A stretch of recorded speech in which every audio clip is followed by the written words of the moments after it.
You're in the frozen wastes of Massachusetts. We are live.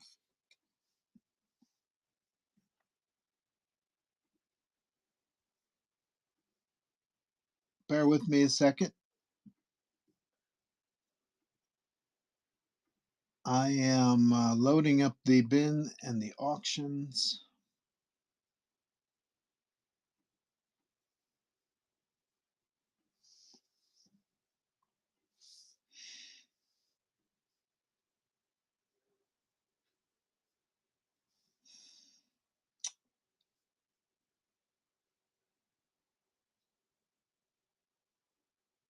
And I believe I'm live.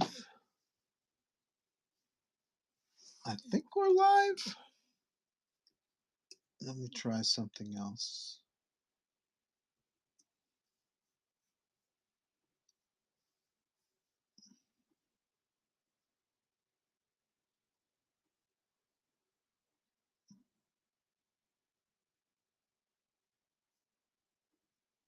There we go. That's what it's supposed to look like. Hello, everybody. What's up?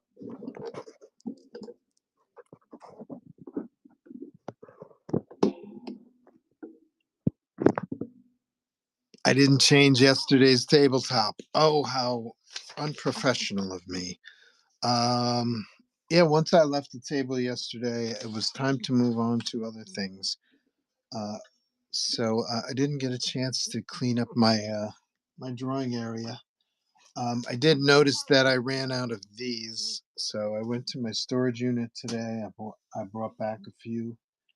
I'll probably do a Venom sketch today, maybe a Spidey sketch, maybe a Jammer. We'll see. But I've got to finish Spider Gwen first. We did a Gwen yesterday for our man Palooks.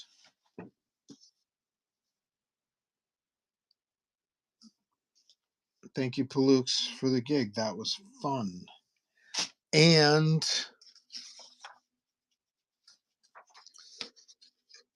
I started this yesterday, and we're going to finish this today and see how it goes. I hope you guys had an excellent Wednesday. And if I didn't see you till last Thursday, I hope you had a great weekend. Nice day outside today. Above, I would say, it felt like it was above freezing, although I don't know the exact temperatures. But aside from the 12-foot high snowbanks, things were manageable. I got to bring my car in the shop. It's making crazy sounds once again, but I just don't want to bring it in because I know it'll sit in my mechanic's parking lot for the next 6 weeks while he waits for parts and things, and I just don't want my car exposed. We have a garage here at the apartment complex, so I'm just taking the car just to the store, just to the post office, just to the bank, and coming back real quick um, until this all clears up, and then I'm going to the mechanic. My car likes to make all kinds of rattling sounds. None of them sound good. So let's do a nice drawing today. Maybe today's sales will go towards will go towards my very own car repair. That'll be great.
Do, do, do.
Oh.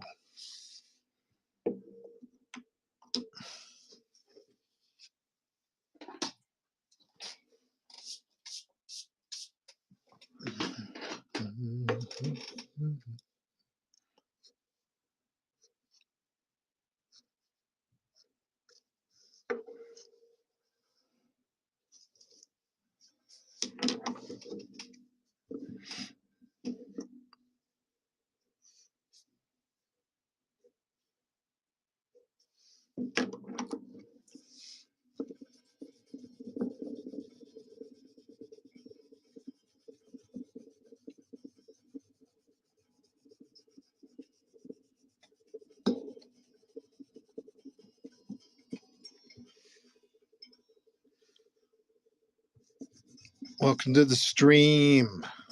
I'm drawing Spider Gwen today. I started this on yesterday's show, so we're going to finish it up today. I'll run it for auction. If someone can't wait and wants me to roll the auction right now and watch me finish their piece, I can do that for you. Or you can just hang out, wait till it's finished, and then decide for yourself if you'd like it or not. Also taking commissions. This hasn't been sold yet, so if anyone in the stream wants to commission something else, that's perfectly fine. I can set this aside and start on your piece.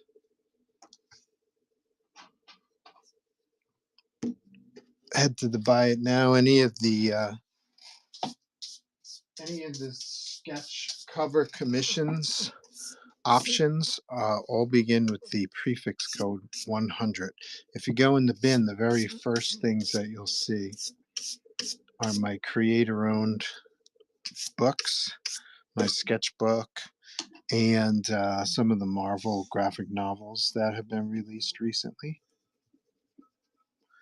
And then if you scroll a little further, the items that begin with the 100s, those are personal commissions, something you can pick up in the bin and then make a request as to who the character is that you have in mind that you'd like me to draw. Let's see. Items that begin with 200 are those are pieces of art that you can purchase right off the bat. They're already completed or they've been published somewhere. Um, so those are cool to pick up. Um, Items that begin with the 300 prefix are all prints, pre-made prints that I can sign for you. There's almost 50 prints if I remember right. So there's a lot of stuff there. Tough for me to keep tabs on.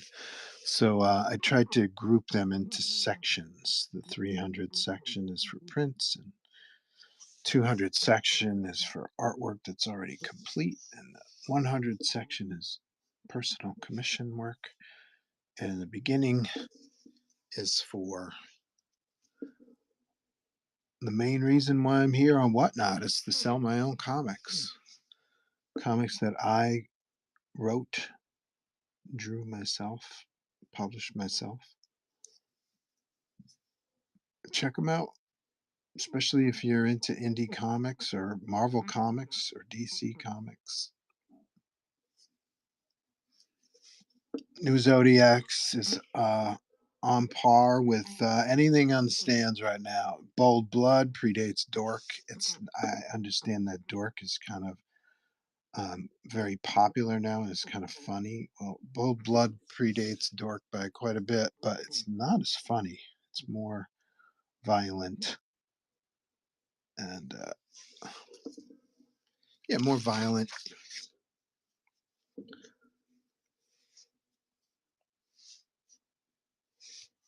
It's more like medieval horror kind of stuff, really.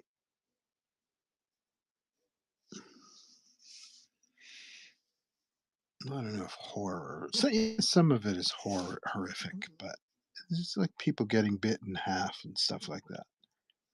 Is that horror or just gore or just battle? One guy gets his top of his head lopped off. One guy gets impaled from behind with a broadsword. Um, yeah, swordplay, man. That's a nasty way to fight. You ask me. He gets parts of your body lopped off and die in a field somewhere, just bleeding to death. That's some nasty shit. What a way to go, though.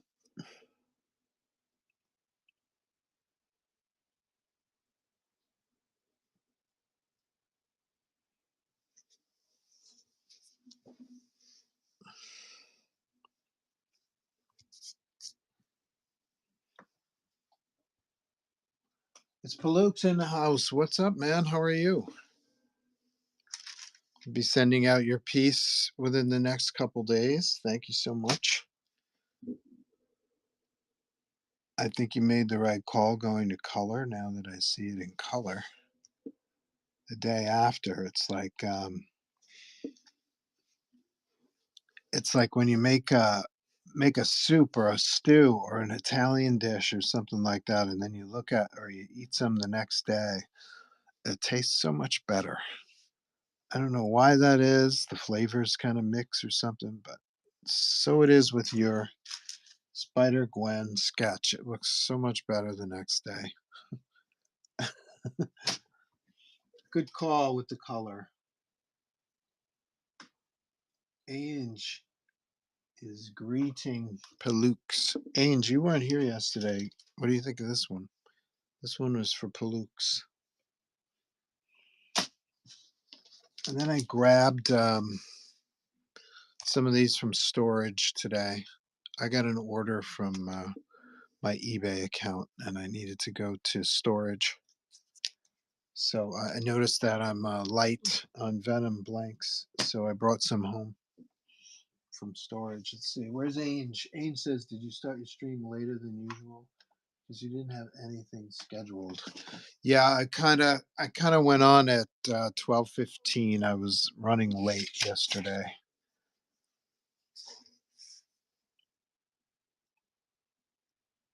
was about 15 minutes late yesterday, and then I got lost track of time and I went past 4.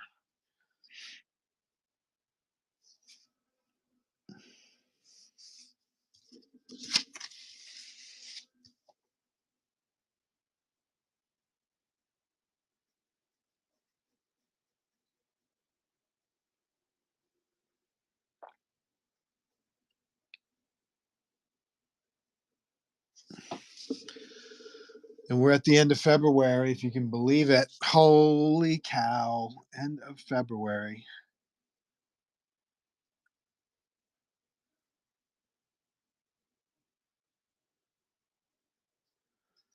You know what that means? Next week, we're starting up the March sketch cover madness. I broke it down. If I do two a week, there's if I do 2 shows a week, Wednesdays will be the black and white show, and then Thursdays would be the color show. And so if we do 32, if we do 8 rounds of 4, that's 32 drawings. That's 8 weeks. And then that's 2 months. And then we do a semifinal, which is 2 rounds. And then we do a final. And then we do a final versus last year. And so that's almost like 3 months worth of sketch cover madness. Is that too much?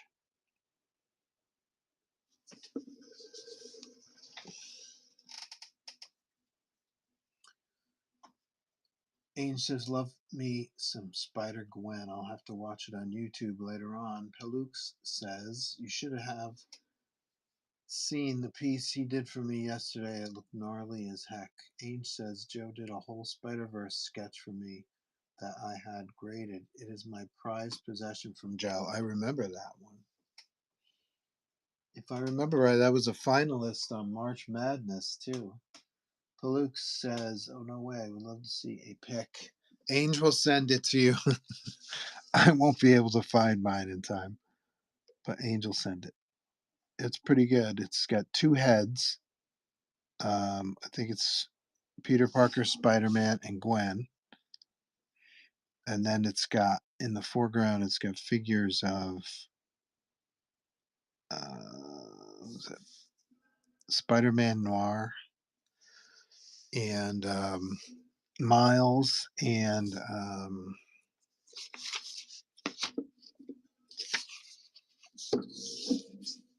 Spider Puerco, Spider Ham, and I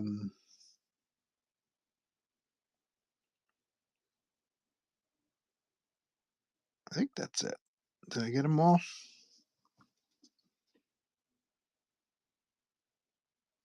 Oh yeah, Silk. Silk was in there too. Yep.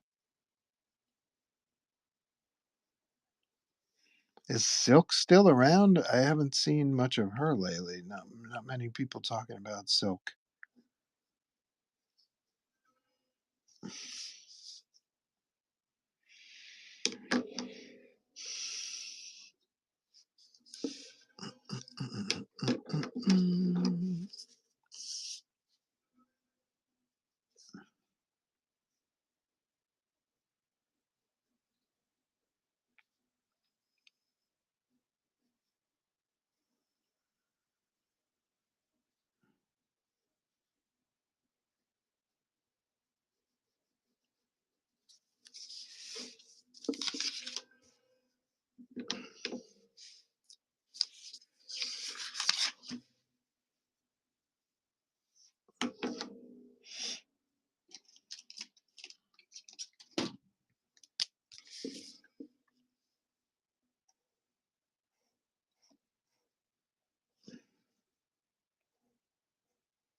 A little too much muscle action going on in that arm.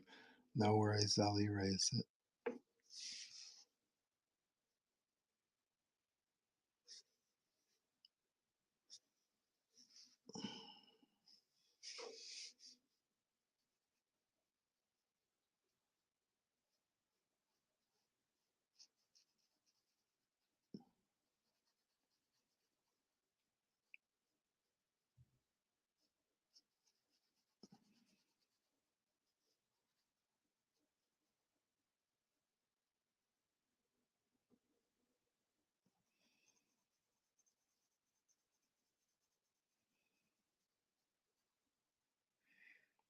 I don't know, when you're swinging around New York City, I imagine there's always pieces of things in the air, either getting blown around or floating or falling or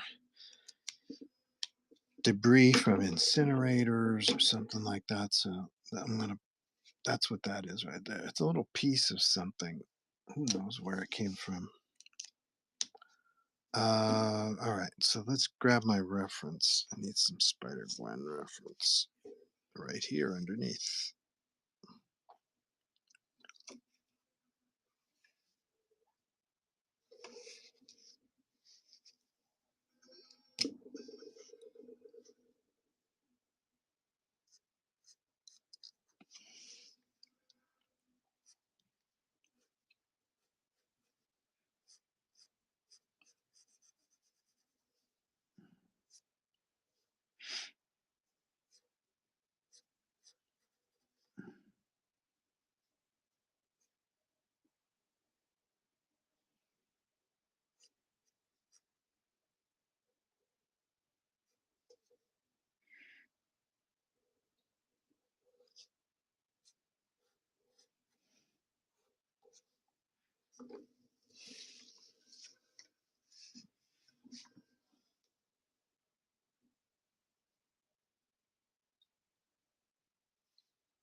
One vamp says all new Spider-Gwen. Yes. 1 point for identifying the character. Ainge says, sent you a pic of it, Palooks. I told you Ainge has that stuff at his beck and call and is ready to share.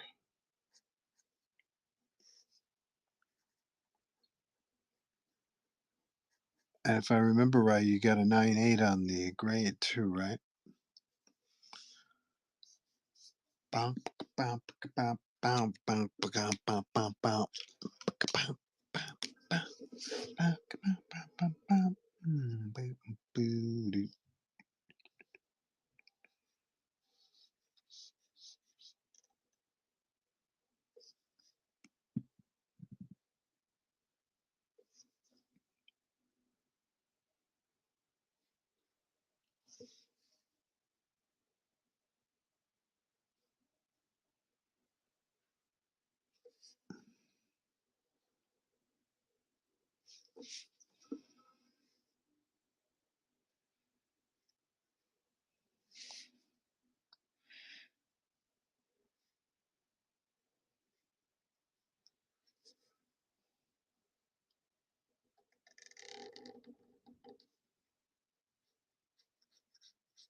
Oof.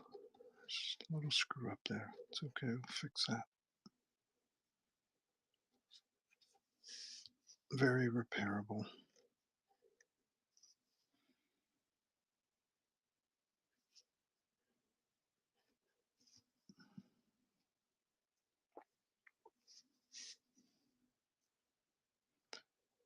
I like to lay in the black shapes with either brush pan or a brush period or some kind of brush tool, just so I can get the major shapes in, get a sense of the lighting.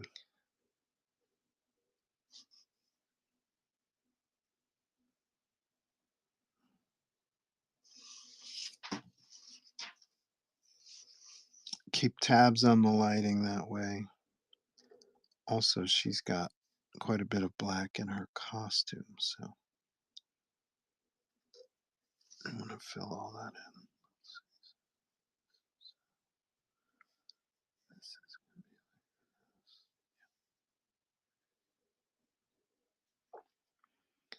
in. And then it gets real quiet while I'm thinking.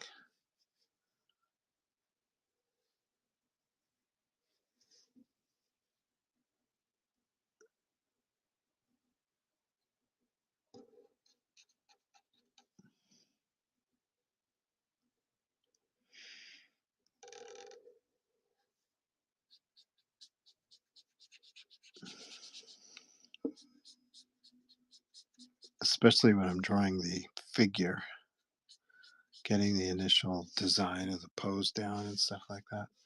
Um, it'll get real quiet. Yes, that means that my brain is working. If you smell smoke, that means my brain is working.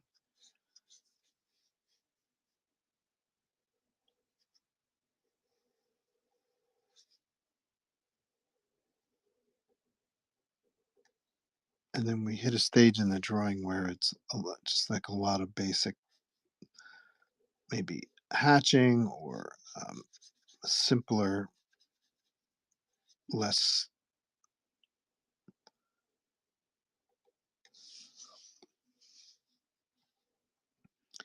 See, I'm trying to talk while I'm thinking.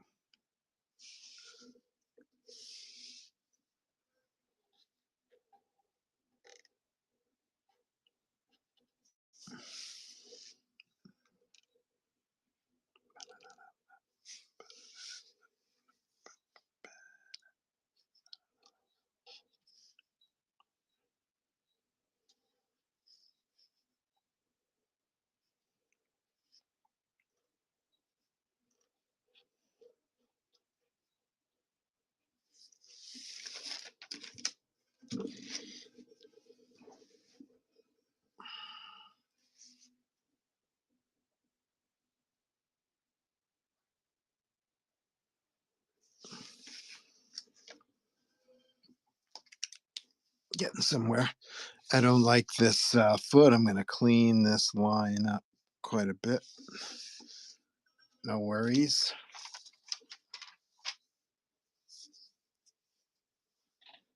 I don't like this line here. I'm going to clean that up. Got some nice shadow going here. Need some shadow here. Wouldn't hurt to get some down in there. Maybe some here.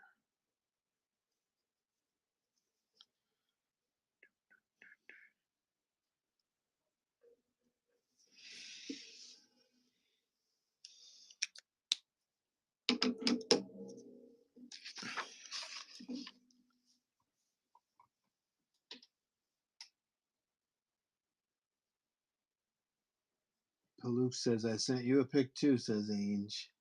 Absolutely killing it again, man. Super piece. Congrats. Thanks, Ange.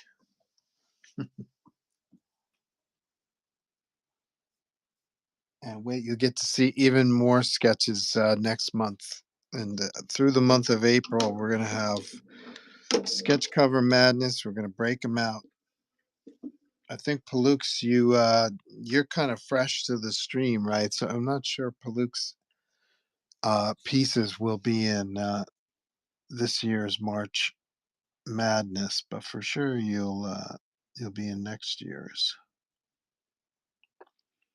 We got a veteran like Ainge in the house. He'll be able to brag about how many pieces are in sketch cover madness. He'd be like, "That's mine. That's mine. That's mine."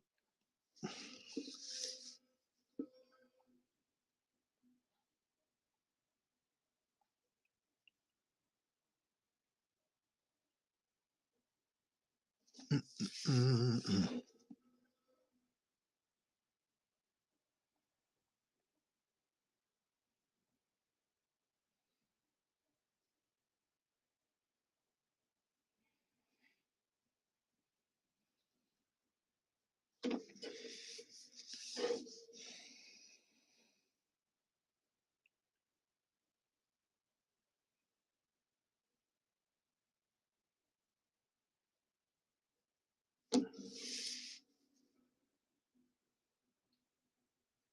I've already put together the 8 rounds of sketches. So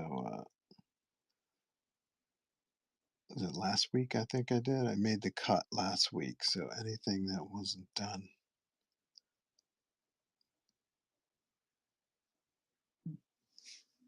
anything that wasn't done, anything that was done after last Wednesday. I think that was the cut last Wednesday.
I got a call to report to jury duty.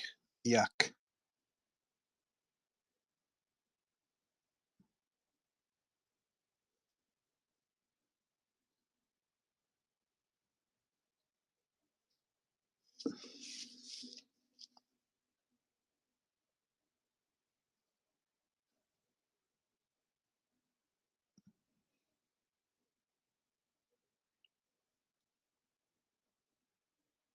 Last time I called up for jury duty, my wife was out of work, and so I got out because I was the sole provider.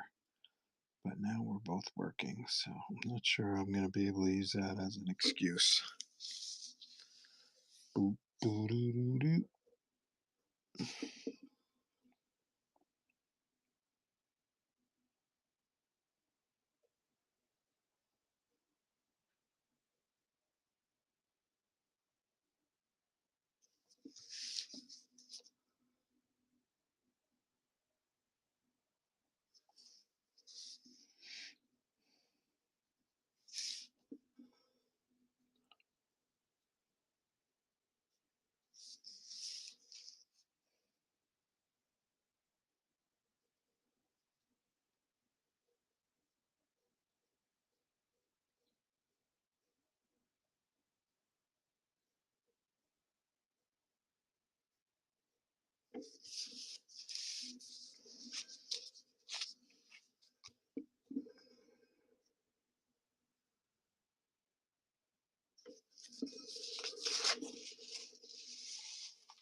Loving the way this is coming along. Fire!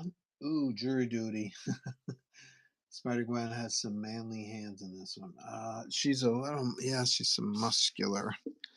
She's a little muscular in this one, like a ballet dancer. I dig the perspective. Me too. I like the action. I have to smooth her hands out a little bit.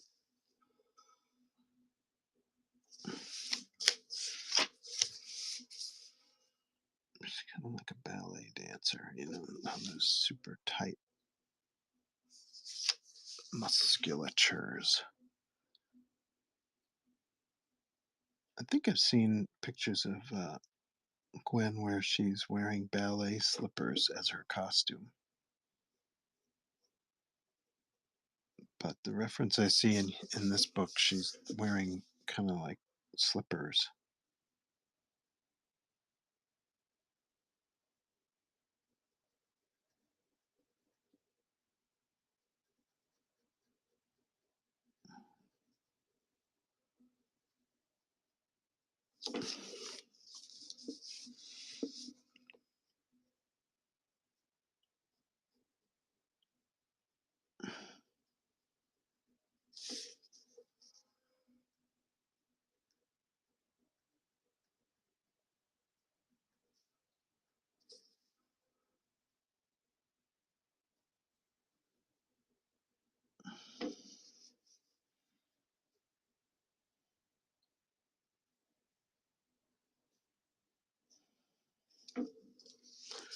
Do, do, do, do, do.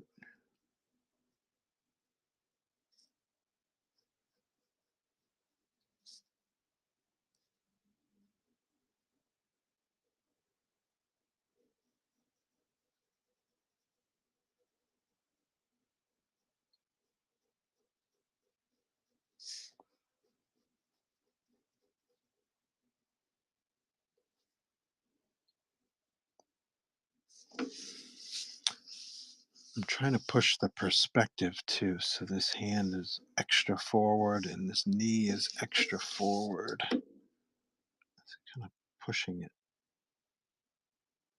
almost fisheye, because I'd like to make a print with this drawing, and I'm thinking of, I haven't officially combined the two yet, but I like this background drawing, which I did quite a few years ago. I like the kind of fisheye wavy perspective that this one has. It's like the buildings are going this way and then this way. And I like that kind of wavy perspective, altering reality. So I want to try to warp her body a little bit too, and have this hand coming really forward and this knee down here coming really forward. That's what I'm thinking. Um, if this exact pose doesn't fit with the background, I think it's going to be close enough that I'll redraw the figure a little bit. I'll do a separate drawing and retool it. Maybe just retool it in Photoshop and make it work a little better with the background. Yes.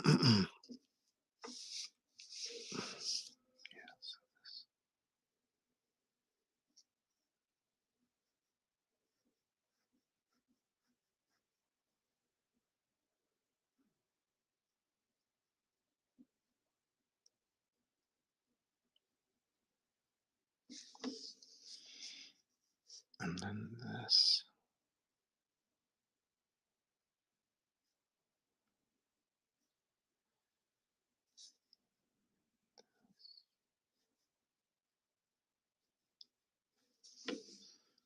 And then we want to just simplify this.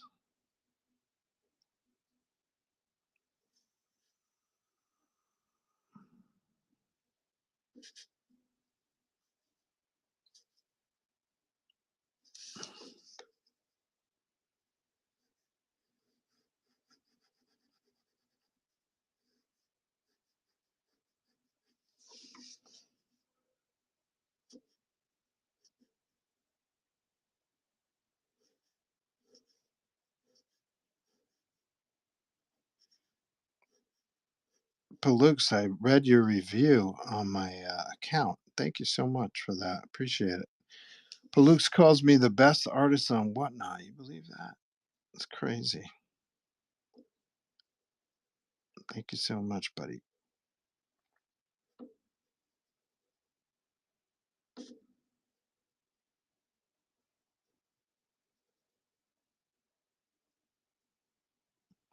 Don't forget to follow me if you haven't followed me here on the Whatnot, and then you can follow me on Instagram.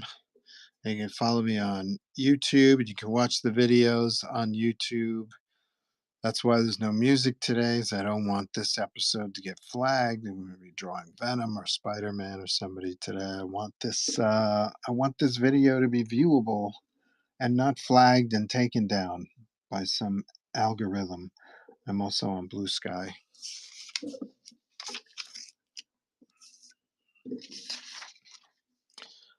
I'm pretty much off Twitter. I haven't officially canceled my account, but I'm looking into like deleting all of my tweets. Like I have to do the research on how to not just shut down my account, but I wonder if I can delete all my tweets. I just want to get off Twitter.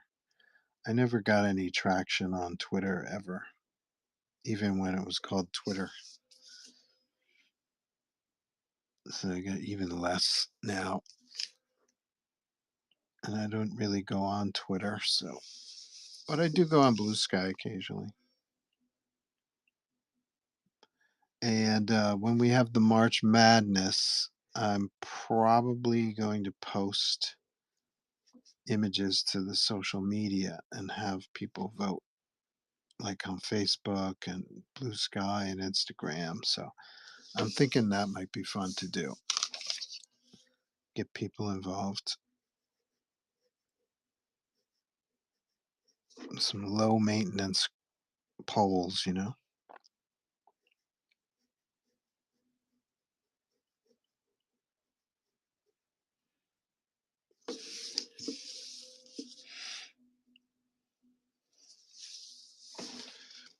Beat it.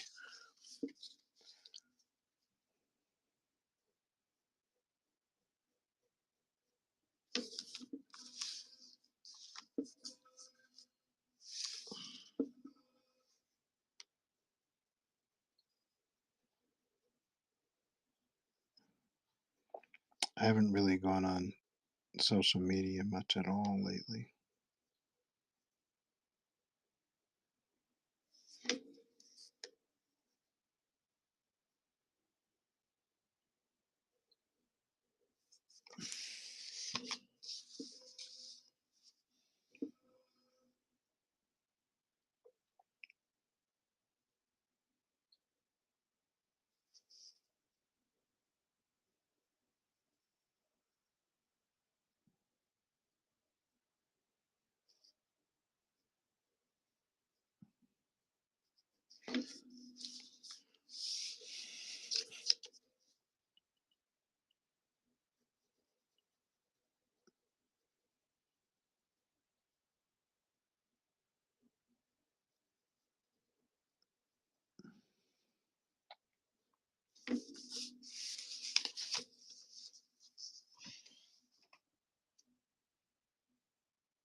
Is this piece going to go up for sale? I am planning to auction it. Would you like me to do it now so you can grab it?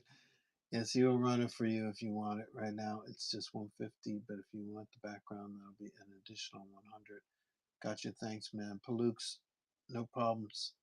Senior, just being honest. Followed you on YouTube and Instagram too. Thanks so much, buddy. Appreciate it. Very kind. I'll run the auction for Spider Gwen. Let me see if there's one available. Hold on. I did. I listed it yesterday at the end of the stream. Spider Gwen 2. So let's do this for a minute. So there we go. Spider Gwen is available for sale, um, for auction, and you can watch me finish your piece. It's probably about half hour away. and finish the black, tightening up the black with some hatching and some of the shadow areas. And then I'll go in with white. We're going to clean up her hands, and this all this musculature in there is not necessary. And Palooks, you know the deal. If you'd like this in color, you just go into the bin and grab the color option, and we can color this one too.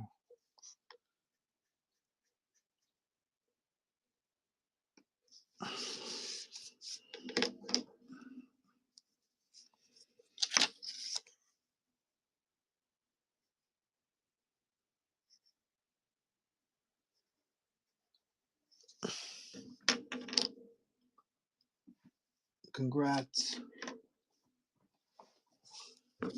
Sale is pending, it says. That's kind of new. I've never seen that before.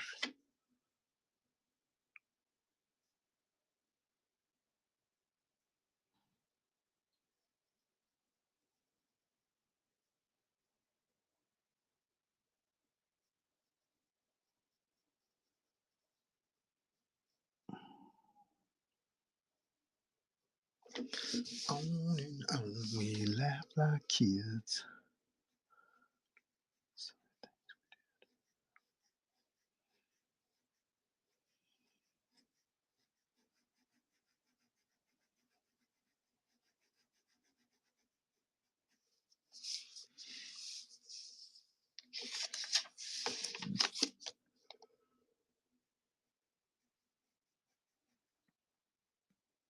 And then if this makes it to the print, if this figure actually fits design wise, I don't often do this kind of, this is kind of like a mashup of two pieces. If that, if this figure works with that background and it becomes a print, Palooka, you will get a copy of the print.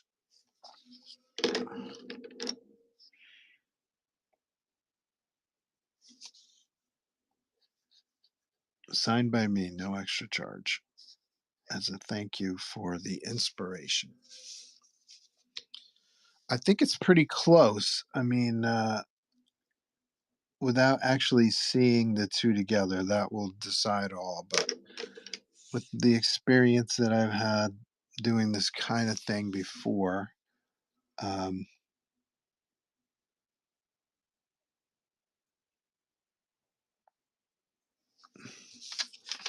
I think it's very doable, actually. I think this is going to work out. I might need to like distort her leg or something a little further. Um, I don't think I'm going to have to redraw, but we'll see. I'll keep you posted. And then, of course, it's got to get colored.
I feel like I should put some webs shooting out of her hands too, shouldn't I?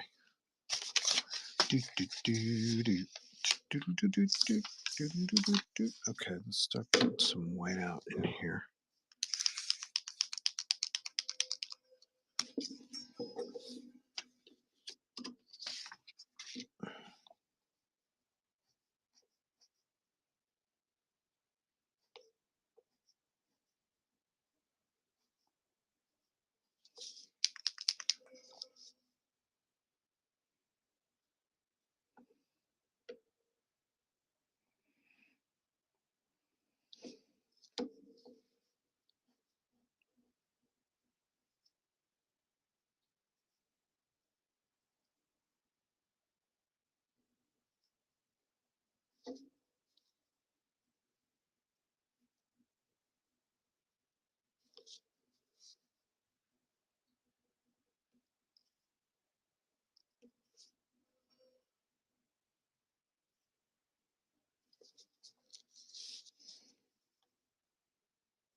the more lines you put in inside the female musculature, the more manly they seem. So you got to keep the muscles simple.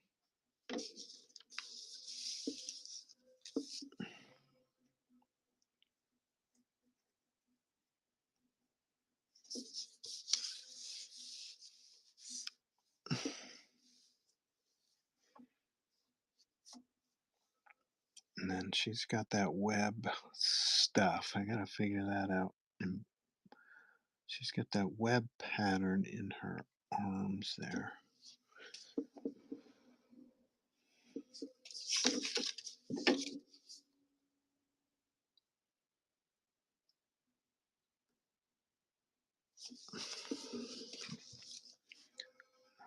Clean this area up.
Palooka said no problems. Palooka, sorry, let me fix my card payment. Sorry about that. No worries, fixed it. Dude, that's happened to me so many times. I just made a second payment on my credit card. Probably shouldn't talk about this, but uh, yeah, I had a similar issue last month where I went a little bit extra crazy on whatnot, and I had to put an extra payment on my card to cover the whatnot purchases, and I did it again. I've been very good this month, not buying so much on whatnot, but I just hit the card twice this month just to make sure I'm clear of my limit. I smashed one of my cards though last year. I had an Amex account, which I had since the '90s, and suddenly they just turned on me and jacked up the interest like 29%. And I'm like, you fucking kidding me? This is usury, folks. I took high school law, or I took business law in high school, and I was taught something I remember is that anything over 25% is usury, which is illegal. So somewhere between my high school law class and today, somehow it's totally cool to rob people via credit card interest. Not cool with me, folks. So I got tired of arguing with Amex, and last year I just hit it extra hard, like one fat payment, and then maybe an extra payment each month until finally I got clear of it.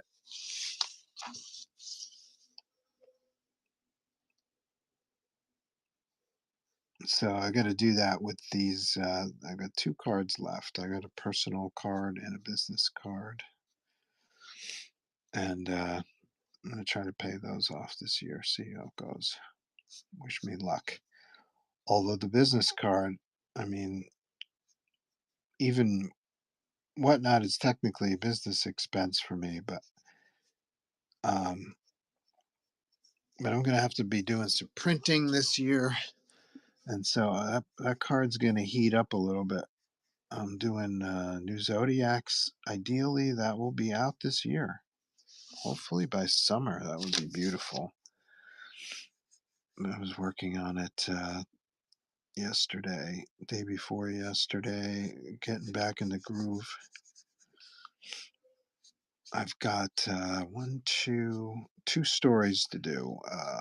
Four, one's 11 pages, and one is shit. I forgot what the second one is, but it's something like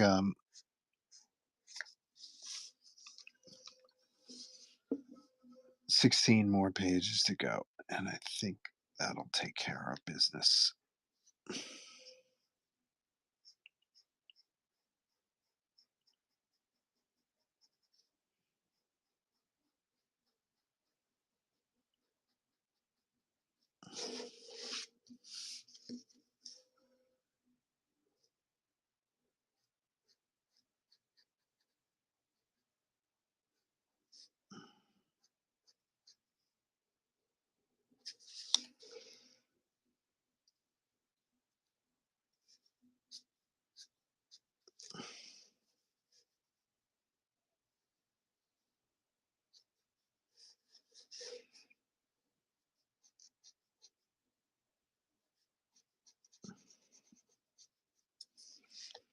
That's why I'm here, right? To spread the new Z. The new Z is the new Zodiacs. Did I just get raided? I just saw my whole stream. Magic Geeks, thank you for the raid. I appreciate it very much. Very cool.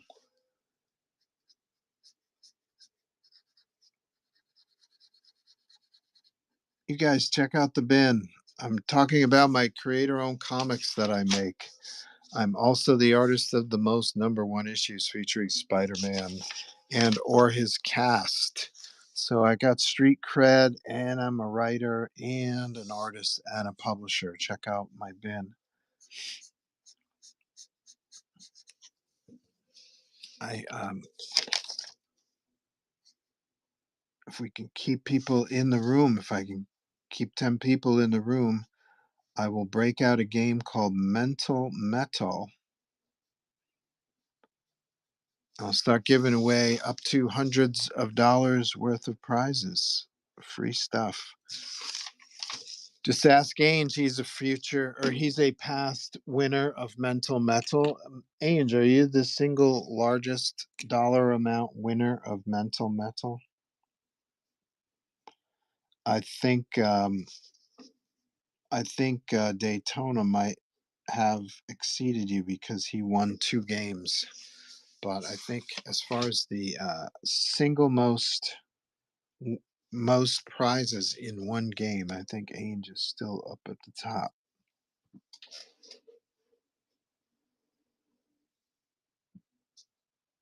You gonna stop making these banger pieces? Gonna make me go broke? LOL. Well, that's the other reason why I'm here to do banger pieces that you guys take home with you. Do do do do do do do do. Don't forget to follow me here on Whatnot. Don't forget to follow me here on Instagram. I'm in a holding pattern on Instagram again. Instagram's funny because I'll get this notice when I open the app, and it'll say, "Oh, you've got so and so is following you. You've got 5 new followers." And then I look at my follower count, and it's less than it was the day before. I just get a kick out of that. I don't even freak out about it anymore. I frankly couldn't care less. But I recognize that, if Marvel Comics sees that I've got 50,000 followers, I'm more likely to get a gig at Marvel because that's the thing they respect. If I had 6 million followers on Instagram, uh, I'd probably have carte blanche at Marvel Comics. They'd probably let me do whatever I want, don't you think?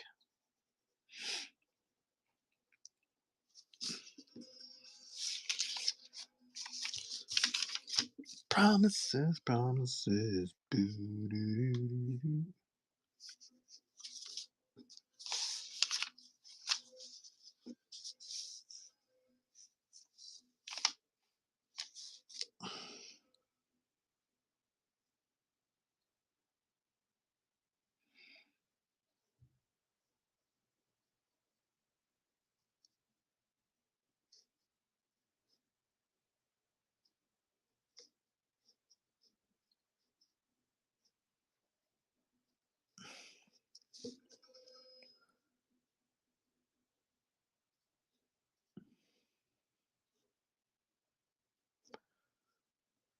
Yeah, so don't forget, check out my bin. There's a lot of cool stuff. I've got some Marvel trades.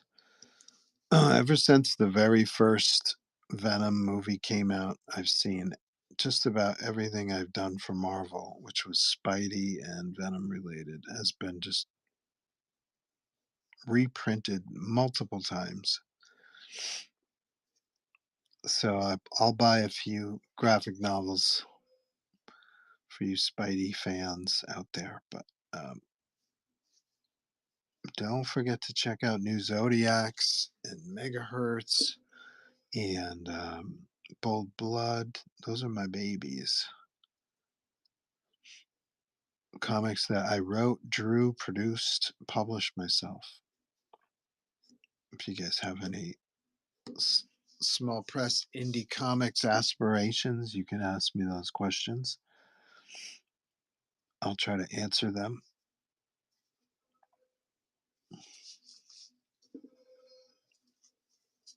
Hopefully, we'll have a Kickstarter within the next few months, maybe by summer. It'd be cool if I could start doing like a summer convention thing and get people to contribute to the Kickstarter. That would be cool. And then hopefully by fall, we have the actual comic book. I gotta confess, I'm a little antsy because I've had quite a stressful time with printers. So I've got a couple printers in mind that I'm going to approach to print the next book, and we'll see how it goes. Wish me luck. Also, not sure how we're going to get this book in comic book stores anymore because I previously used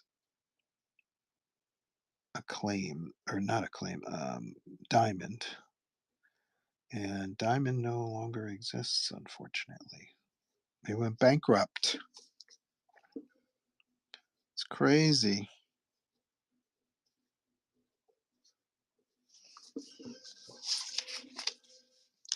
So we got to find a good indie distributor.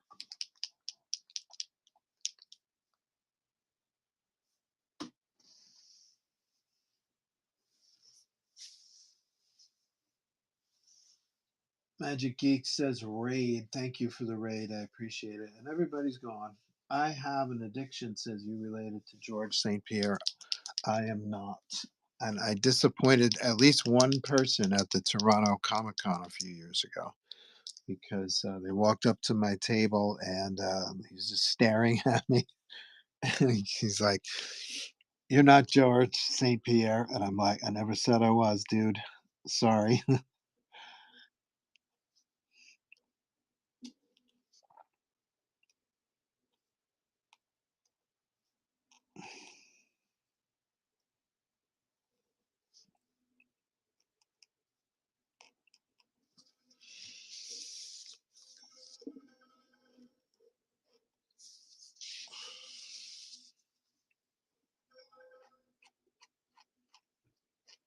There's also like a porn star or a Playboy model named Saint Pierre. And so you do those eBay searches, you get some freaky results.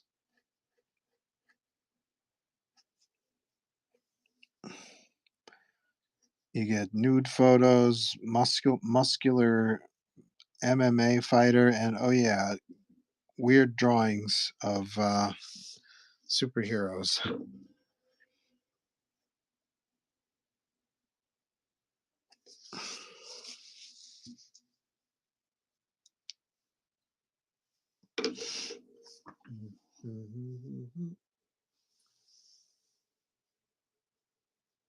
Ames says, I have an addiction. He's a long lost cousin. Yeah, maybe so. Certainly possible. Comic Brainiac says, I had follow requests from 5 followers, and 4 of them were bots. LOL. Yeah, I'd say I probably got bots up the wazoo as far as Instagram followers. I dumped one yesterday actually. We should just let AI just take over the internet, right? And then they'll just start communicating with itself, and no humans will ever interact with AI. They'll just have their own conversations. I think that's where we're gonna end up. That'd be funny. That is crazy, says Comic Brainiac, but very believable. Ainge says, I think there's a wrestler out there by that last name of St. Pierre as well. You're talking about the MMA guy, right, George? I think George or George. He's Canadian, right? Mm-hmm. Mm-hmm. All right. Clean up her hand.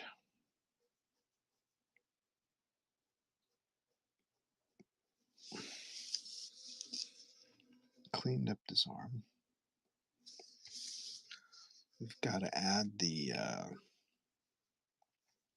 web patterns.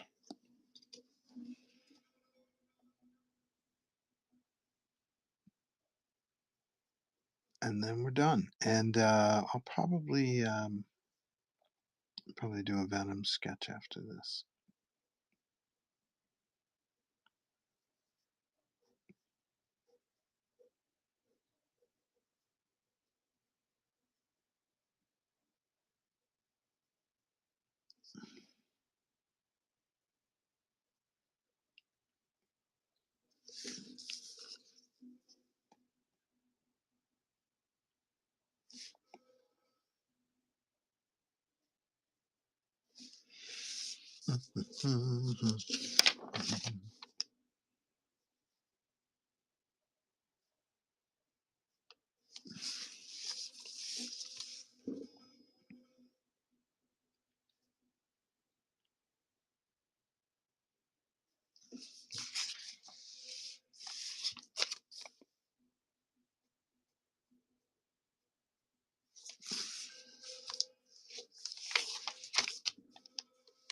All right, so we got this.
All right, let's solve this web.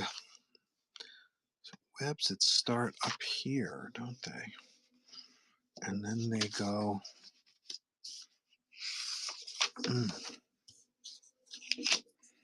I see what those lines were now that I just erased.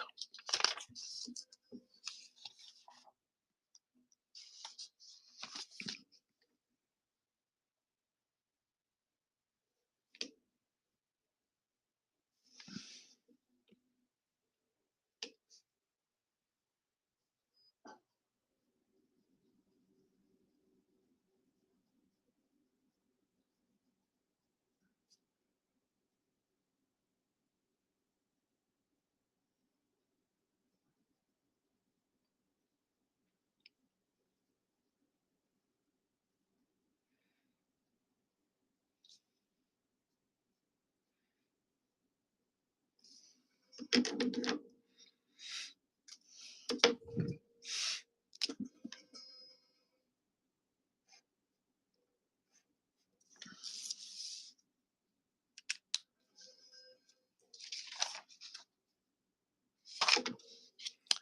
then we've got something here too.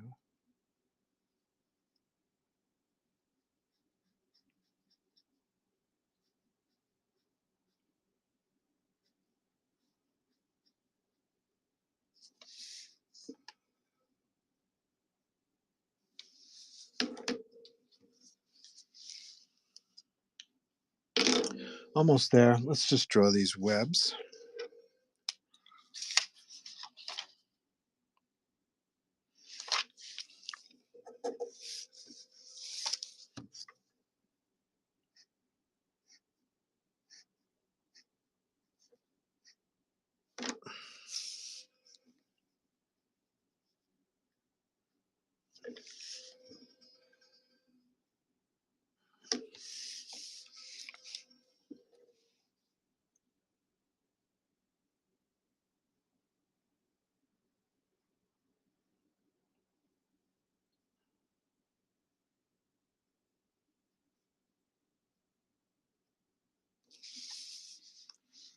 Oof. And the design only looks right at certain angles. How they did that.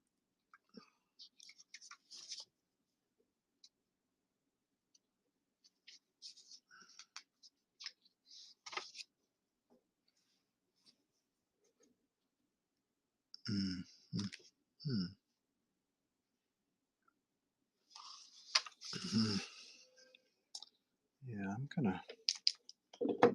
I don't. I'm gonna rejigger this. I don't like. It's one of those weird costume designs that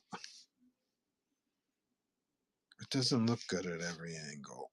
I'm gonna have to master my Spider-Gwen costume.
Okay.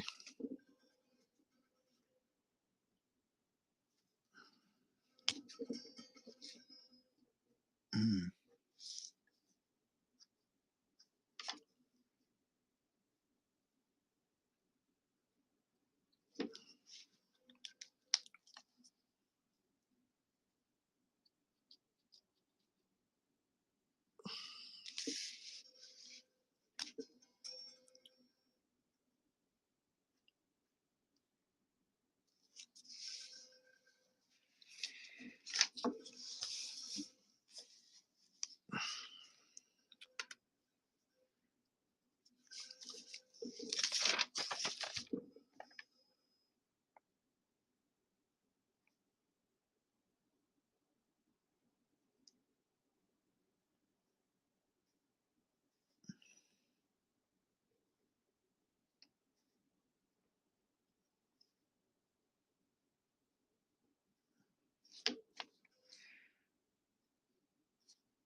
Okay, let's let that dry. I gotta tighten up those webs.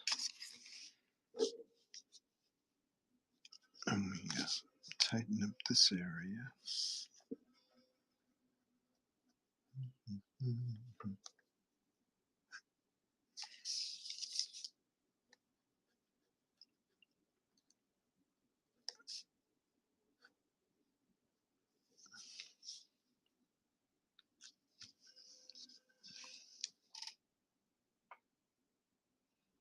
The detail on this is beautiful. Thank you, Palooks. Comic Brainiac is back. He says, how long did it take you to complete New Zodiacs? Was it made traditionally and digitally? The comic is really cool. Thank you. It's a long story with New Zodiacs, how long it took, but it seems to be taking me about at least a year to do one of these books, which is against my wishes. Um,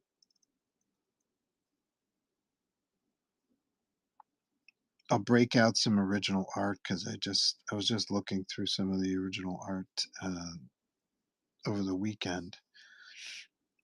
I'll break some of that out in a future episode, but it's primarily done black and white on paper, pen and ink like this, and then I'll scan it into the computer into Photoshop, and that's where I letter it and color it. I've had some help in the past with some of the coloring, but I'd say 60% of the coloring is mine. It's certainly I have certainly supervised the coloring because I don't expect any colorist really to know what I have in mind.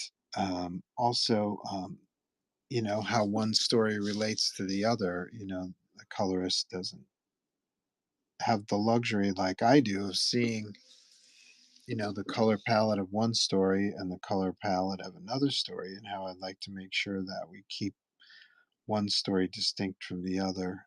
And so I'll take care of stuff like that um, when the after the colorist has sent their pages in. So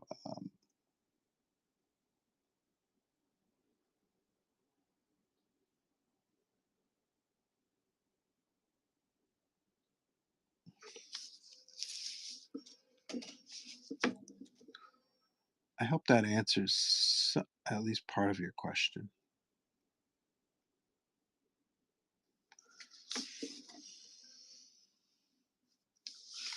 I think we got it. By Jove.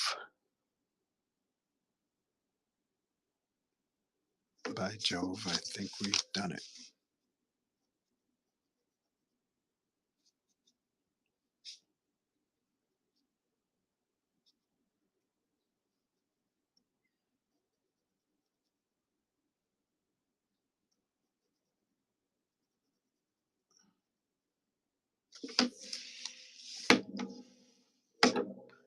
Now, can you mentally imagine this figure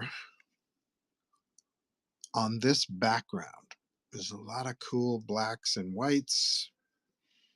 The blacks and whites against this. It might look cool in black and white. I'm thinking that her figure is going to get enlarged so that it fills the frame better, so that the cityscape doesn't overpower her. Um, um, but I think this will work. I think this will work. And if it does work and it works well, then Palooks, you will have the original art for the print, and I'll send you a print as well once they get printed, I guess. Once the prints get printed, you get a print. Okay, cool. There it is, Spider Gwen. Thank you, Palooks. Appreciate it. Sister piece for this one. Two different ideas, right? This one's a little more threatening, I guess, pensive. This one's definitely, hey, I'm swinging today. I'm not kidding around. I'm web swinging.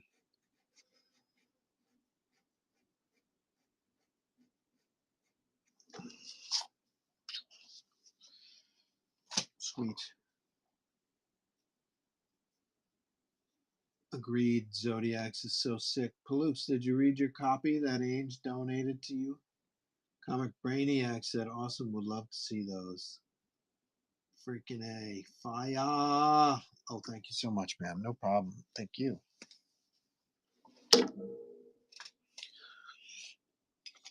I've done a few of these.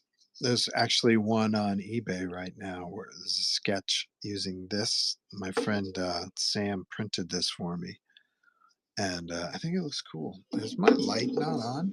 Oh, shit. I've had my desk light on all day. I guess you can't even tell. But I like to do. I've done jam piece starter uppers with this guy, and I might let's do one today.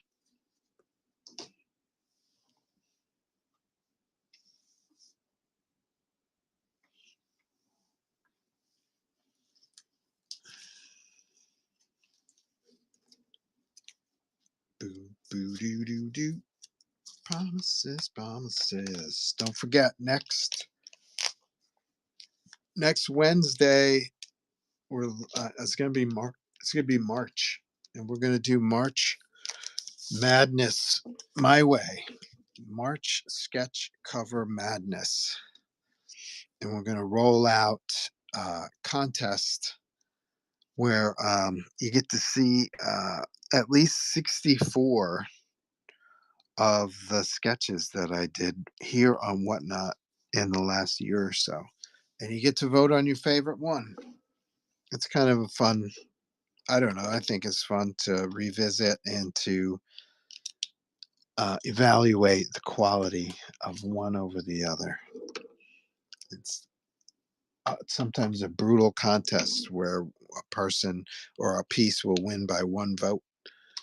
One person comes in and closes the deal on a tie that's been going for 2 hours. So those are fun shows. So tune in in the middle of me doing sketches and stuff like that. The tabletop will have the 4 sketches, and you can vote during the course of the show. Kind of cool stuff.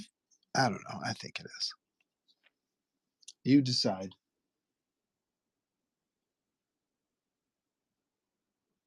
Pelux is sending little. What are those? Oh, shock emojis. Okay.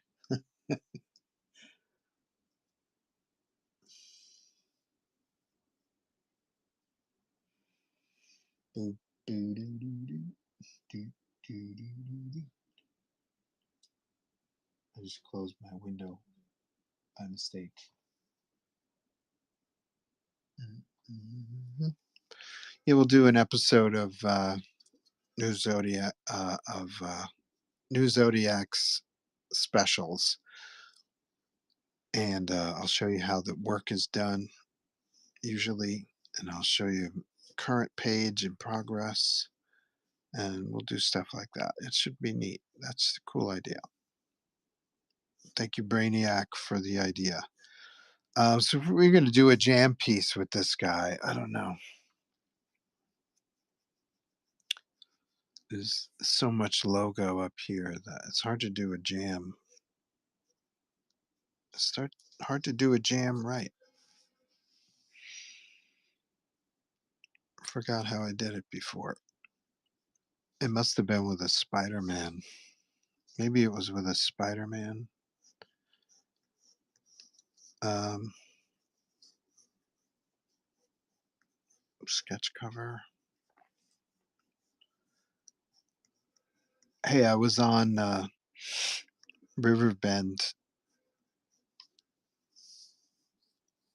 Riverbend. I think they're called Riverbend Comics here on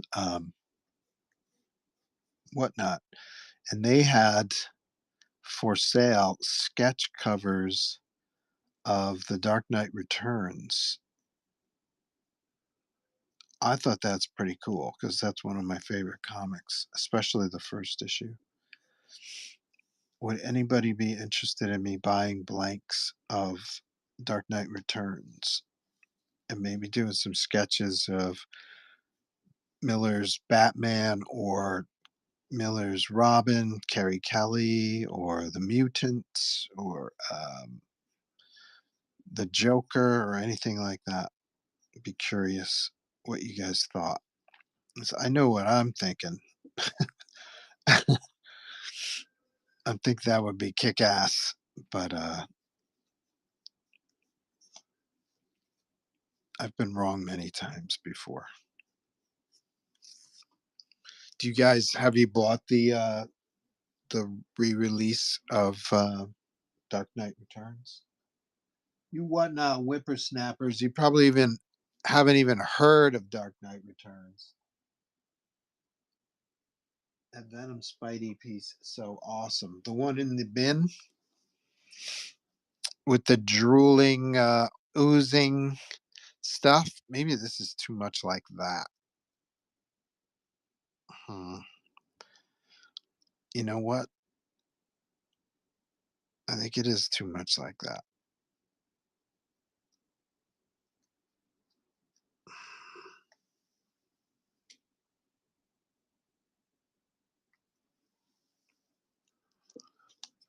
I wonder.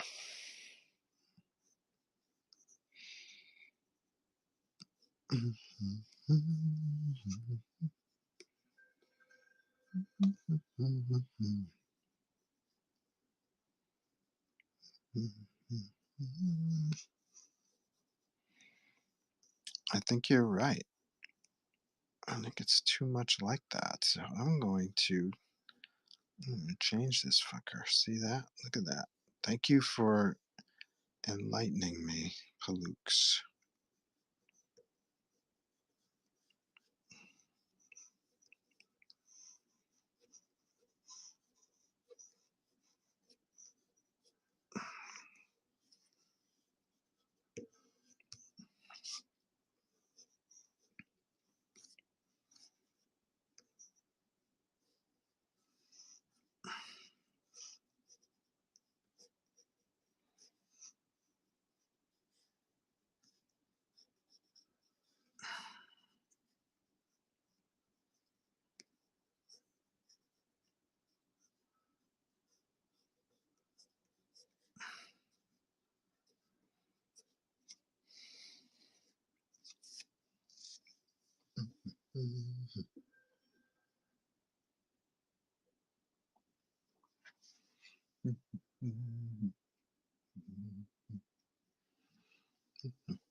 I'm just gonna totally shift from one idea to the other right in midstream.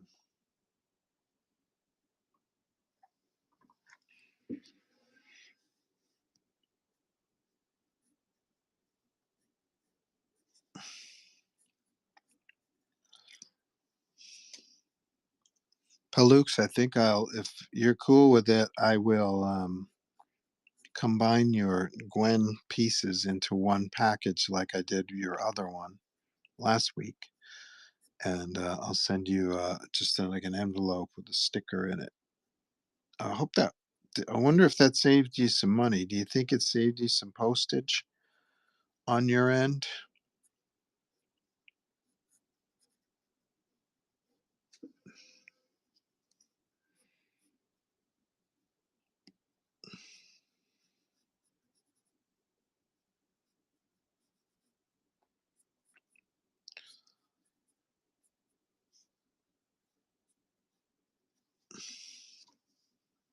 It doesn't.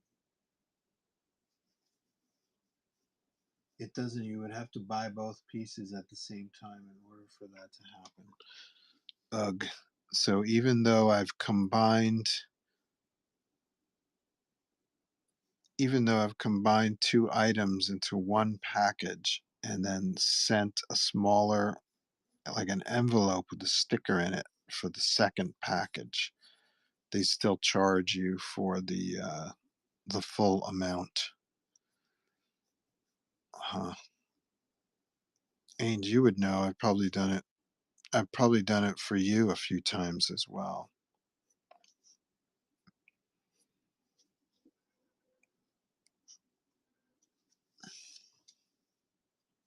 Yes, because he bought the pieces on two separate days, and you have preset shipping for those items.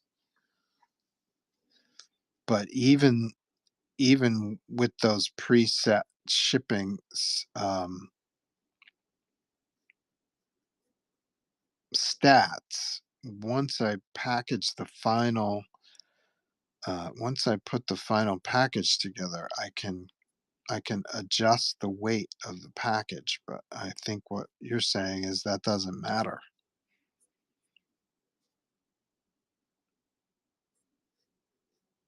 That it will just charge you for what I've already set it at. That stinks.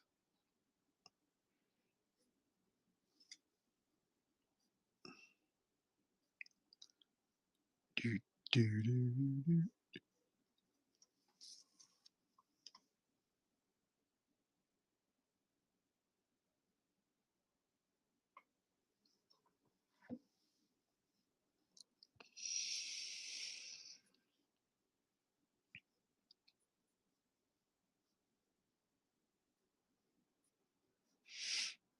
I remember doing giveaways of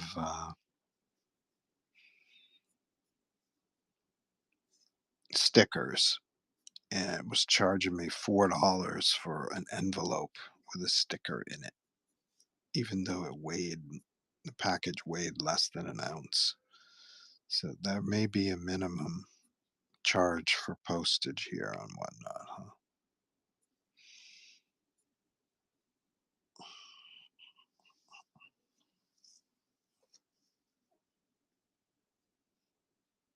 Question for you. Do you think it would look funny if we added some webbing under Gwen's hood? Oh, yeah, let's do that. Yep, I forgot to do that on the drawing I purchased. Or leave it as is. She does have webbing inside of her hood. Yeah, I should have put that in. Forgot about that. Good catch.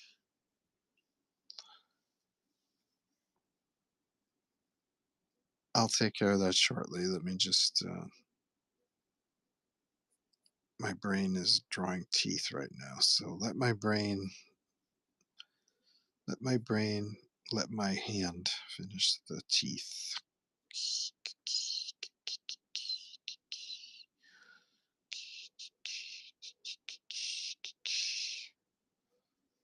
Do, do, do, do, do, do, do.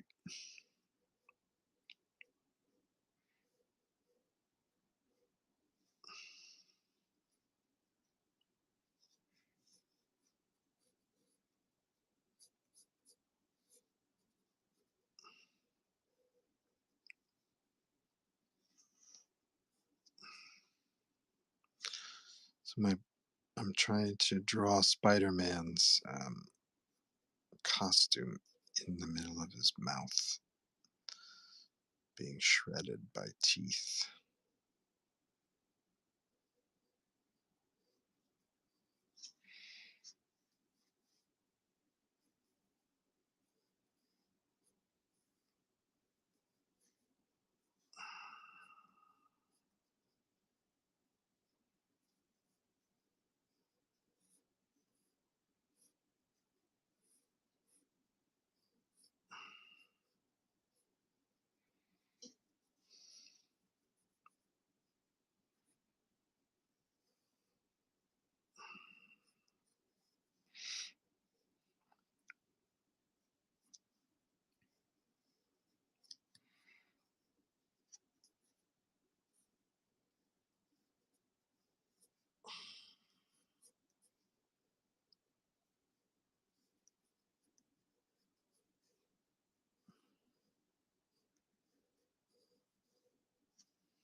Do do do do do do do do do do do do do do do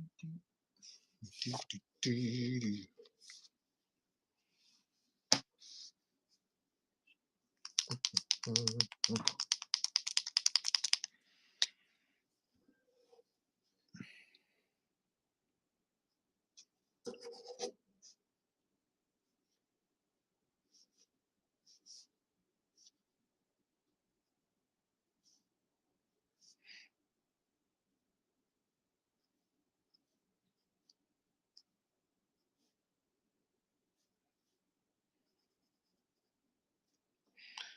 There's that little piece of debris. That, yeah, that looks cool. Let's let that dry. I'll come in and tighten that up so the webs are thinner.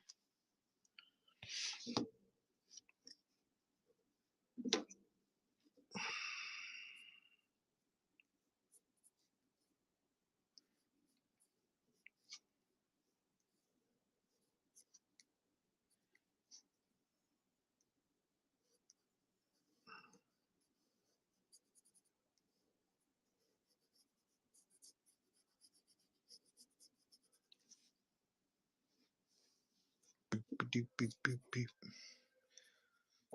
Still haven't mastered the Spider-Gwen costume.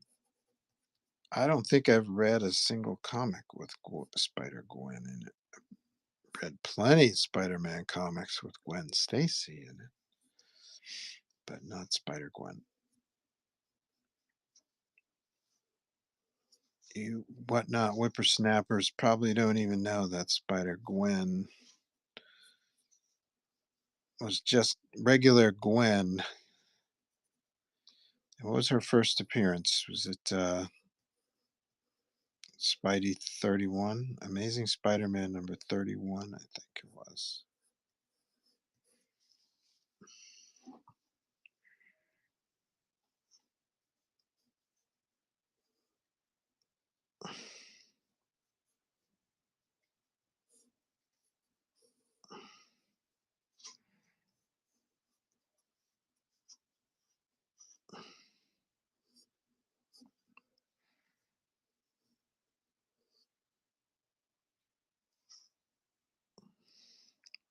And then, of course, the death of Gwen Stacy was that was hairy, man. That was a hairy story. I was there. I couldn't believe it when I was reading. Well, I wasn't really reading it. I was too young to actually read. I did a lot of reading pictures, not reading words. And so that was one of the, I was extremely young when I first read that. And reading most of the pictures and then like so unsure about what I was looking at that I read the words to make sure that I was I was reading what I thought I was reading. It was like, holy shit, Gwen is dead. That sucks. That's horrible. I felt horrible. Sitting in the back seat of my father's Grand Prix, white Grand Prix. Pretty sure it was a Grand Prix. And I couldn't believe it. And I had gone to La Marcha's. I think we talked about La Marcha's last week. I bought it at La Marcha's. One of those comics that you remember where you were when you read it. So I read that issue. Couldn't even wait to get home. I read it in the car. And that was horrifying.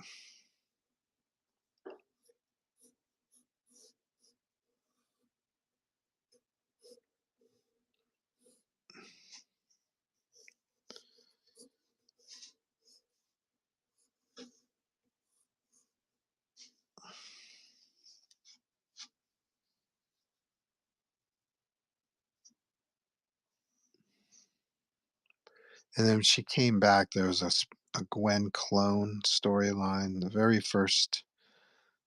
first clone saga. God, I hated that. I did not like that storyline at all. The Jackal, talked about the Jackal many times here on the stream. Not my favorite villain. Don't like his design. Um, don't like just about anything about him.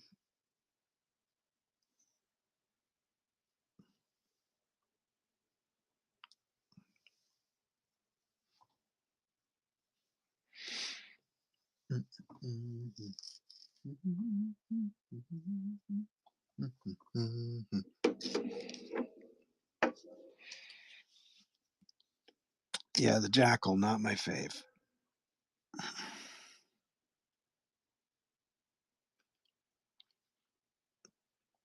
Maybe if there was a clone storyline where Spencer Smythe was the guy who did it,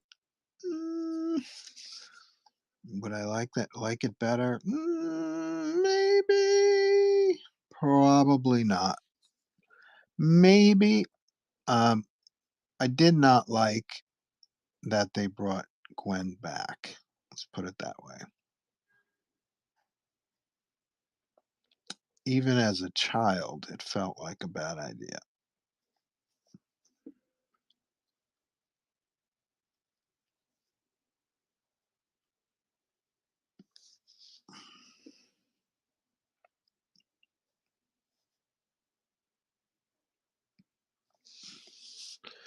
I wonder, I don't know the storyline, the history behind the storyline. I wonder if they tried, I wonder if they got a lot of letters saying, bring Gwen back.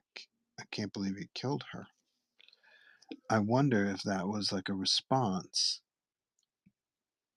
to reader feedback, people who loved Gwen Stacy, the character, back in the 70s. I'll have to ask somebody about that. There we go. Nice. Yeah, that kind of works. I know for a fact that, the Marvel expanded the Clone Saga in the 90s because it was so popular. It was originally supposed to be a 3 to 6 month storyline. And so it took over. It got so popular, people loved it so much that they extended it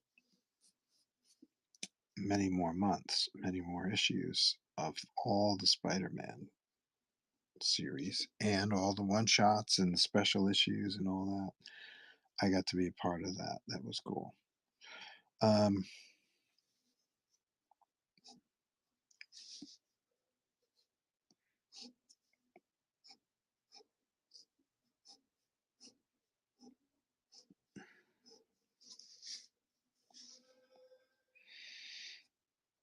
But I wonder if it was a similar thing with fans in the 70s.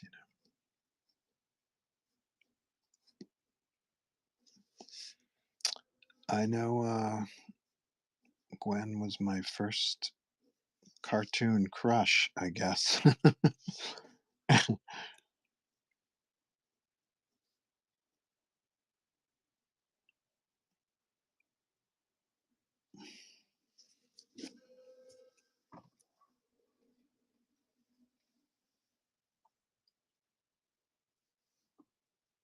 Can I take a screen grab of my piece? Yes, sure, sure, sure. Mm, mm, mm, mm.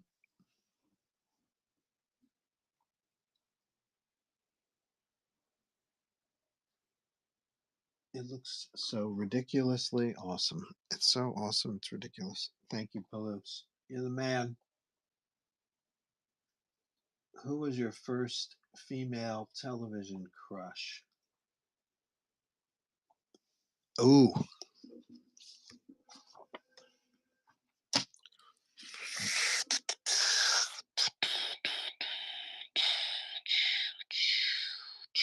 Wow. That's a good question. I remember there's a show called The Bugaloos. It was a Saturday morning live action show. And I don't remember the character's name, but they were, it was like it was like one of those band slash adventure teams. They would play music and then they would also have adventures. I think Sid and Marty Croft produced it, the same guys that did Sigmund and the Sea Monsters and HR Puff and stuff. And they were kind of dressed as bugs, like Bumblebee guy, and there was one girl. She was dressed as she was in pink. Let's see if I can find her name. Mm, just to give her proper credit. Bugaloos.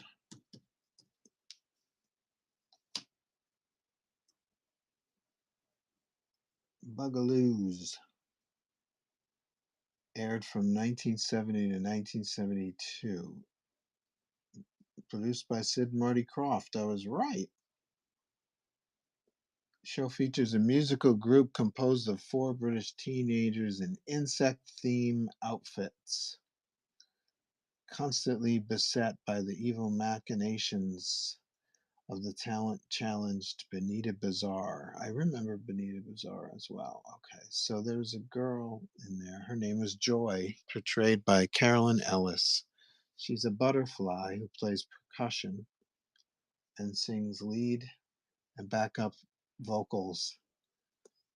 Uh, that's that's some real primitive, really, really, really young Joe. Do you guys, whatnot whippersnappers never heard of the Bugaloos?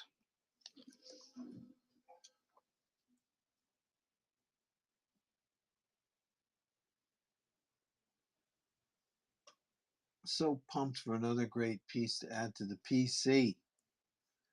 Stone Durango remembers them, the Bugaloos. So Joy was, if not the first, my first celebrity crush, then she was among the first. I wonder what happened to the Bugaloos. It's where's there must be a Where Are They Now show of the Bugaloos. No. who were your who was your first celebrity crush?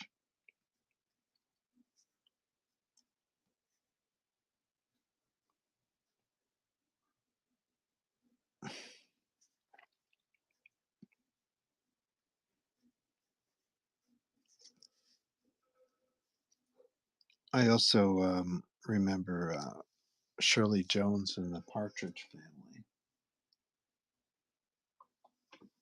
I thought she was very cute. Did not see her. Again, I'm a kid, child, 5, 6, I didn't see Shirley Jones as a mom. I was like, Shirley Jones, she's a cutie.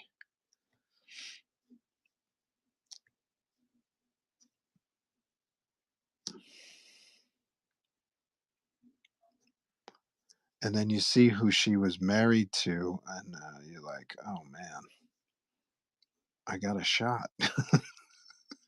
She's married to some guy. What was his name? Marty something? He was a really goofy looking guy. But before that, she was married to Jack Cassidy. And I've since seen TV shows with Jack Cassidy. I'm like, Jack Cassidy he is you can just tell he's a smarmy he's like a he's a smarmy looking guy.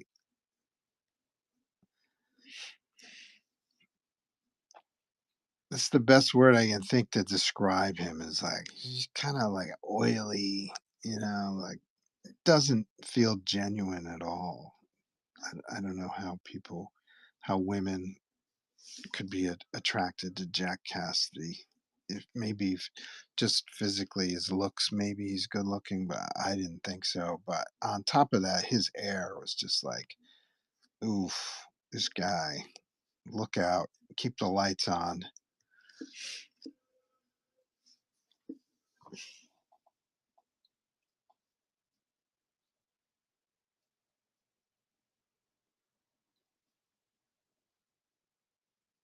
Stone Durango says some serious recall. Ames says Farrah Fawcett Majors and Lauren Hughes from the Love Boat. Oh yeah, sure. So that was a little further along. I was much older then, and by then, yeah, Farrah Fawcett was she's really something. And Linda Carter was Linda Farrah was at the top and could only have was only beaten by Linda Carter. She was my favorite.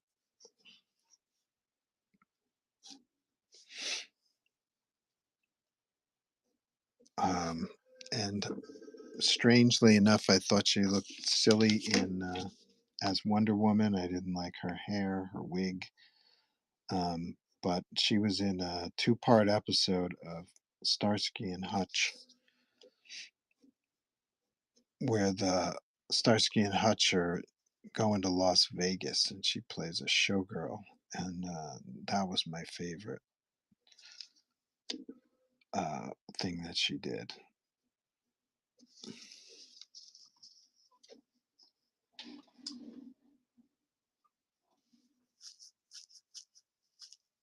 Oh, you've been muted. She started in porn. Who started in porn? Joyce DeWitt?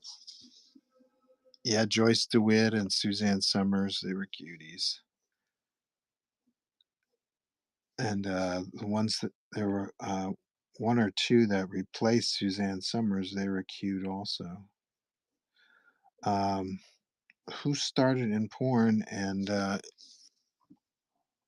Linda Carter? What? I've never heard that ever. No shit. I've never heard that in 50 years of fanhood. Holy shit. I know she was a beauty pageant winner, like Miss World or Miss USA or something like that.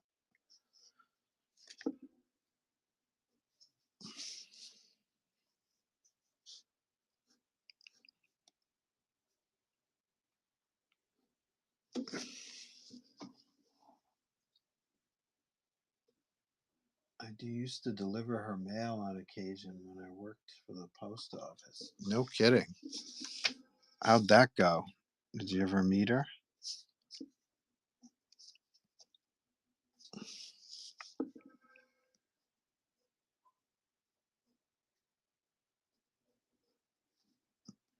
I think she married like a senator or a state representative or something like that.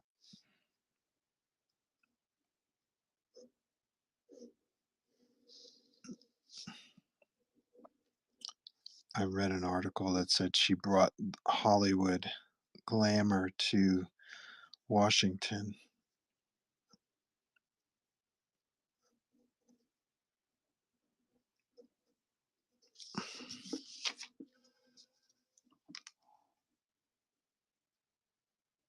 Never did. She lives in Potomac. I think he's some high class lawyer. Oh, that might be what it was. Yeah. So he's probably got political connections.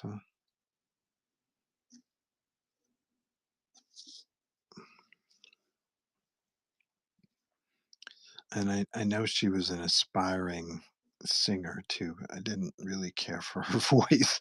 I'm sorry to say. I say, look, you can do whatever floats your boat, man. Just go for it. But do I have to listen to it? I'm a fan, but do I have to?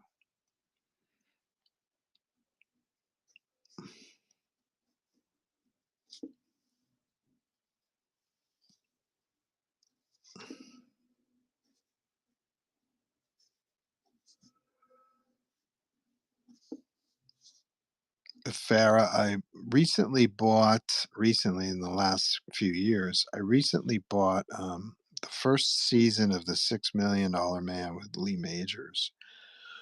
And I used to love that show as a kid. That was appointment television. Whenever it was on, it used to be on Fridays, and then they moved it to Sundays on ABC, like 8 o'clock. And that was appointment TV, man. I used to love that show. I guess attracted to the superhero nature of it, the super strong guy with the mechanical arm and stuff like that. And um, I couldn't make it through that DVD. That show was so bad. It was so horrible. I wanted to like it so bad just because I was hypnotized by it as a kid. And then never couldn't make it through the first season. So forget about the seasons that had Bigfoot in it and stuff like that, which I have fond memories of. I used to love it when I was a kid. Couldn't wait for the next episode to see what happened. When Bigfoot and Steve Austin went at each other.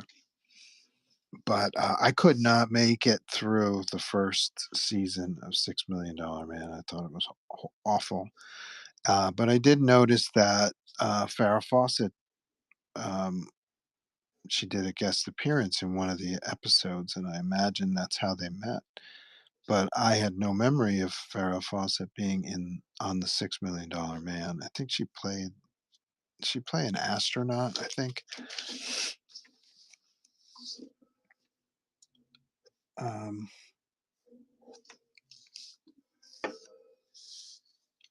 but yeah, I had no memory of her being on that show, even though it was my favorite show.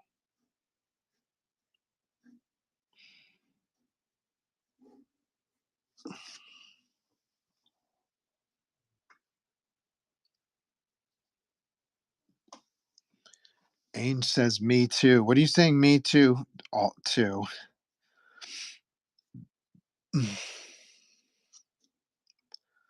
I'm talking about a whole bunch of stuff, and I'm not keeping tabs on my chat like I should be.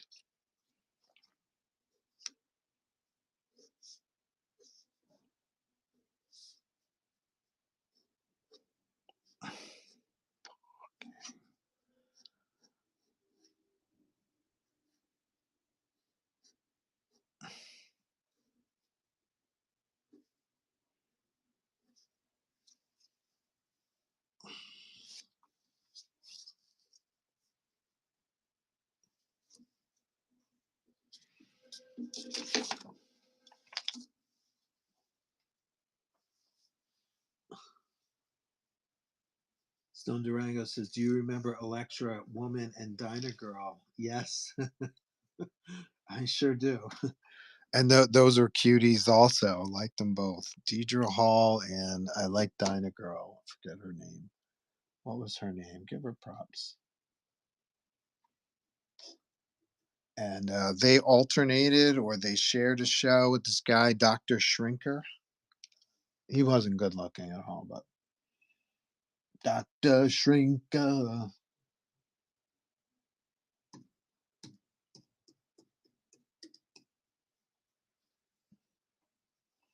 Also Sid and Marty Krofft, Electra Woman, and Dr. Shrinker. Judy Strangest, is she Dinah Girl?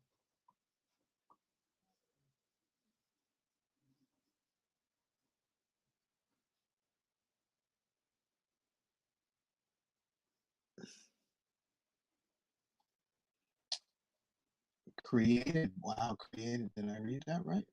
Joe Ruby and Ken Spears. They were the Hanna Barbera major participators, producers, and then they switched over to Sid and Marty Krofft, and then they started their own series, or their own production company like Fang Face and Spider Woman and Thundar the Barbarian. Wow, I didn't realize it was such a close knit family of Saturday morning producers there. So Electra, we're saying that Judy Strangis is, I think that's Dinah Girl.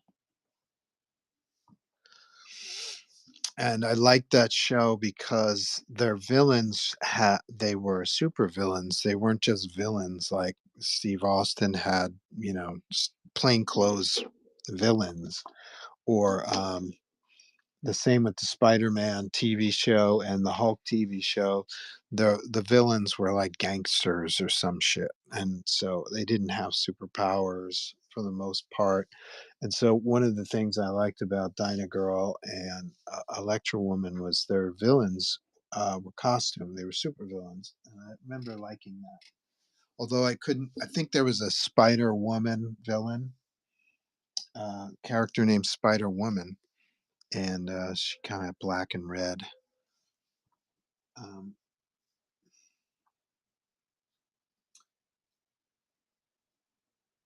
Steve Austin, a man barely alive. We can rebuild him better, stronger, faster. Doo-doo-doo. Watch, I have this since we're talking about Steve Austin.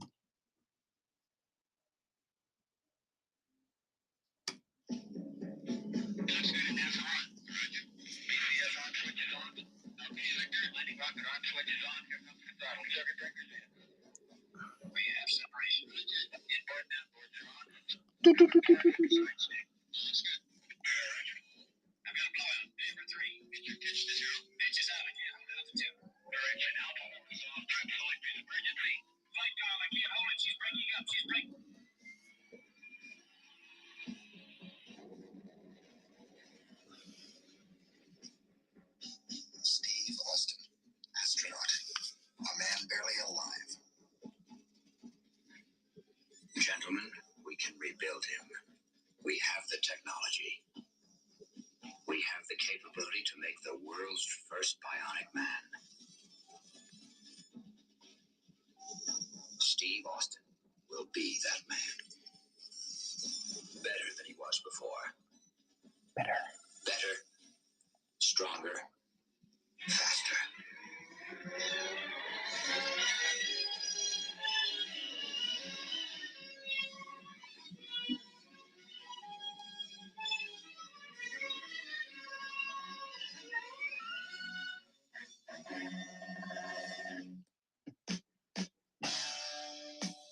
One of the best theme songs for TV, for sure. Yep, had to look it up. Didn't Andre the Giant play the Bigfoot on $6 Million Man? Yes, he did. It was Andre the Giant. And I remember loving that because Bigfoot craze is at its peak in the 70s, right around then, right? And then also is Satanism. That was so cool too. All this all the satanic cult episodes of the 70s TV shows. Yeah, man, and UFOs and Loch Ness Monster. That was all badass shit, man. But yeah, Andre. I remember seeing Andre playing or wrestling. We used to go to my grandfather's on Sundays and Sunday after church, and Grandpop. He would never go to church, but he would be watching wrestling on Sunday mornings, and Andre the Giant was a frequent wrestler, and I'm like, Pop, this isn't real, man. His blood is pink. And my grandfather would be like, "Shut up, it's real." So, so that I remember Andre very well. I think he might have been the largest man I had ever seen at that point. We're talking about our first television crush, Miss Mayhem. Who was yours? Miss Mayhem says Michael Bean was my first crush. Is that Terminator, Michael Bean?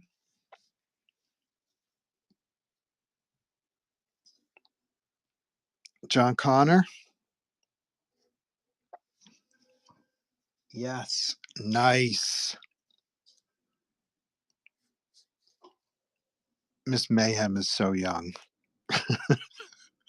That's like 83. That's like at least 15 years after what I'm talking about. But good for you, you whatnot whippersnappers.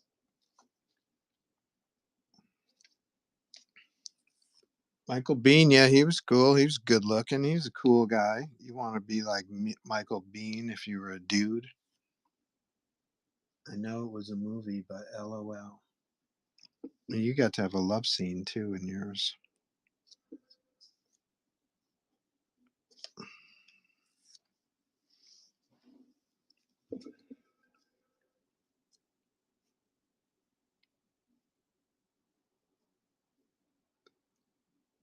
I'm trying to think of my experience with the Love Boat. Not much. Huh? For some reason, we didn't watch the Love Boat, but I do remember Lauren Tweez. Not sure how to say her name.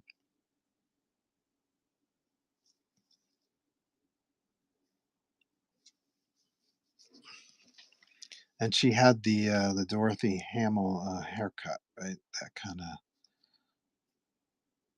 short cut with the bangs.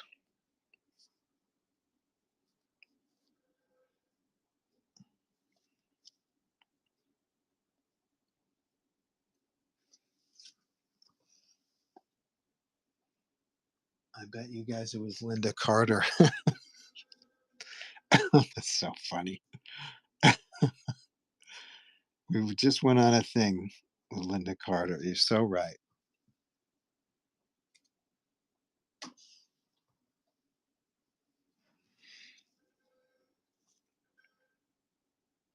And I don't think that we were fans of her singing voice. At least I wasn't.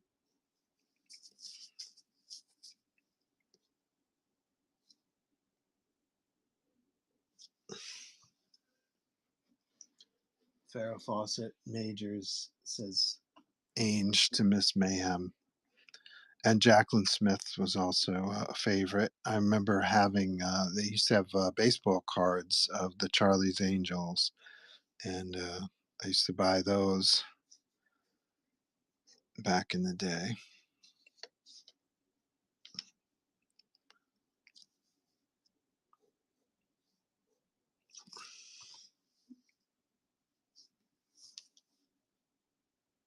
I forgot about Farrah. Hmm. And yes, Suzanne Summers was pretty happening at the time. Captain and Tennille. I used to think Captain and Tennille was, well, which one is the woman is Tennille, right? I used to think she was cute. Wow. I haven't thought of these people in a long time.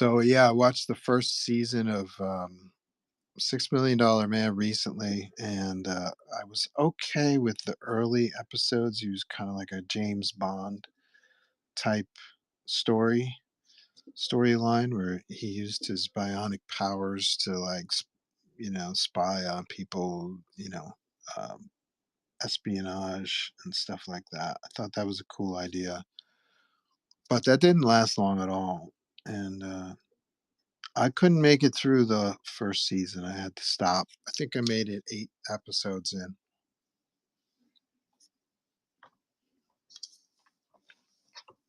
and I just couldn't handle it. It was way too slow. Even the slow sound effects with the da da da da da da da da da da, they made sense at the time because no one could move that fast, but also B, um, you want to extend those cool moments. And so, what better way to do slow motion action? But it was really boring for me. Your mileage may vary.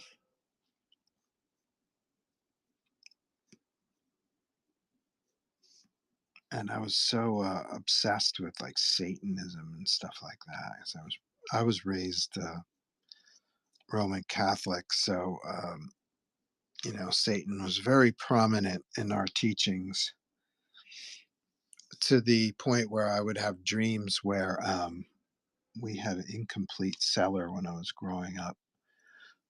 it was it wasn't like a finished basement with concrete and stuff like that. It was mostly earth, like the walls were kind of concrete slabs, but the the cellar floor was not complete. It was mostly dirt, and that's where the water heater and stuff like that was. So we go down in the cellar. It was actually a scary kind of thing. Our basement, it was a lot of cobwebs and stuff like that, and people did not go down to the cellar. Nobody in the family went down to the cellar like to have a good time. It was just okay, check on the water heater or whatever. It was actually kind of a scary place for me. The light There's only one or two lights in the cellar, in the basement, and and there was a lot of spider webs. So I used to have dreams that I was getting dragged down in the cellar by Satan. It was terrifying. It would wake me up out of a sound sleep, um, just horrified. And then all this exorcist stuff was happening, and Manson cult, and Rosemary's Baby, and The Omen, and Exorcist 2, and all these devil movies were coming out. It was prime fascination with the devil for me.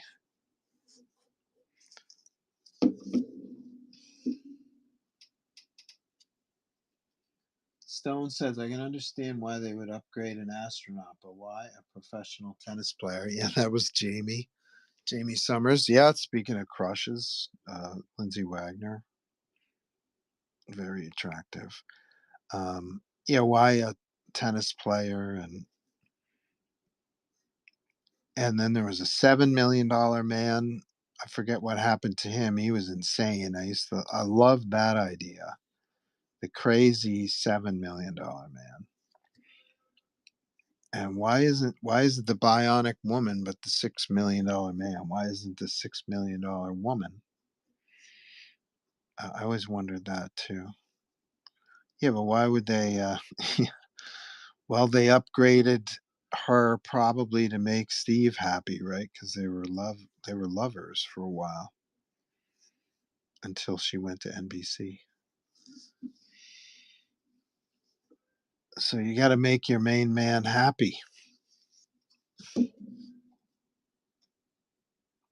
So what did your family think of Venom? I don't think my family knew who Venom was. When I first started in the industry, I used to bring um, comics that I worked on to my parents, but they would they would steadfastly put them in a comic box. I guess somebody, either they bought a comic book box or someone bought one for them. They put all my comics in the short box, but I bet my life savings that they never read any of them. I do remember giving my parents some of my original art also, like as a gift to frame. And so this is when I'm at Valiant Comics. And so very early in my career, I'm giving my parents cover art, Valiant cover art and stuff like that. And one day I went into my parents' spare bedroom and I found this pile of art and collecting dust. And inside this pile of art is all the comic book art that I had given them. So I'm like, well, fuck these two. If they don't want this stuff, I'm gonna take it back. And there was a Shadow Man cover. This, well, I don't know, 20 some years ago now. There's a Shadow Man cover in this pile that I sold on eBay for $900. So my parents had no idea and probably no interest in what I was doing. So the idea of Venom, they probably didn't even know who Venom was, to be honest.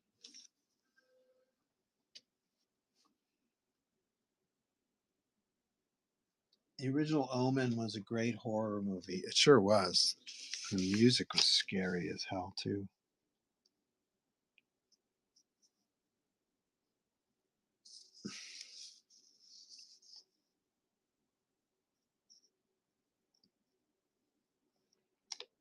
And Gregory Peck, he kind of gave it.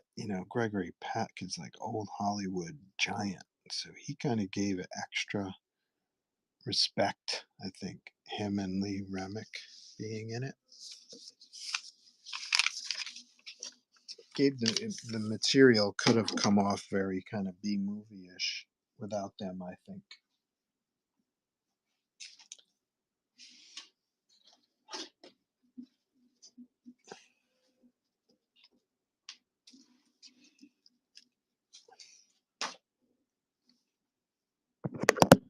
Yeah, the first Exorcist is probably still the scariest movie that I've ever seen. Maybe it's because I still have that young Joe. Uh, you know what it is about the first Exorcist? I think I was in like fourth or fifth grade when it came out, and there were kids in my class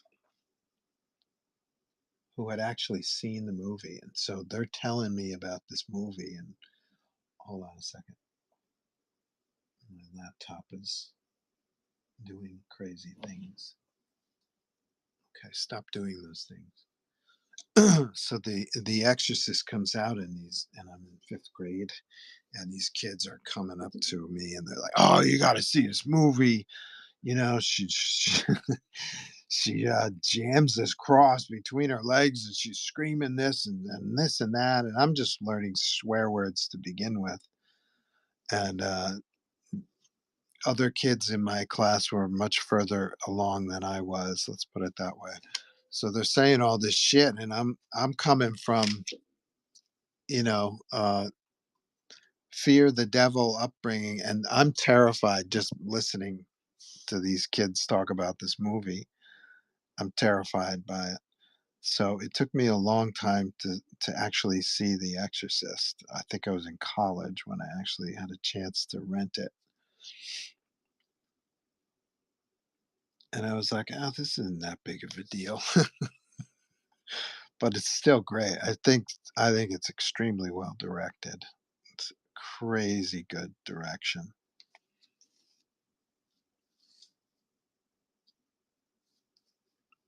William Friedkin, I believe, was the director. Outstanding work. Great. And not really even though the pacing was slow, it wasn't really didn't feel like a slow movie, which is kind of an accomplishment in itself. where, every little thing that's happening was actually interesting.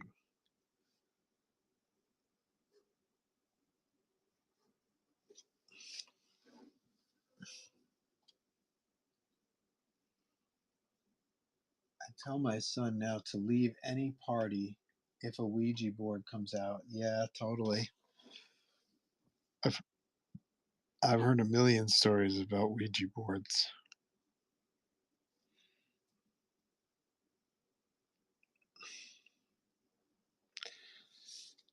I've never been part of one of those stories though. Usually when we played Ouija boards, it was kind of a dud.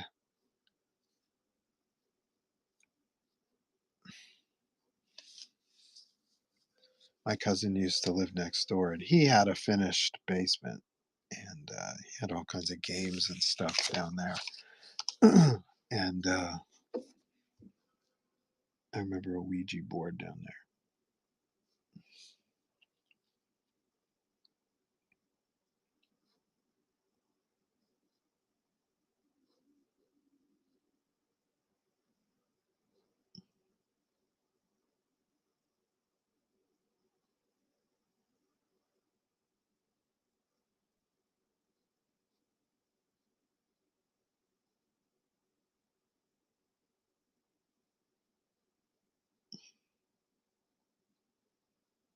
And I remember these kind of B B movie documentaries they used to have back then, and one was about the end of the world, and talking about the Antichrist and the numerology involved, and they were like comparing certain. They still do that to this day, like they compare certain um, celebrities or public officials, and they compare them, politicians. They compare them to, you know, their numbers to the Antichrist and stuff like that. I love that shit. The thing is that they've been doing that since the beginning. That's why none of it is believable to me because I would find out that um, back in the 14th, 13th, what is it? What's the 1400s? 15th century. So back in the 15th century, Genghis Khan is just raping and pillaging his way through Europe, and he's literally at Europe's door. He's raping and pillaging through Asia, and he's literally knocking on Eastern Europe's door. So Europe en masse is terrified of this guy. They swear that Genghis Khan is the Antichrist. And that's one of the reasons I have read that there's so much exploration going on to the West because they're scared shitless of the Antichrist, Genghis Khan. And so they're looking for possible ways of escape.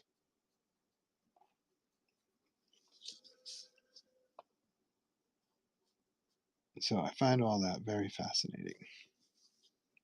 So if Genghis Khan isn't the Antichrist, then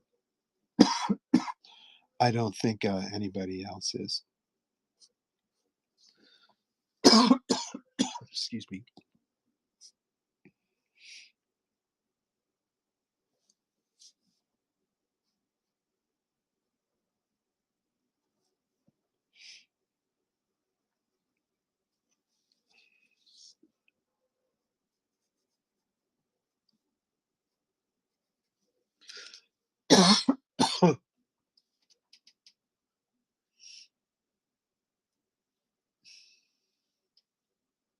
He said it was Reagan because his first, middle, and last name all have 5 letters. Yeah, yeah, yeah.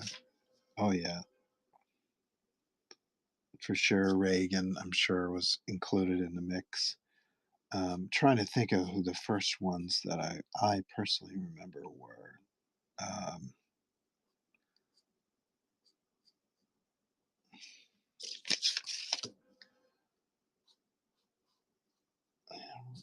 no, Reagan. The movie that I'm thinking of predates Reagan, so it had to be somebody else. And for some reason, Nixon seems to be the obvious choice, but I don't honestly remember them citing Nixon. It may have been another, it's like a celebrity.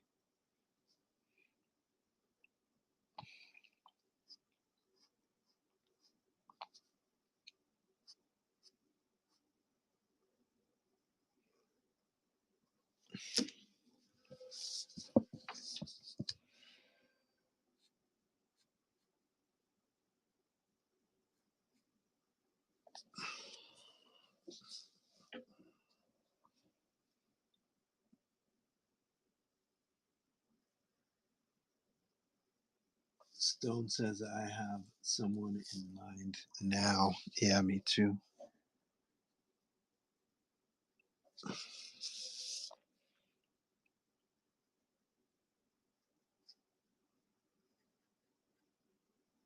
He's even said recently that he thinks he ain't going to heaven. I'm glad he knows. He's not scared of it though. When I was a kid, I was scared to death of going to hell.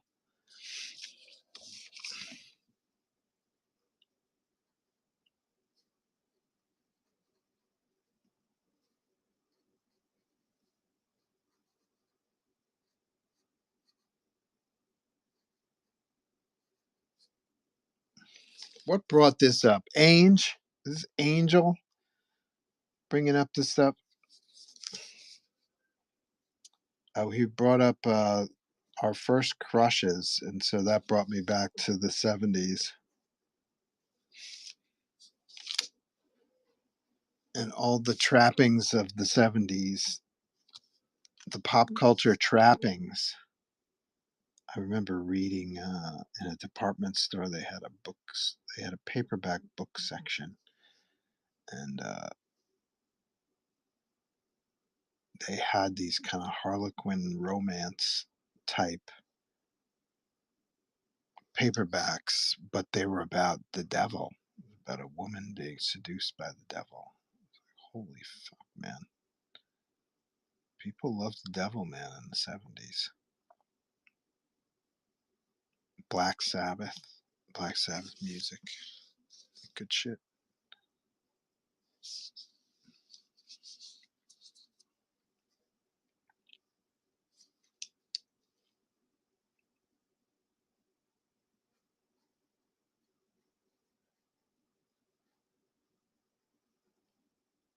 Boom, boom, boom. Not who I'm thinking about. Oh, really? Lunchtime, says Palooks. This piece is coming out killer. Love it. Man, everybody gets to speak their mind, share their thoughts.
I am a God fearing man. Evil and the devil exist in this world.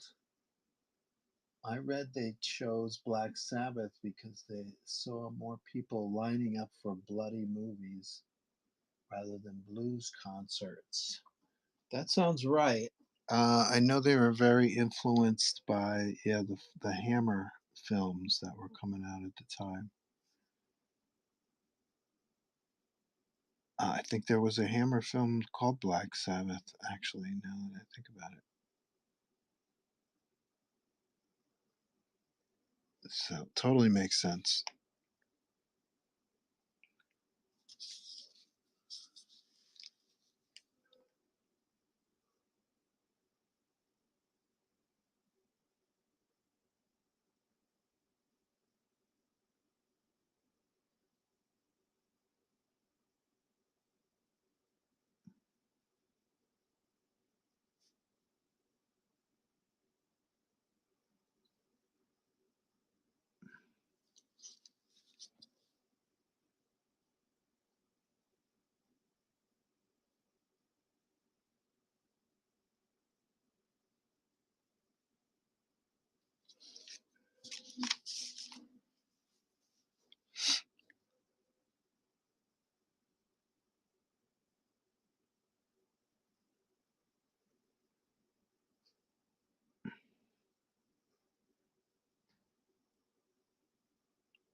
Is it true that Kiss released a comic issue with their blood included in the ink? Uh, it's partly true. They did a. I'm kind of a Kiss fan, so I know this kind of shit.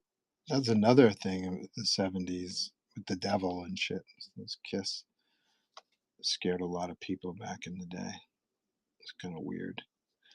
But they did do a press event, a promotional event where they donated their blood, or they had their blood drawn and then uh, added it to the printer ink. They showed up at a printer's at a location. I think it was upstate New York, and they kind of dumped their blood into the ink. But the specific uh, magazine that was being printed at the time was not the comic book. It was actually an issue of Sports Illustrated. That's like a thing with collectors is with Kiss fans slash collectors is there's a specific issue of Sports Illustrated that was going through the press during that event, and so Kiss fans will buy um, that specific issue of Sports Illustrated because that's the magazine that contains the Kiss blood. But yeah, that was a big thing back in the day, especially me as a comic fan and a Kiss fan. That was like two worlds colliding. But did not care for the Kiss comic book when I first bought it. Didn't like it. Um, love Kiss, love comics. Did not love the Kiss comic.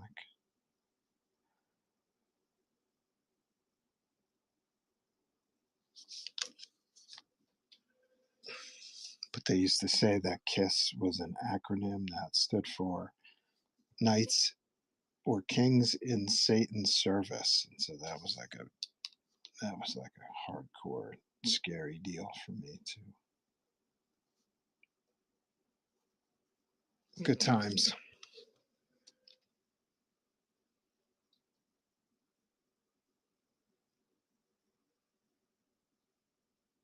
No, I bought the Gwen comic. Yeah, I don't think Miss Mayhem saw the Gwen finished today. Here you go, Miss Mayhem. Get an eyeful. Here you go. This is just me, uh, destroying venom today. If somebody wants this, I'll throw it up for auction and you can buy it. This would be considered a full figure, I think. It's got enough of his figure, and then we've got some extra spider stuff. So this would be 150. If you're interested, I'll run the auction. Let me know. Otherwise, I'll run it when it's finished. Let's see. Stone says, didn't Stanley do it with them? He was there, but I don't believe he donated his blood. I could be wrong about that. My memory, uh, my memory is that he did not donate his blood.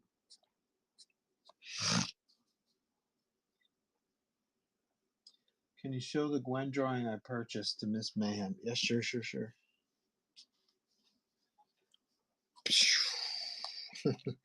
And this one, if the figure works out well enough, it will become a print, and this will be the background.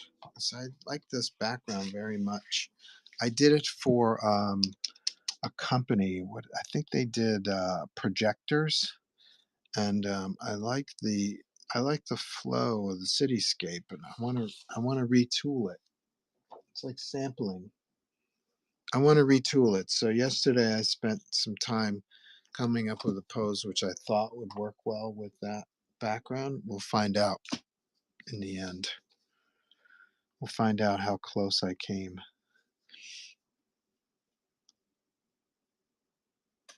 And then Paluk says, I love the angle you used for the buildings. Yeah, so cool, right?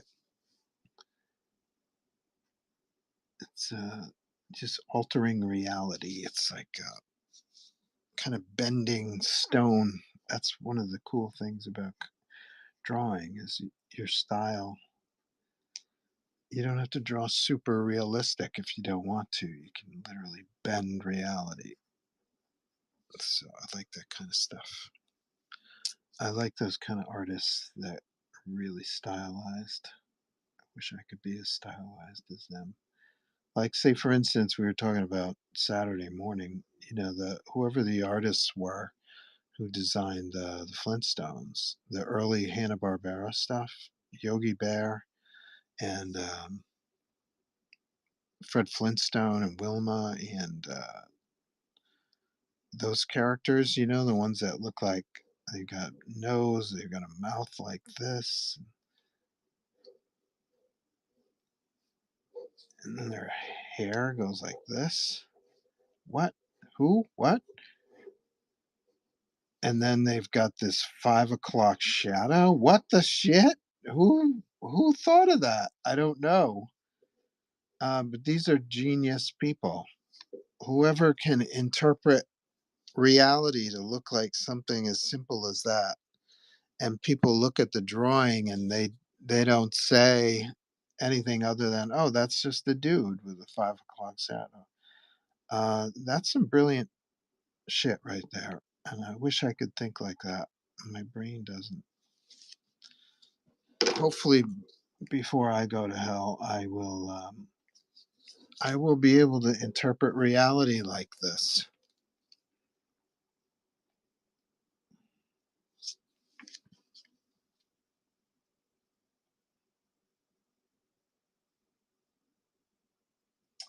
Did Whatnot recently add an art and print category? I don't know that. I haven't seen it myself. Stone says, no matter the art style, the women look attractive. Yes, even even when they look like Wilma Flintstone. Uh, Maybe Wilma was my first crush. I wonder.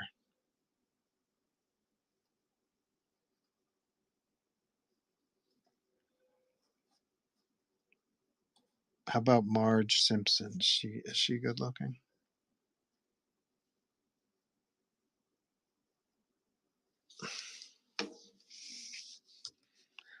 The dudes, and now there's real life. Shows like King of Queens or that show with Jim Belushi. I forget the name of the show. I've never seen it. Um, Everybody Loves Raymond. They all remind me of Fred Flintstone and Wilma. It's like, how did this dude marry this woman? How did that happen?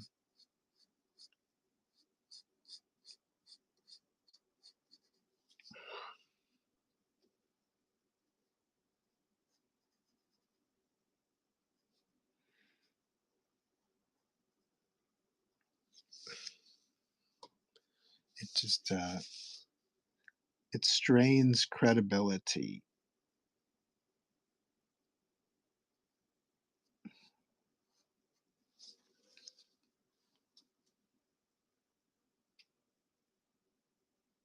So Luke says, I like the episode of The Simpsons where they copied the intro to the Flintstones with Homer. Oh yeah, is he in a dinosaur and stuff? Like, is he like riding a dinosaur?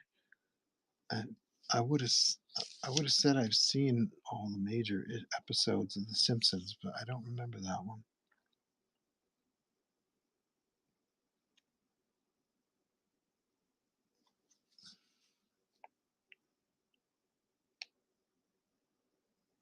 Favorite episode of The Simpsons? Are you guys Simpsons fans?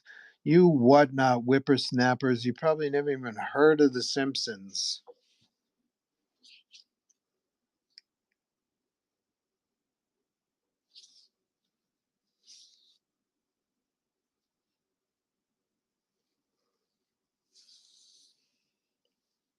Oh,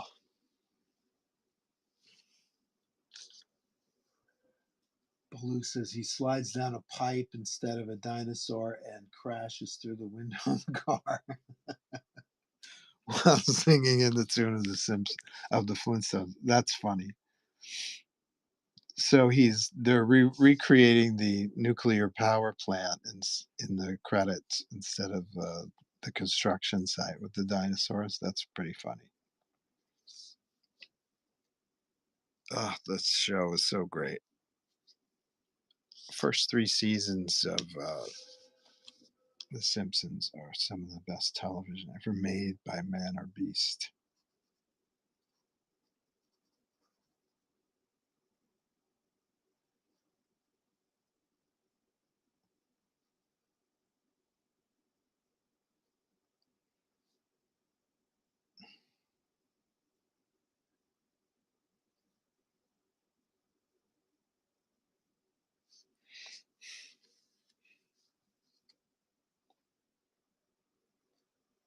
They're still on, aren't they? Of course they have. Highly recommend checking it out. LOL. I bet it's on. I wonder if it's on YouTube. Let's see. Simpsons. Let's see. Simpsons.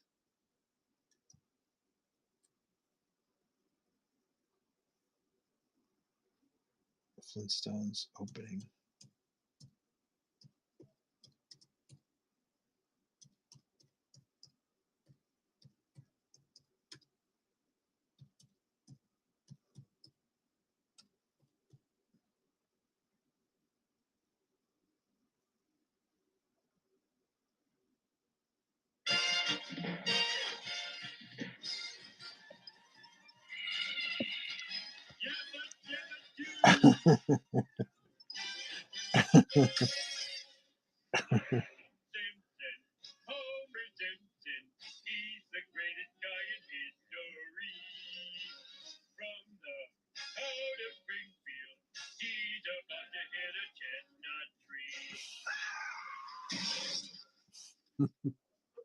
Nice.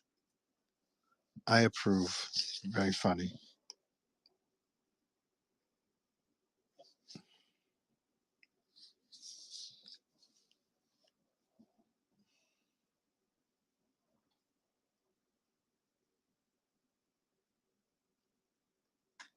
Very funny. Highly recommended. I agree. Highly, I recommend it as well. Very funny.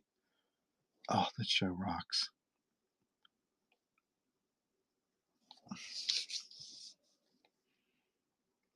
I remember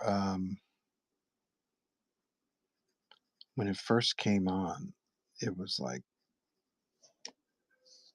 I guess it was revolutionary, right? But I mean, people were commenting on how the family behaved with each other, like, thought it was like, "Oh, this is an outrage. How can families treat each other like this?" And I'm like, "Dude, that's that's my family. I can totally relate to this."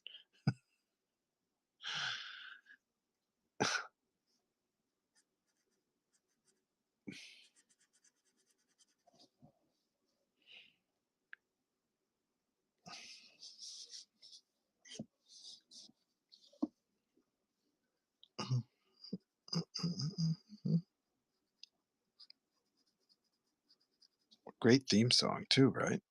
Not The Simpsons, but The Simpsons too, but Flintstones. Fabulous, fabulous work. I know I have the first season of the Flintstones on DVD, but I don't think I've ever watched it. I think I bought it at a sale of some kind, but never watched it. I have the first season of Scooby Doo on DVD also, and haven't watched that all the way through. That's another design is Scooby Doo. How do you draw that dog? That's a dog, man.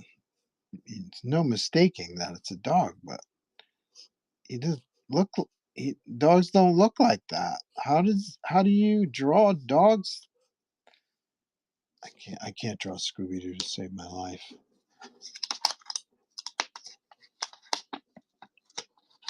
Um, with the feet, you know, I don't know. I don't know where to start.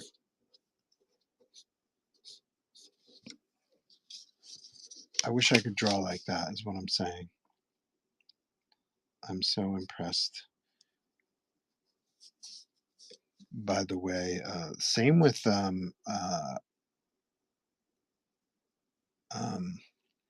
American Indian Northwest totems and stuff like that. The way they depict bears and ravens and shit like that. There are these really graphic, decorative.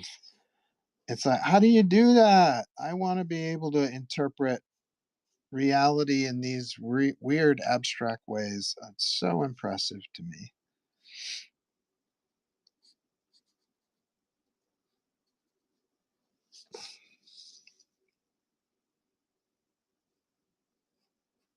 I'm hypnotized by Northwest um, Native American art. I think it's amazing. The main reason being that I my brain doesn't think like that, but I wish it did. I also have a book on Olmec art, which is South American. Um, Olmecs were, I guess, they were contemporaries or they were geographical neighbors to the Incas and the Mayans and stuff like that. And I've got a whole book on the art, and I'm just dumbfounded by it. I just, in a good way, I'm so impressed by how people can take uh, reality and alter it, and you still recognize, what the animal is or what the object is at the same time. It's very impressive. I'm so jelly. I'm jelly.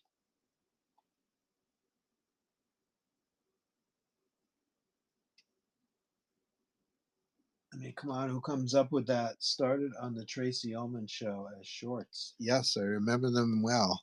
They were great. Looks more like Huckleberry Hound. Yeah, I told you I can't friggin' draw them. But how impressive the designers are. I wish I knew the specific artist name who came up with these character designs. I don't believe it was Hannah or Barbera. I think it was probably somebody on their staff, but I could be wrong about that. But genius person. or people. Haluka says, agreed. Haluka says, time to get back to work. Have a great rest of your stream. Cheers. Thank you. See you later. Thanks for coming by. It's always fun. Enough chatter. I get no work done when you guys are talking to me. Chatter, chatter, chatter.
Oh, Venom.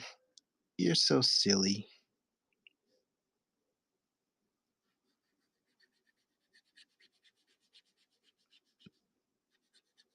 You're chewing on Spider-Man's shirt.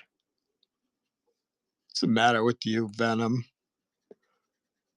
What's the matter with you, man?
Daytona says, I just bought that issue you did in the 90s with Venom chewing on Spider-Man's shirt. Yeah, this is kind of a similar idea.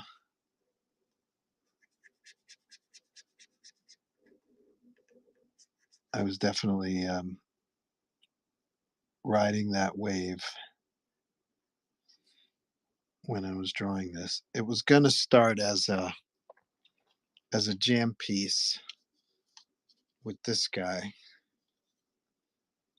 but I changed my mind in mid-flow, and then I was channeling that cover.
Oh, so tired today. Was up at 5 o'clock sharp. Could not get back to sleep.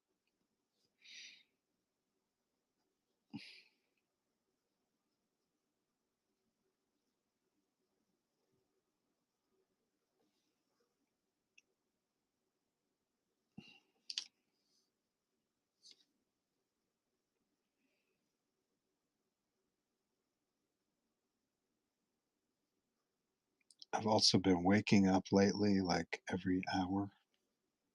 So I'll wake up and I'll look at the clock and it'll be like 11:15 and I go back to sleep and wake up and it's 12:40 and I go back to sleep and I wake up and it's 1:45. That's been happening a lot in the last week or so.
Ugh. Mm.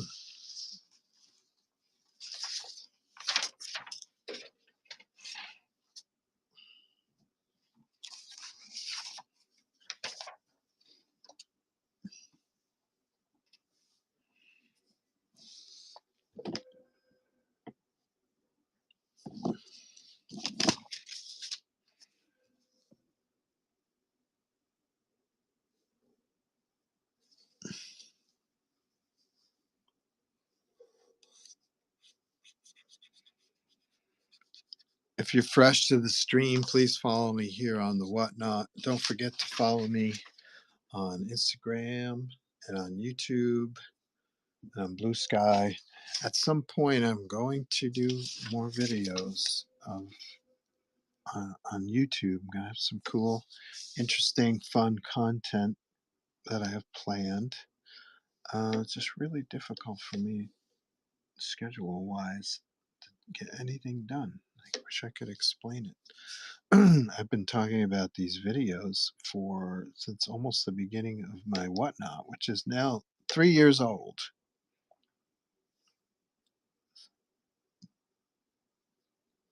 I have to work on my concentration skills.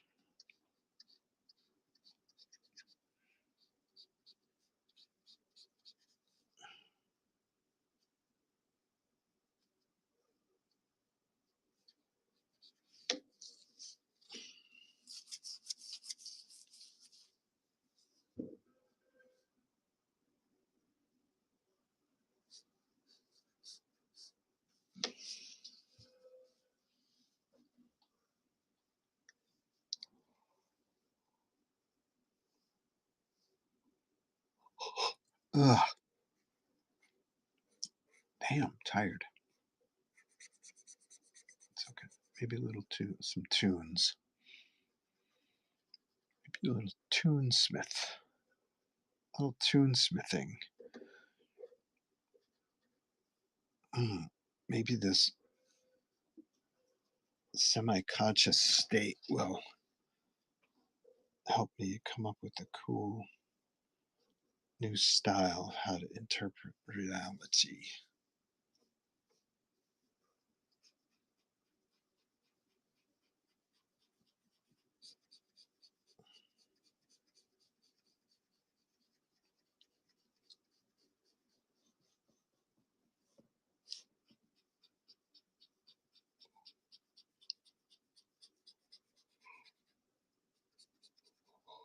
Oh.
It's a little bit like the first Venom cover too, except there's more going on conceptually.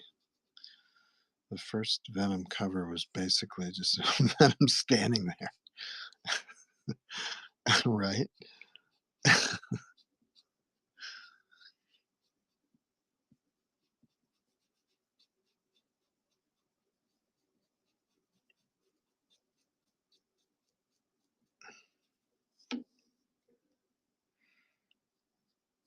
Superheroes just standing around.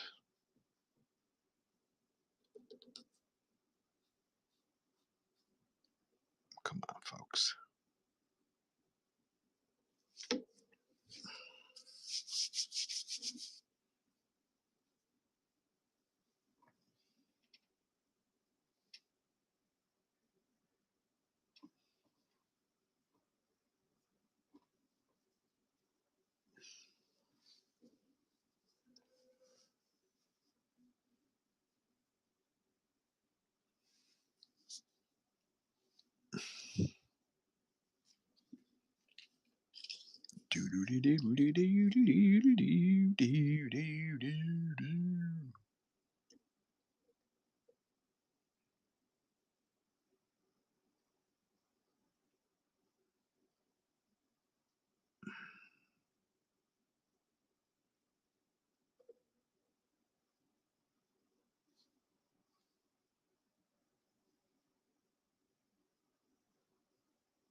All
right, I think I've laid in a lot of the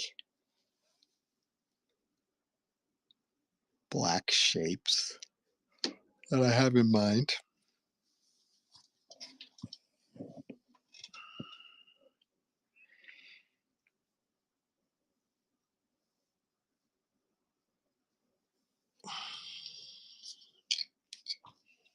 We'll start doing some detail.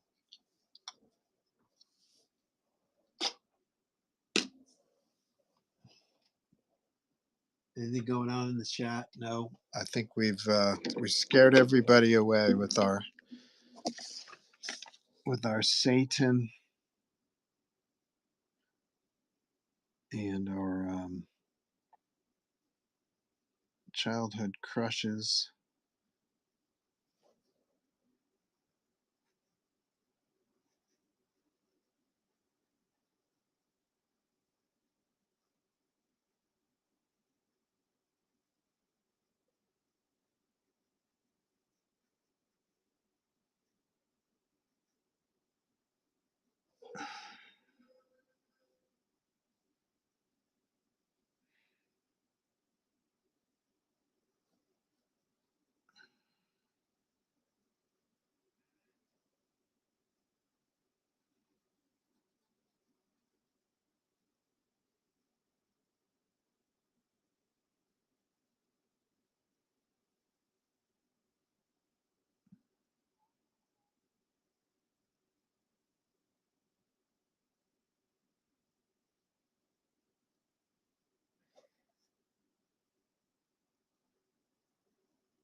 Should I put this up for auction and then the winner can watch me finish it, or should I finish it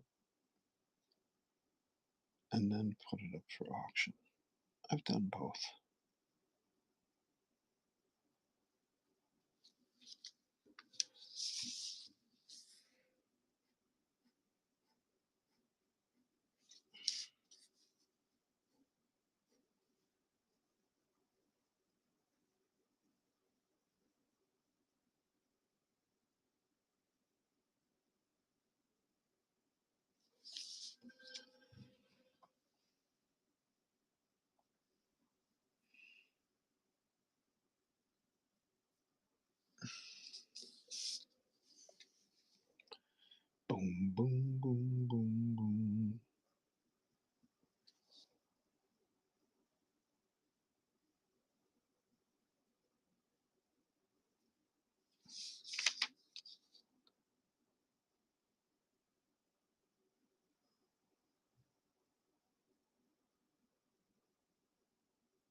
Hey, do you have any more good questions today?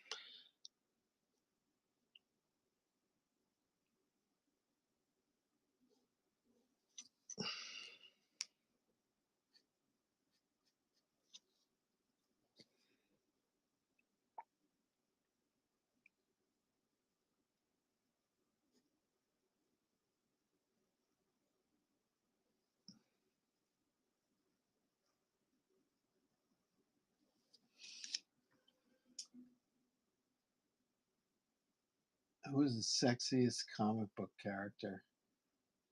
Create a poll question for that one. Well, you have, in order to do a poll, you have to have choices, though, right? So, who would be the choices?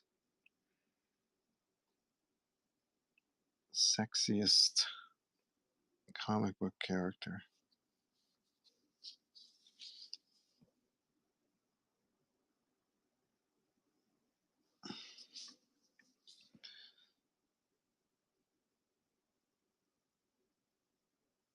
Is your friend Vampirella on the list?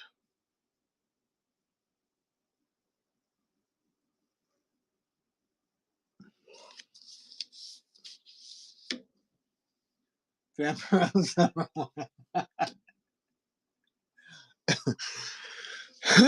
Is she even a character? I suppose she's a character in the most general sense of the term. She doesn't really do. What does she do? What is her personality? She doesn't do anything. She stands there with hardly anything on.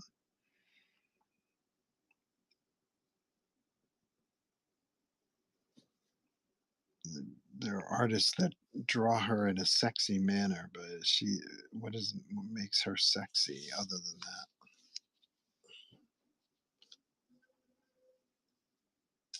What do you nominate?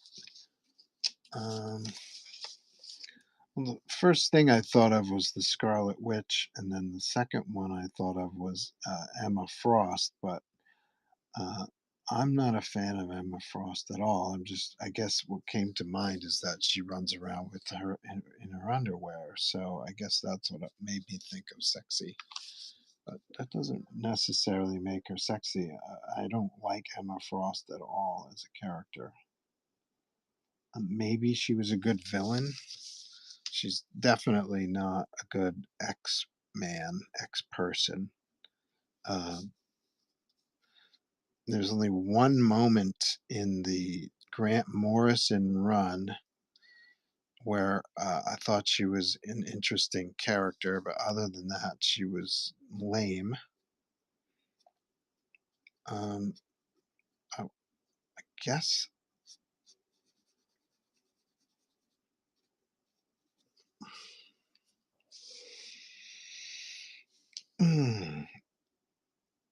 I like MJ as a character. She had a personality. She was outgoing. MJ's a cool character. That make her sexy? I'm not sure. Who's the most visually sexy? Maybe is that a good? That's a good way to quantify it, and that way you can put Vampirella in the list if you want. Where's that San Julian picture of Vampirella? Let me find that. Spider Gwen, is she in your mix?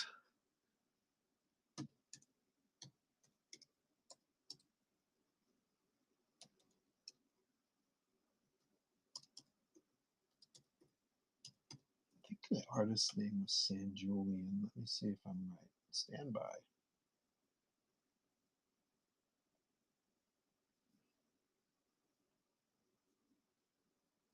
No, maybe not.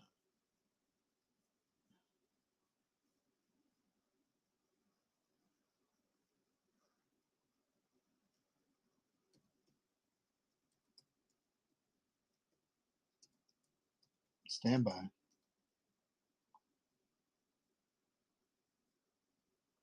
Okay, I found part of one.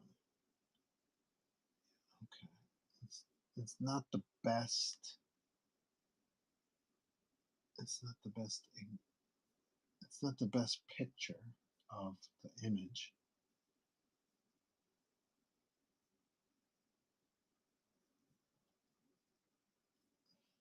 Stand by. I don't want to. I don't want. Stand by.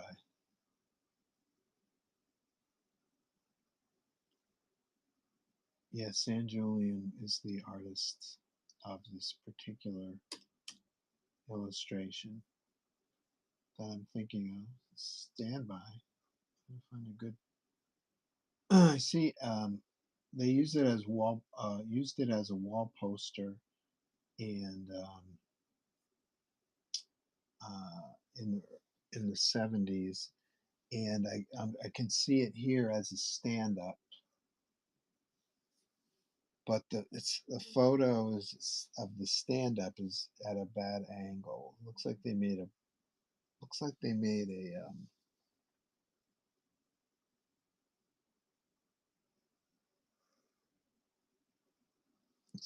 a stand up display of it. Um, are you there, Ange? This picture right here. Can you see this?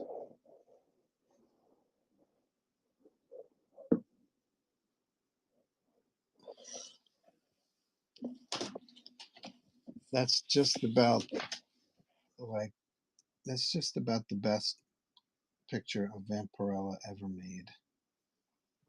Yes, for me. Catwoman, yeah, Catwoman's a good one. Harley, she's Poison Ivy. I like Poison Ivy. Supergirl. I'd say Jean Grey. Yeah, Jean Grey. Phoenix. Marvel Girl. Storm. Starfire.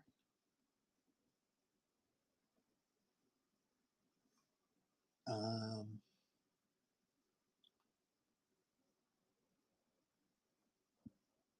Catwoman is a good one.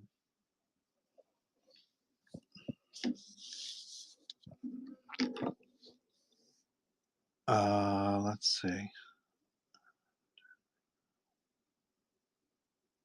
Wilma Flintstone. Daphne. Daphne from Scooby Doo. Does she count? No, she's not in com. Yeah, they have comics of Scooby Doo. She counts. Betty and Veronica.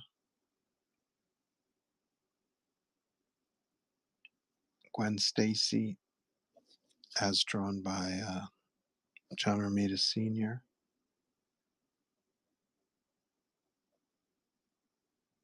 Um,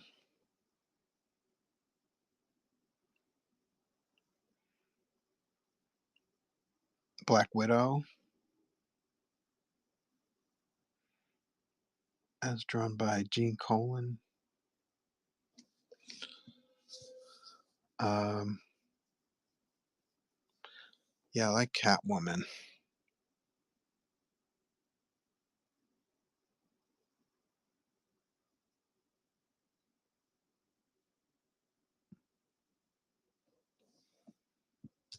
Shanna the She Devil. She's definitely a candidate for least clothing.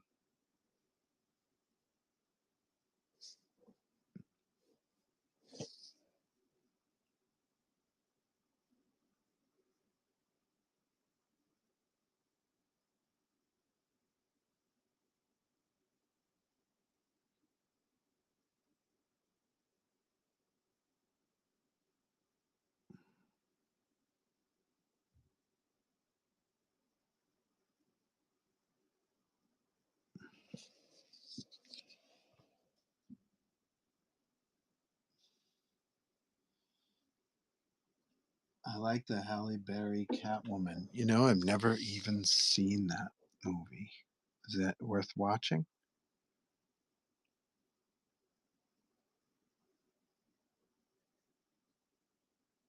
it strikes me um, that movie may have been an influence on the Pattinson, um, Batman,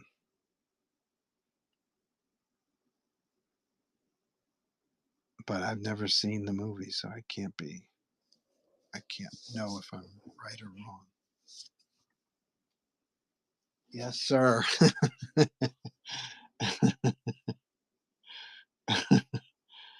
Okay.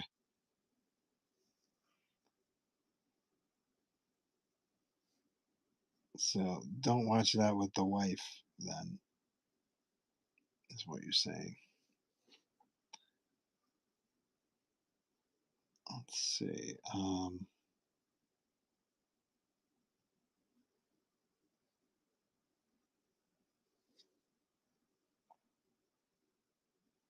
about Medusa?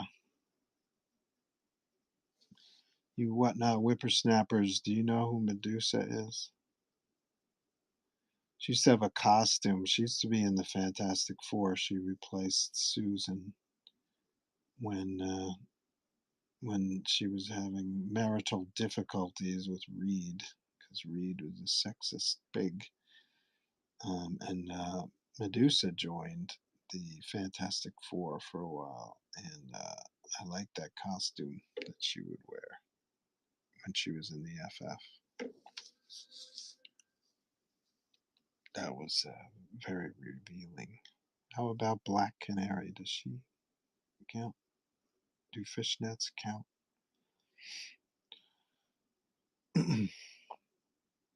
Maybe just about anything that Adam Hughes draws is sexy, right?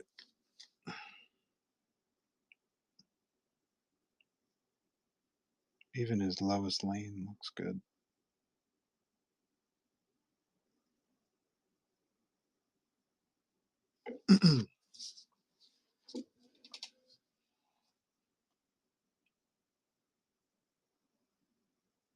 I met her in person when she was a contestant in Miss America contest. She was Miss Ohio. Wait, Halle Berry?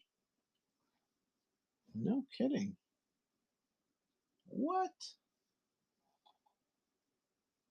I believe that was in 1984, 85. The top 10 contestants came to the aircraft carrier that I was on. Oh, nice. One of the perks of being in the military, huh?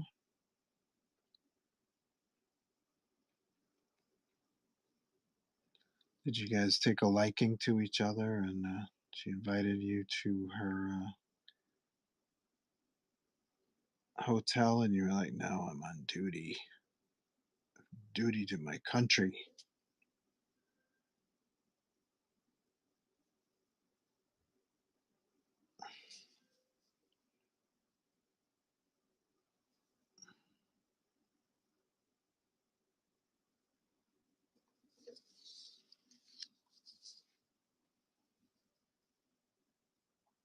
I told her to take a number. You had a line. She was in line, man.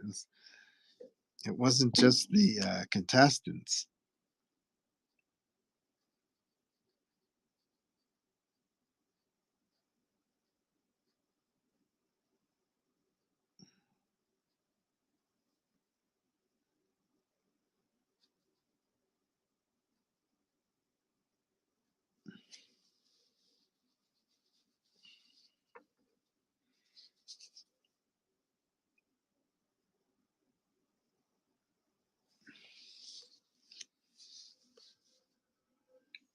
You're a busy guy, man.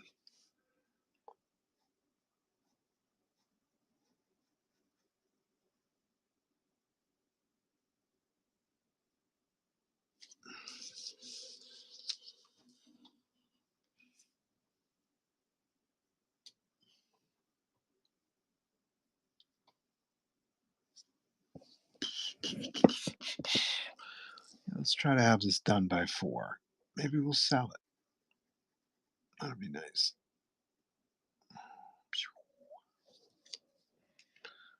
I know one thing is that I'm afraid this his spider design is going to get confusing.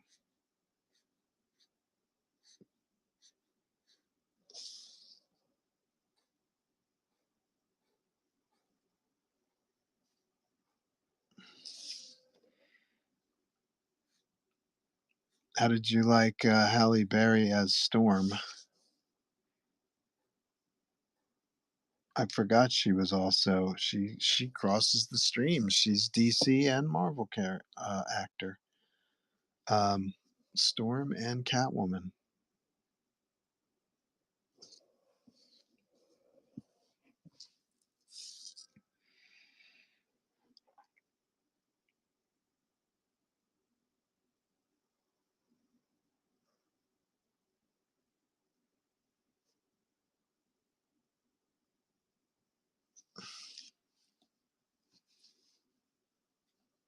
Love her. Yeah.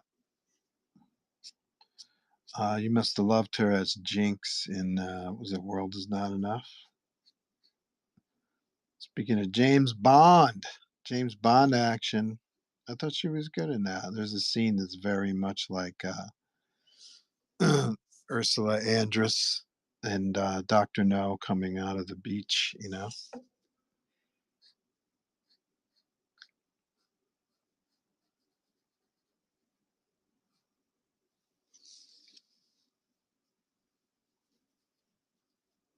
Yeah, she's very attractive. Mhm, mhm. No argument there, dude.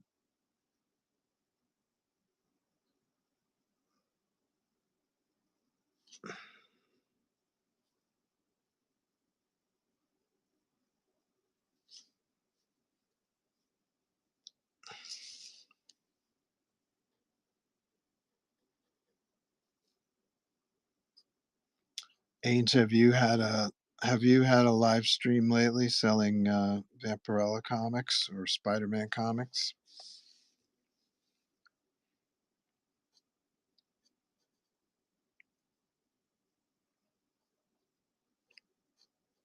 Or are you planning any?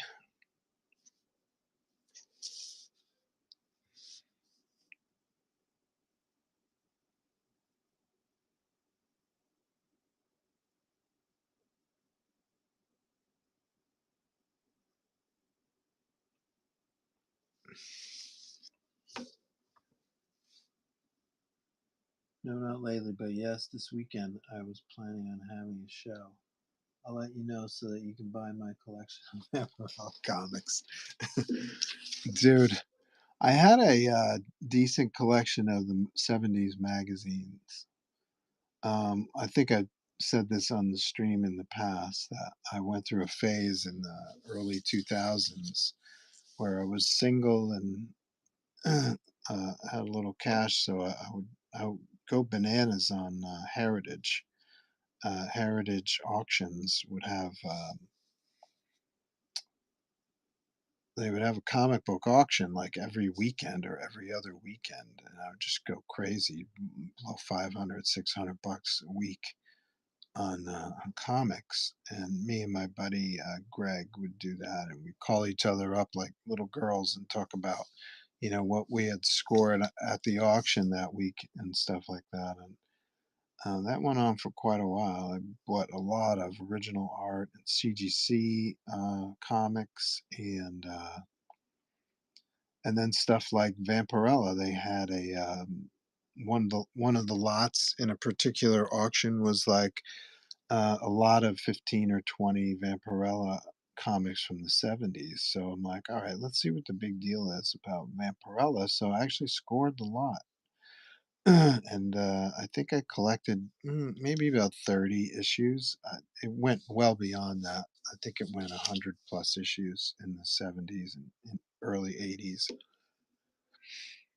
But I had a decent collection of them, and I read every single one of them, and it just cemented my it just cemented my theory that she's a worthless character. That she just there are no good Vampirella comics unless you want to look at outstanding half naked drawings of of women.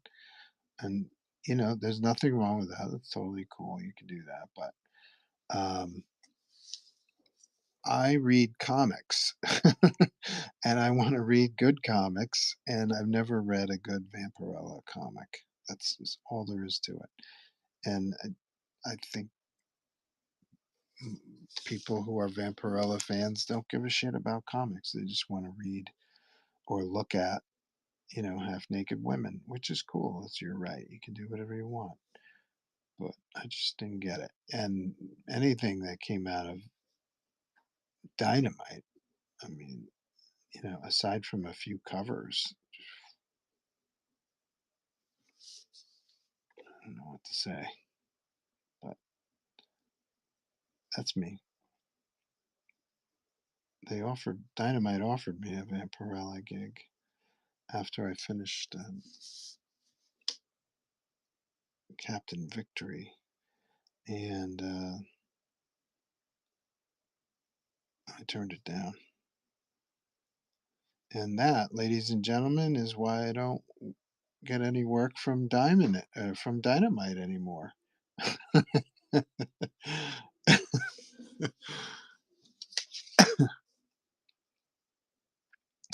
Don't turn down an editor. He will never call you back again.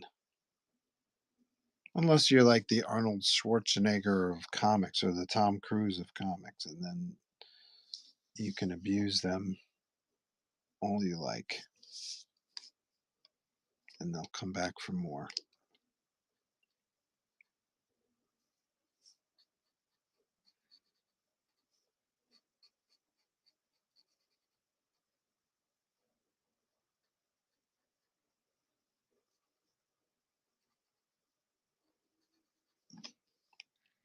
I sh- I should do a Vampirella sketch for my friend Ange.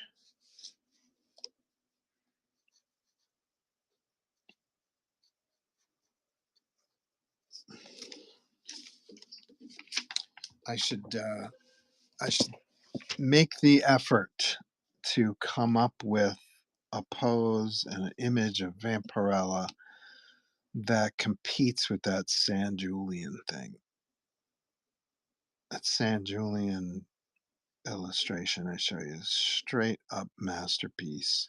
Attitude, uh, design, execution, just freaking, just freaking stellar, stellar, stellar. Iconic painting.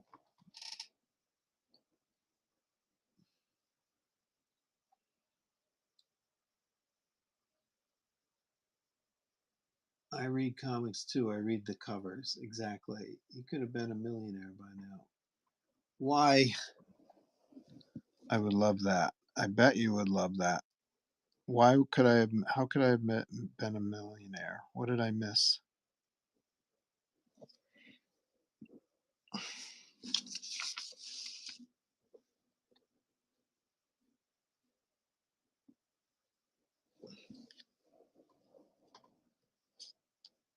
If you had taken that gig. Oh, the Vampirella gig? Yeah. I actually, you think about things, how you would handle things. And I think a Vampirella story would be really, really cool if it were drawn like Sin City, like really stark black and white and nothing in between. And so I remember thinking, what if I had taken that gig? What could I have done with it? And I probably would have gone there in that direction, but I don't think that's what fans want when they look at Vampirella comics.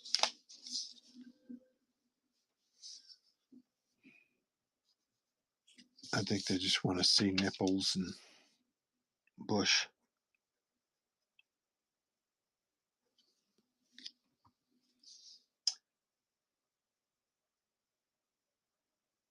There you go. Exactly. You could have taken her to the next level. Yeah, well, like I said, I don't mean to insult you, but I think most Vampirella fans aren't interested in that next level.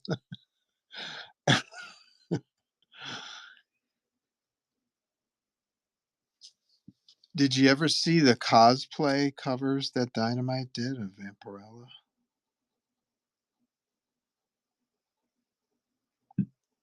I thought that was a good idea.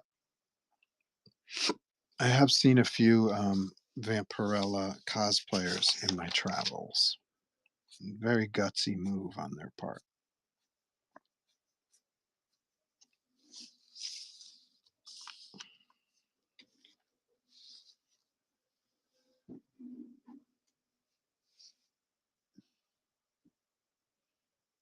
I can't say that I have, but I'm going to check them out now that you mention it. Venomized Vampirella. Venomized Vampirella. Isn't that an interesting idea that I've never ever thought of? Seriously, never thought of it. Venomized Vampirella. Shows even less close up.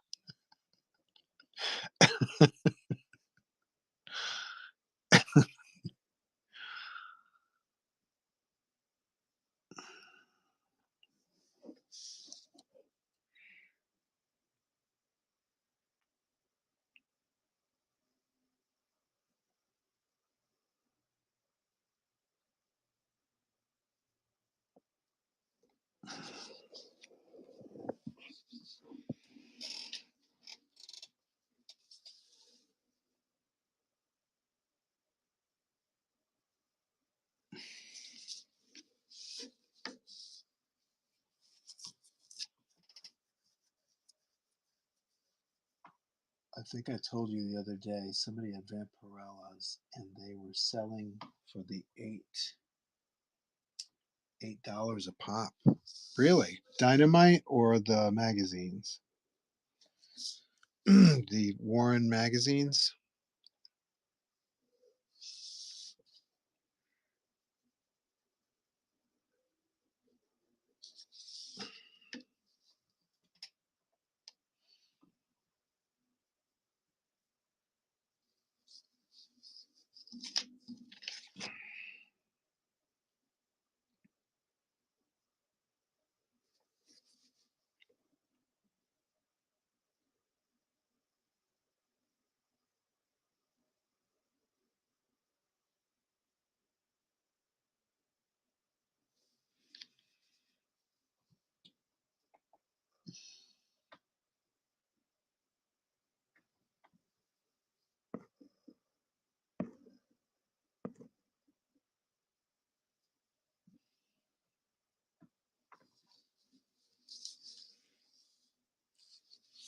Almost there, boys and girls. Almost there.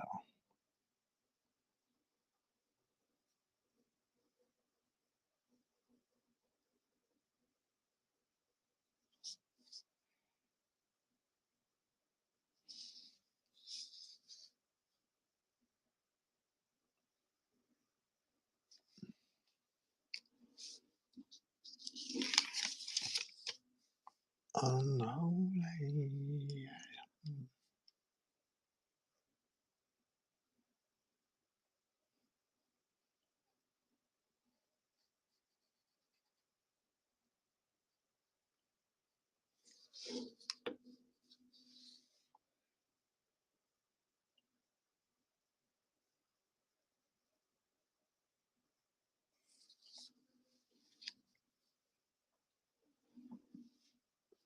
Ange, the mags that were the Vampirellas that were selling, were they the magazines or the Dynamite comics that were selling for $8 a pop? You got to tell me.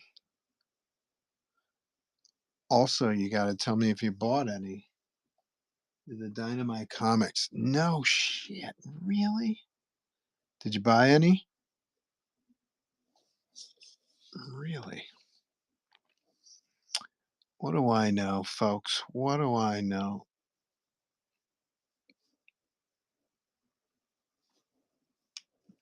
Were you buying them for were you the one buying them for $8 a pop? Oh,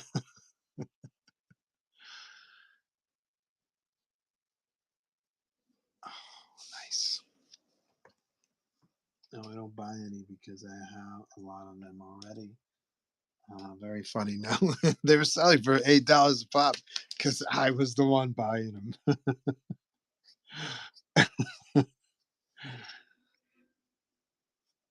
I'm just messing with you.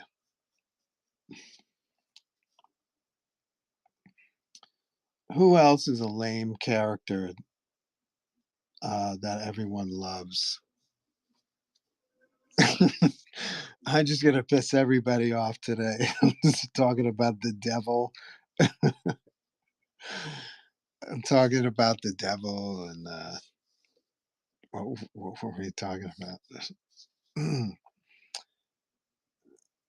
Linda Carter is singing, and we're just gonna and $6 Million Man and who's another character I think is lame is the Punisher. I think probably said that before. He's so fucking lame. One hit wonder.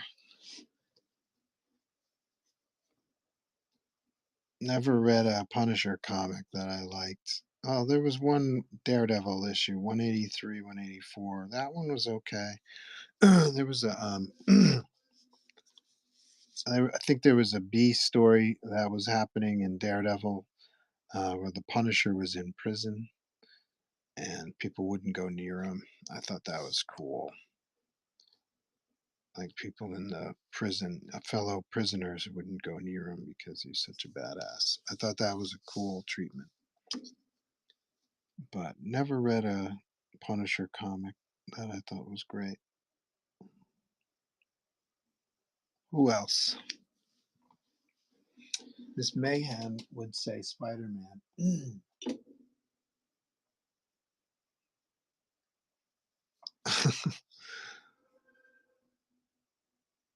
I guess I should just keep drawing and not talk. So I will lose customers.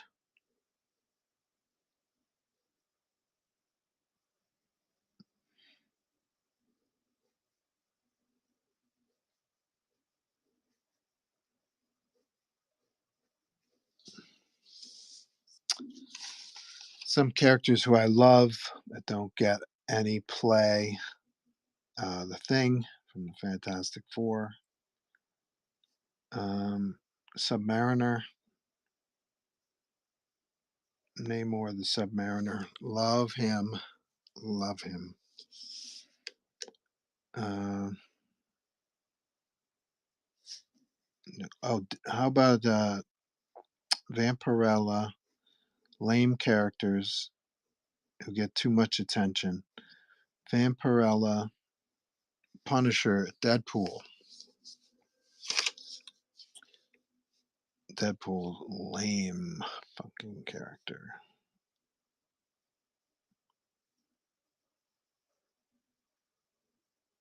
Even Ryan Reynolds can't save Deadpool for me.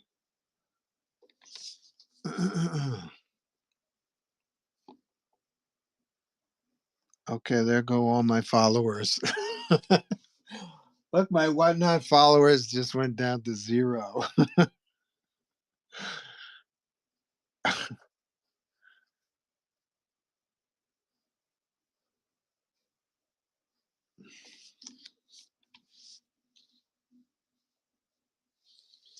Favorite characters that don't get enough play.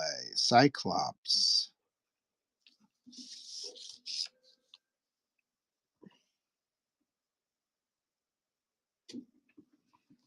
DC characters that don't get any play that are great. The Atom, Ray Palmer. No respect. No respect. Disappointing. He should have a top 20 comic book.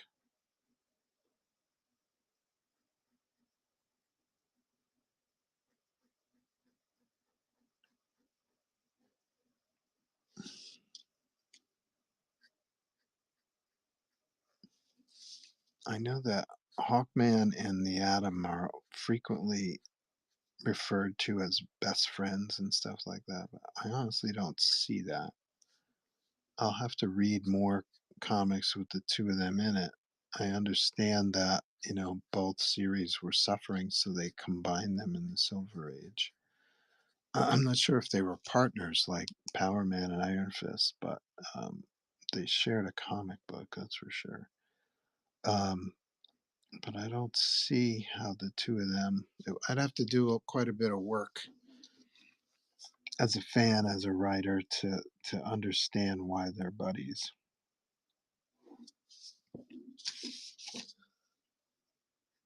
But I do think Hawkman and Atom should both be top 20 books for DC.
I just realized I haven't erased the pencil lines. Sugar.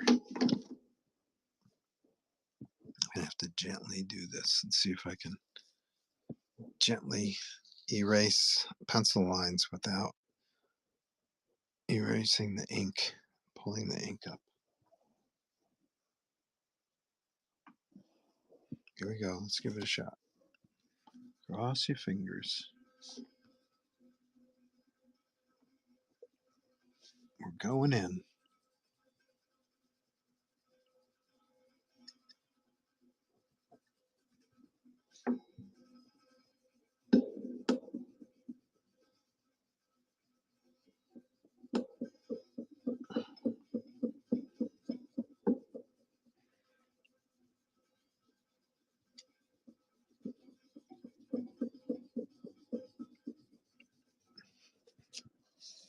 Oh, what fun it is to draw them all the day.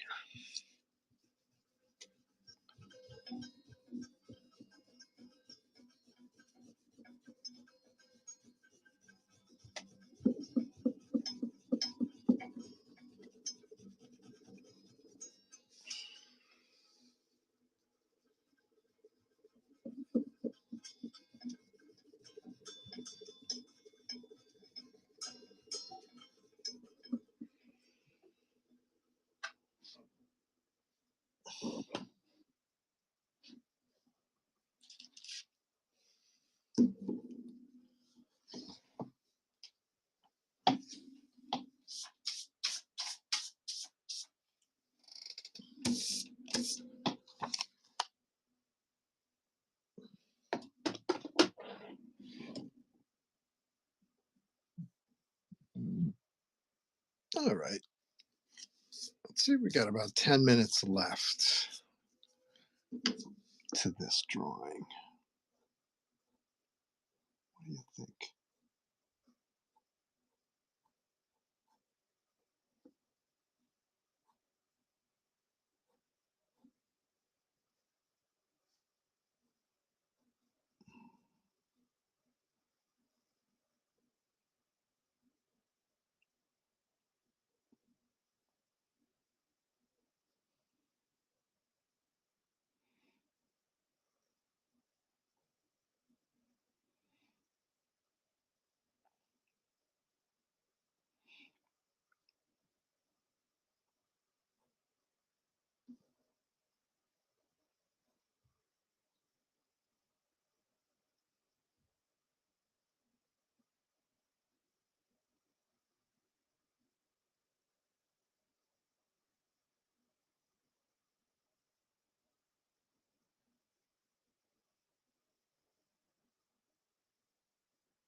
M. Dispenza in the house. What's up, VIP? Great sketch. Thank you.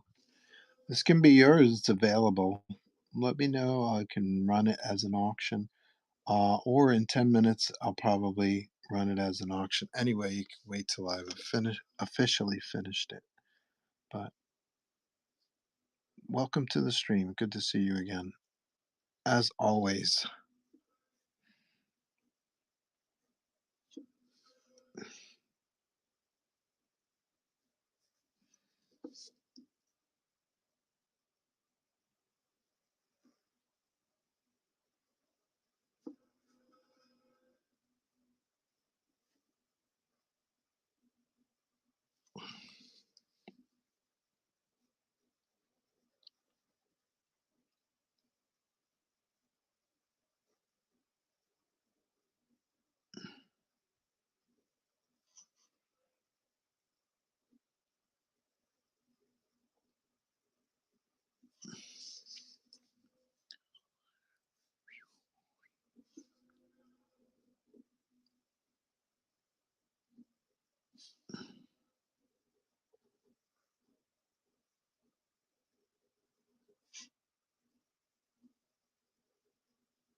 Ditto. Is the 11 by 17 marked as 220 sketch?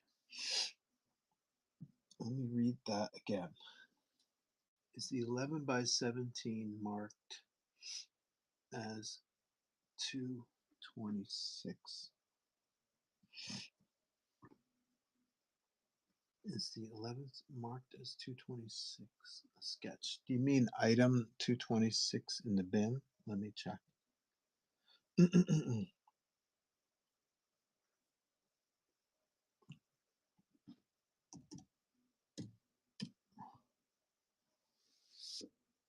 You could call that a sketch, I guess. It's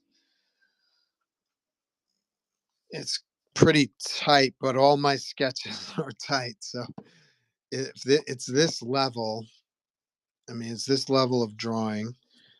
FYI, the figure. Let me grab the piece so I can more accurately show you what's going on. Be right back.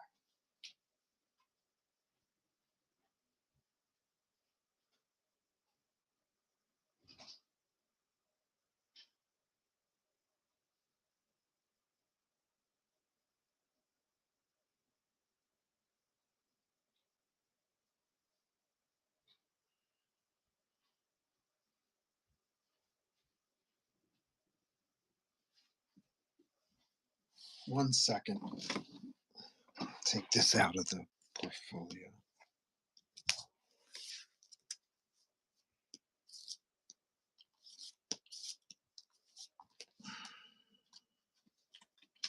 This could be a print too, couldn't it? Have it colored up. This might be fun to mess around with as a print. So just so you know, this figure was a sketch for a customer. I like the figure a lot.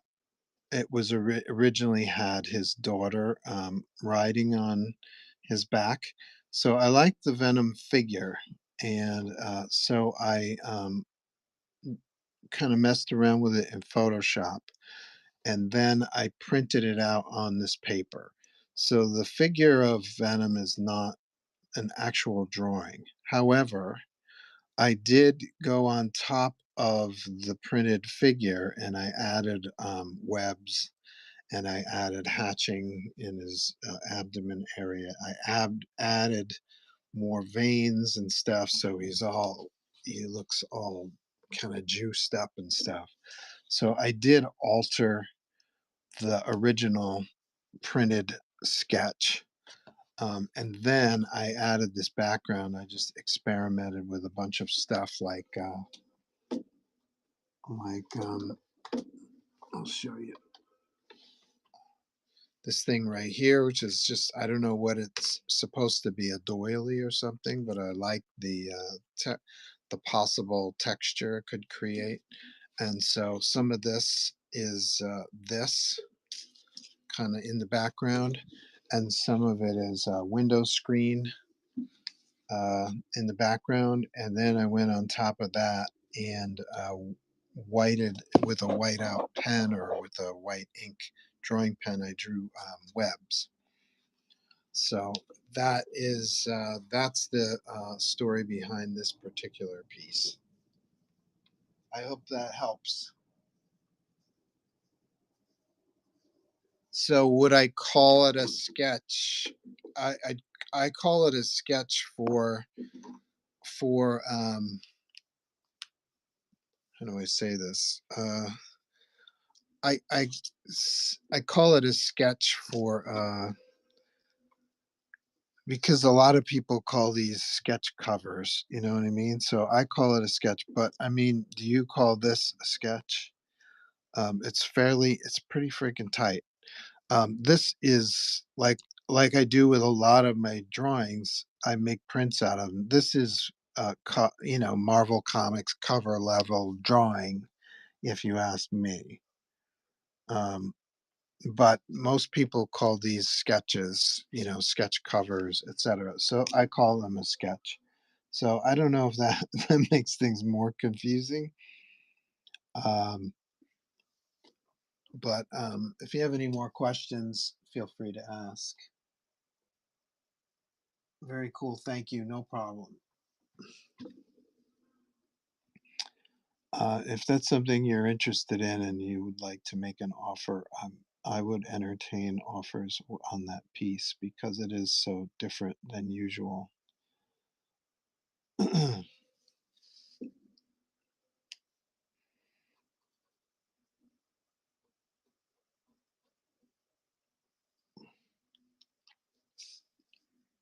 A figure like this, which is 150, which is actually 200 at a signing or a convention. A figure this large a figure this large on 11 by 17 would be somewhere between 300 and 400 bucks. So as in 350, which is essentially just the background. Well, what am I saying? It's you're getting a background and a figure for the same price is what I was trying to say.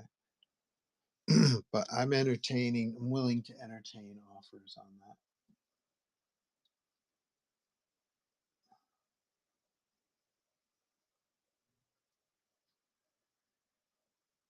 M. Dispenza says I would ask and say it a little different. OA.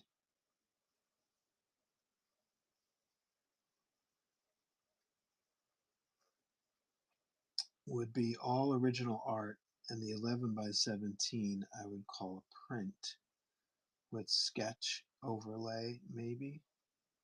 Wow, amazing work, hon. Thank you, Country Diva. M. Dispenza says, believe it or not, English is my first language. Yeah, I don't know. Everybody's got their terminology. The industry has their terminology. Uh, you know, I call this a sketch because a lot of people call this kind of work on a cover a sketch, but it's technically professional pen and ink work. A sketch, a sketch. I'm looking around trying to see if I can find something that I would consider a sketch that's within my reach um, that I have done would be. Yeah, I don't see anything. How about this? Now everything's falling off my bulletin board. I would consider that a sketch. Does that make sense?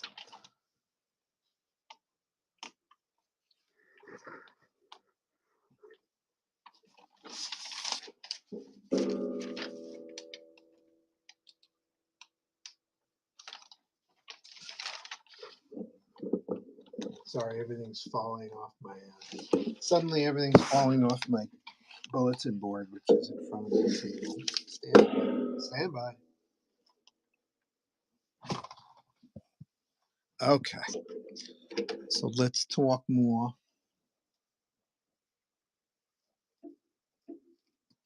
I'll grab that Venom you're drawing for 150. Okay, I will put that up for you. Give me a second.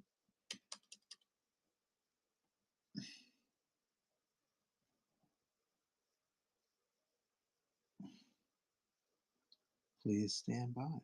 Here we go. 000. Venom Shred. I'm going to call this Venom Shred.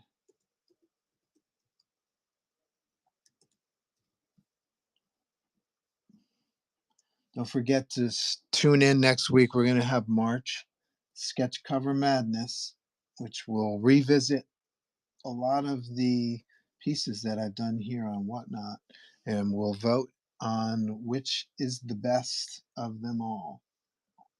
It's going to be a 2-month long process, apparently, because I only do 2 days a week.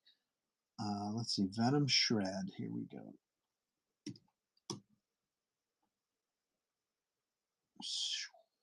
12 to 15. Confirm. Apparently, I have to choose a category. Comics and manga, comic art. Here we go. So here we go, M. Dispensa. I'm going to put this up for auction. Did it work? Stand by.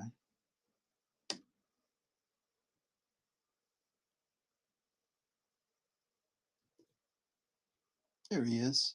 Okay. So I'm going to auction this off 30 seconds, and then you can watch me finish it. I still have to work on clarifying this teeth, and we have to tighten up this hand here. So I'll probably be another 15 minutes, I think. Check your IG first. What do I check on IG? Oh, dude. Before you run, check your IG. Okay, let me check your IG. Let's see. OA on a blank. Something fast. I get it. Before you run, check your IG. Instagram Messenger. All right. Let me see if I can do that. Hold on. Let's see.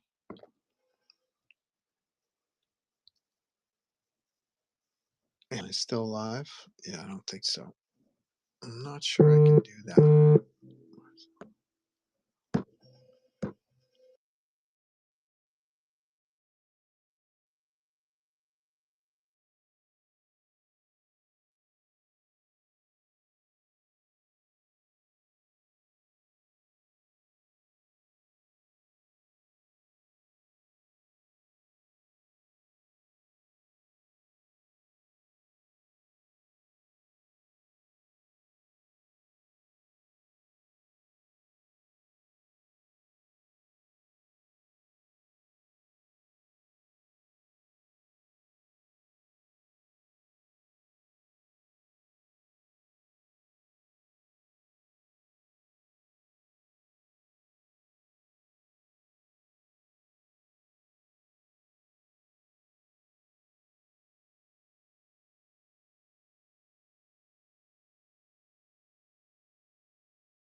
Technologically challenged here. Okay, so here's my email address. If anybody has questions or if you want to send me reference, um, my email address is joe at astronaut, like the spaceman, ink, like the drawing fluid.com. It's also my PayPal. So same address. Um, I don't. I don't seem to be able to receive reference while I'm live on the stream, so that's why I always encourage people who who make a request for a character to send reference to my email address. And thanks, Marcelo, for your patience with my lack of technological skills.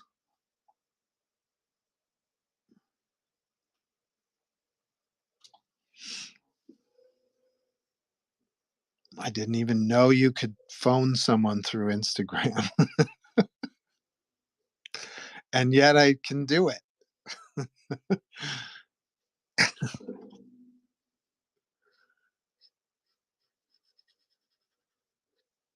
I didn't even know that was an option.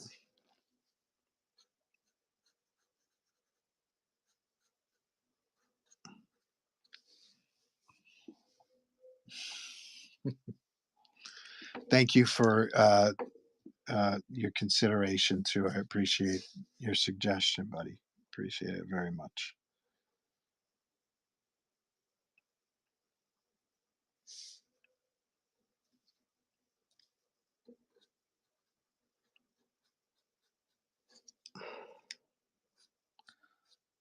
So I do try to when I do a show. I'm headed to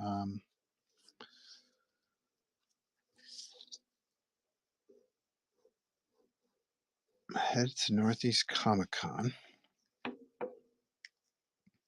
in a couple weeks.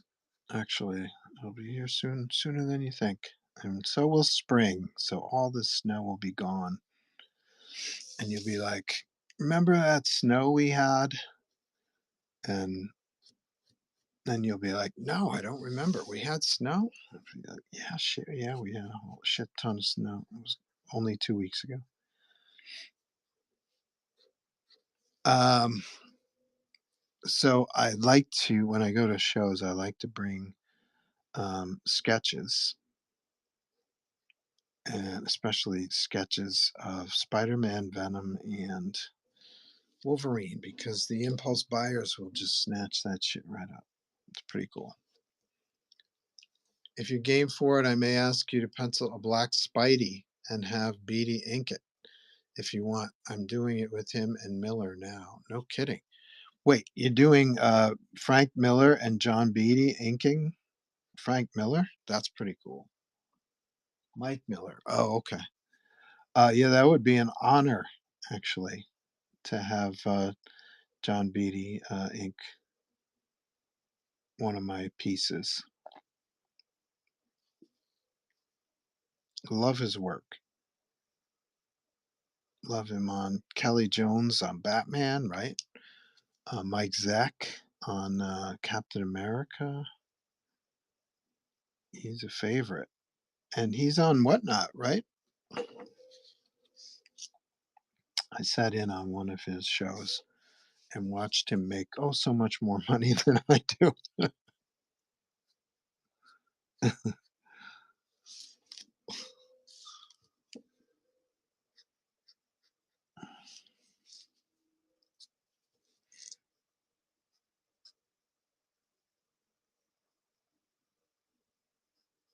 But he's the master.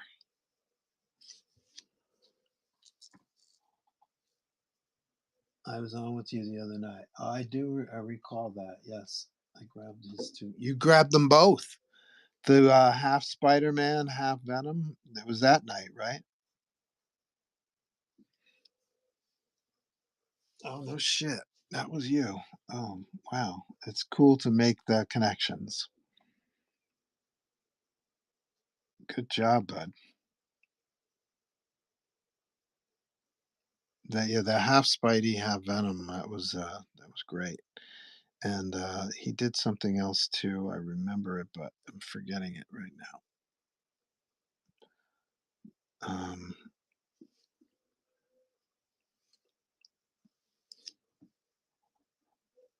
Was it another Spider-Man that he did? I'm trying to remember the other piece that he bought. What was the other piece?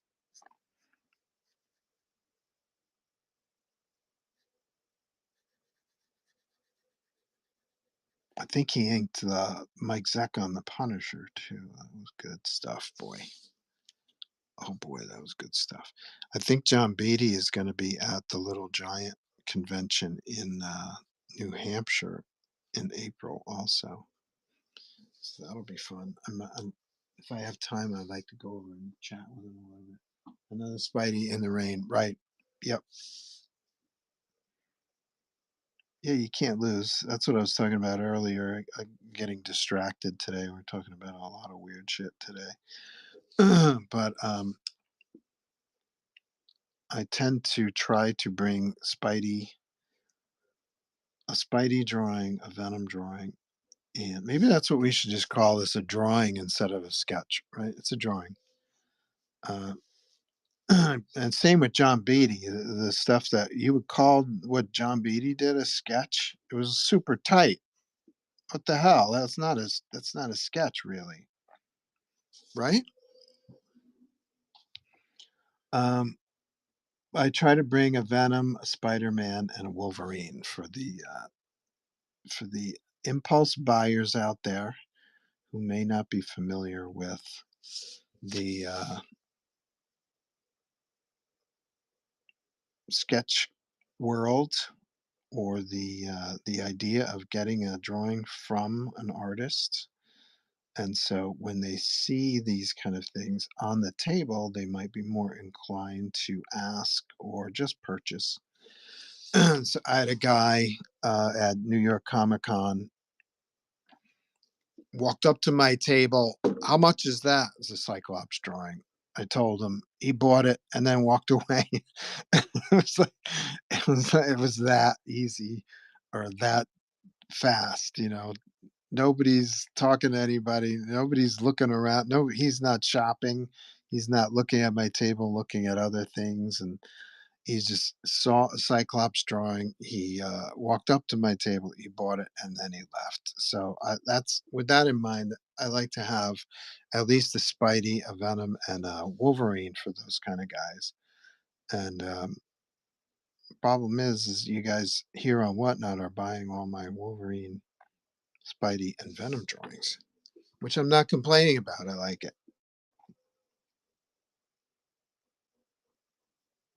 It just gives me more work. That's all. Which I like. I like working.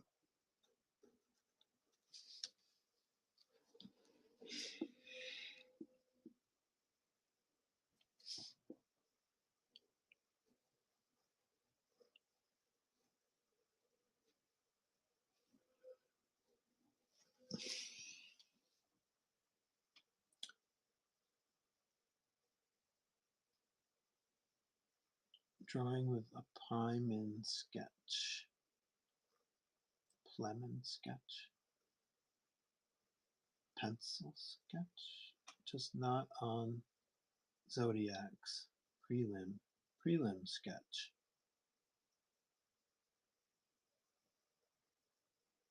Just not on Zodiac's. What do you mean? What do you mean just not on Zodiac's? Prelims or prelim is another good word for a sketch, I think. But the prelim, by definition, it implies that there's another drawing after it, whereas sketch doesn't have to have a drawing after that.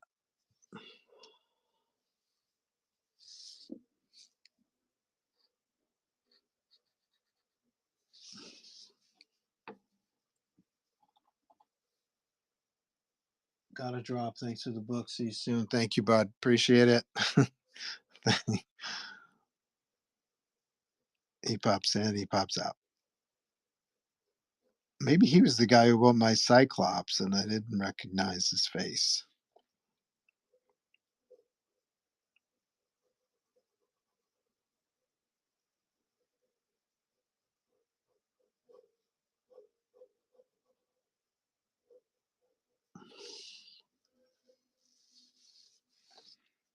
This could be a sketch, or this could be a print, I think.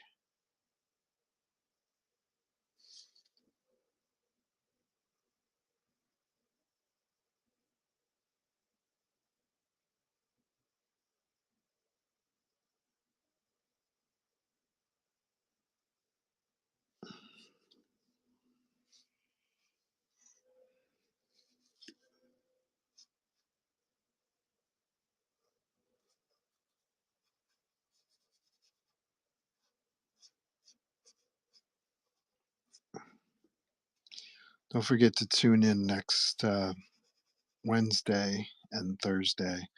We're starting the March sketch cover madness.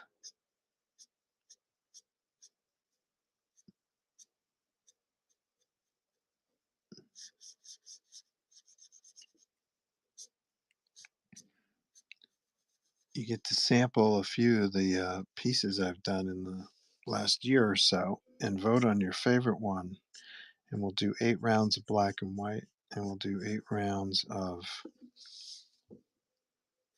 color sketches. And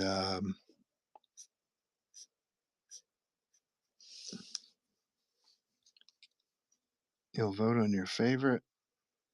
And we'll make our way to the semifinals and then the finals. And then finally, there will be a champion black and white sketch and a champion color sketch. And they'll go up against each other in vicious battle. And you guys will decide which you like best. And then we'll smash that one up against last year's winner and then see what happens. Exciting, exciting times here on the Whatnot. And it's all free. You just vote for your favorite.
Holy shit, man.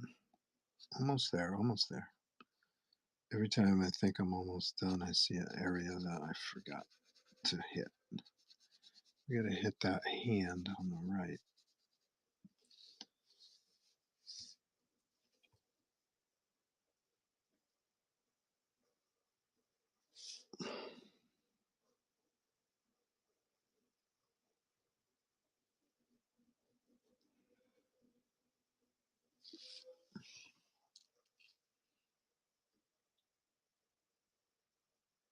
You don't need for focus on your new Zodiac's book.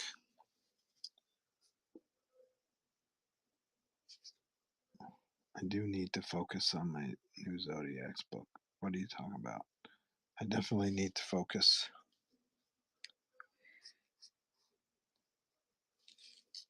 I finished a penciled page the other day. It was good. Came out very well.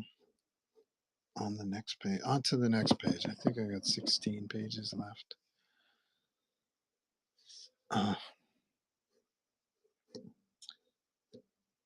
Daytona should be my editor, my traffic manager.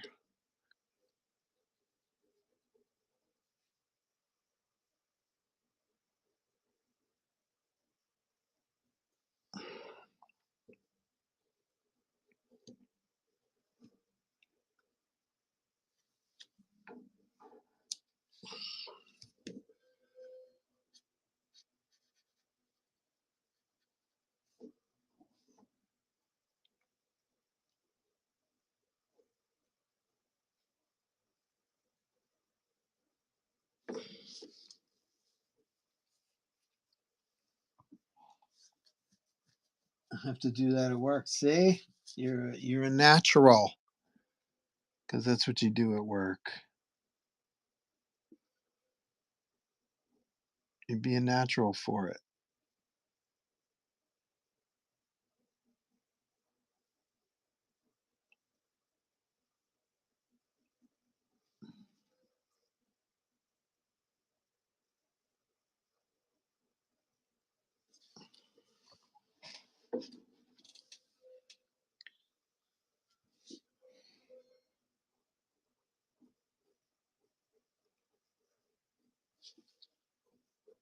I like drawing knuckles like mine, with these little elephant folds in them.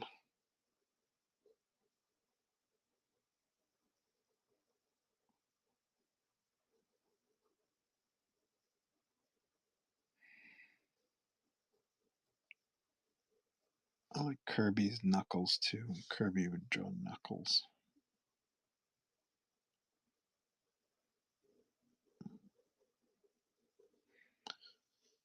You whatnot whippersnappers, you don't know who Jack Kirby is.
Will Huckabee says, "Holy, that art is awesome. Thank you."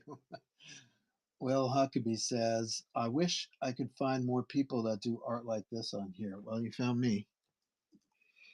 Here I am. Get your own commission, man. Get it. This is sold. This piece right here is sold already. So sorry about that. But if you want something like it, just head into the bin. Look for the items that begin with a prefix 100, like 101, 102, 100. And you'll find your own personal buffet of options for your own piece.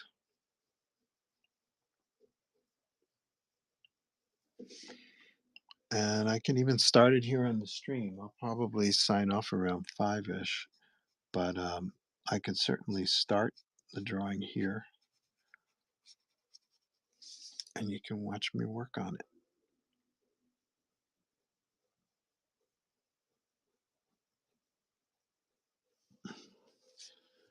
And my characters aren't always just standing there. A lot of my characters' sketches are like, fuckers are, you gotta move, man.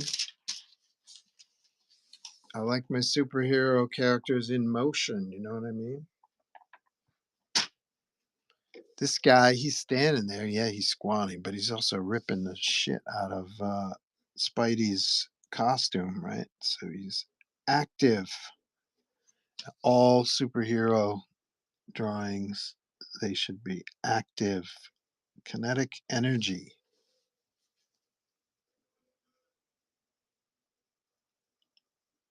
That's my motto. Once in a while, they can stand around for a majestic badass pose, but and count how many times you see Spider-Man standing on his 2 feet on the ground. That is not how Spider-Man should be portrayed. One of the problems I have with Spidey in the movies is the guy's fucking standing around with his mask off all the time. What the hell? What the hell, man?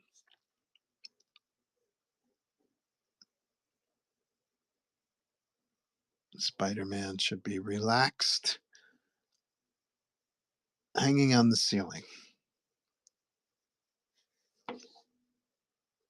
just as comfortable on the ceiling as he is sitting on the couch. No one else can hang on the ceiling, only Spider-Man. So when you want to tell a story with Spider-Man in it, you better be hanging from the ceiling because anybody can sit on a couch.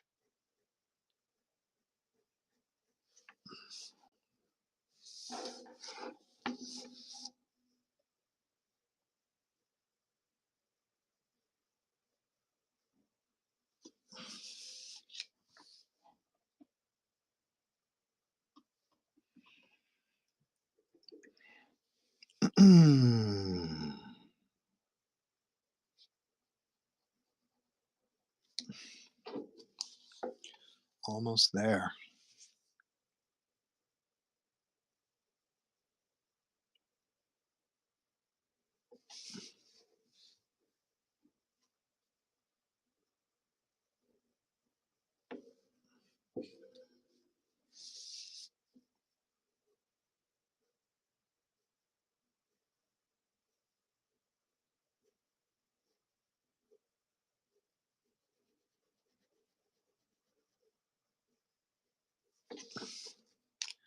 Do, do, do, do, do. Promises, promises.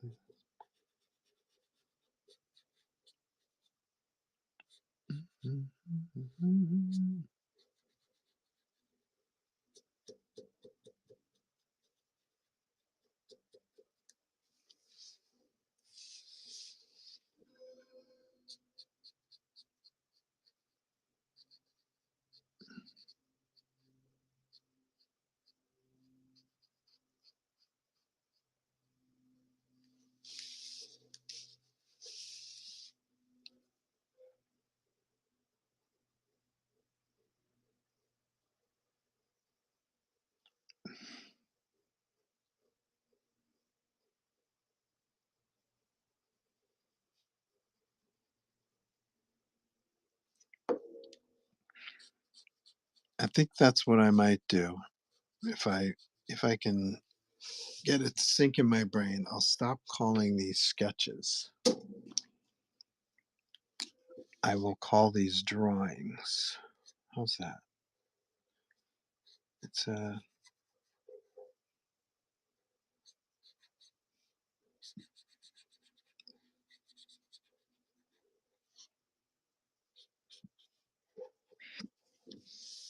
because these aren't really what I would call sketches. These are finished. Most of these are that I do here on the stream, I would call finished drawings. These are original pieces of art suitable for framing, whereas a sketch might be just a doodle like this or this Scooby Doo drawing that no one thinks looks like Scooby Doo. A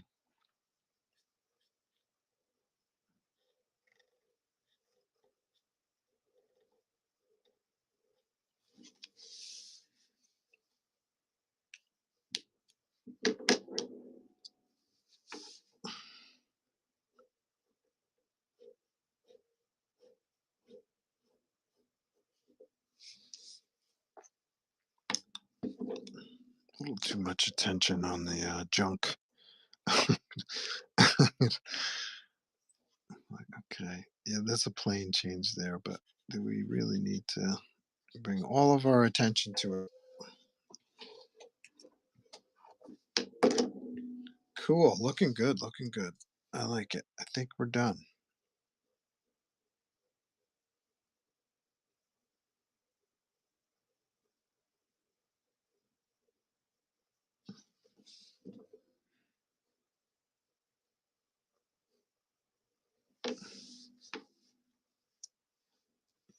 Ripping Spidey's costume to shreds because he hates him so much. And so does the alien symbiote. This alien symbiote rejected him. No, he rejected the symbiote. So we've got two whack job psycho entities merged together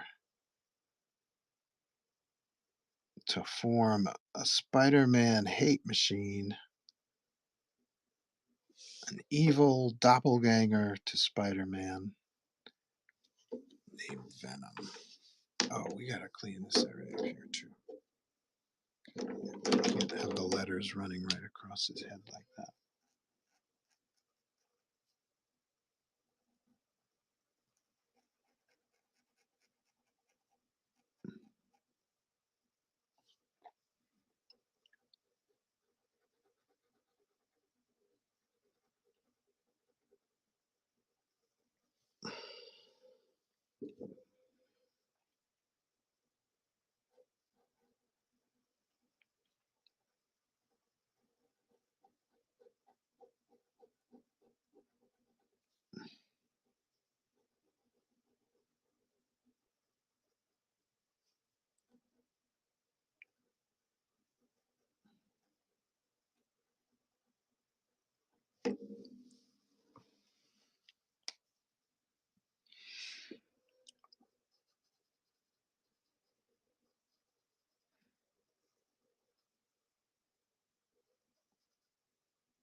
Cool.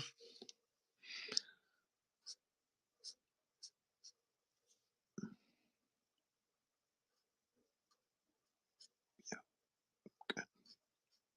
Good.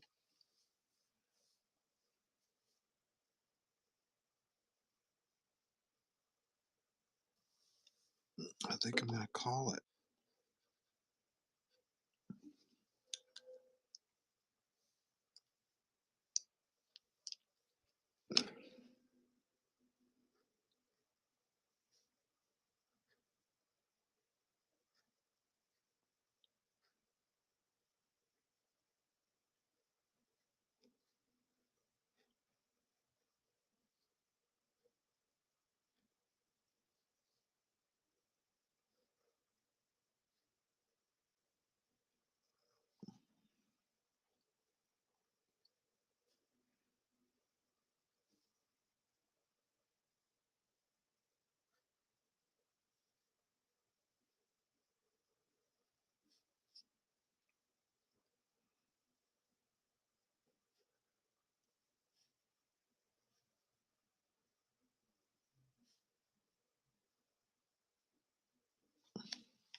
There's my signature right up there.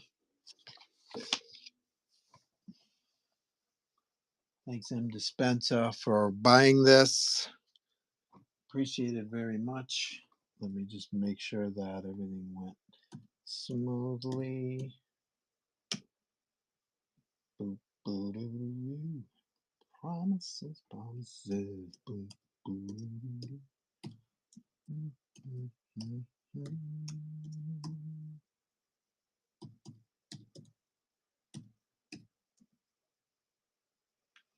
I also have to call my bank because they keep telling me to change my password, and when I pump in my original password to change it, good.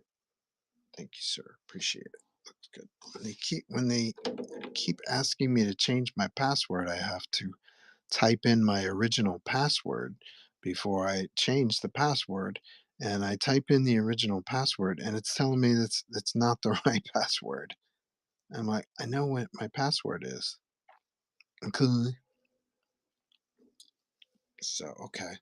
So thanks, M. Dispenza. Appreciate the purchase. What do we got left? We got about 13 minutes left. We can do a little something, something. Is there anybody in the room interested in a sketch cover slash drawing? I'll share some with you, and maybe you'd like to buy one.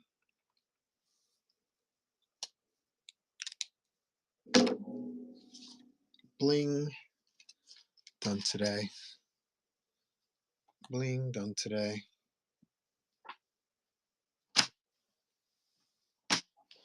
All right, what else we got? Here's a lovely little piece. It's item 226 in the bin. It is a print out of a Venom figure with some additional art added to it, such as the veins and some hatching for shading purposes. And then the background, which is just a sampling of textures and webbing, is all original to the piece. Something like this. Um, Figure alone would be 400. The background would probably be another 100 to 200. So this is somewhere around a $500 to $600 piece. Because the figure is printed out, I'm only asking for 350. But we can put this up for 300 and see if it sells. Let's try that. This would be a fun little surprise. Am I ready to do that? Um, am I ready to do? I'm ready to experiment. Let's put it that way. Let's see.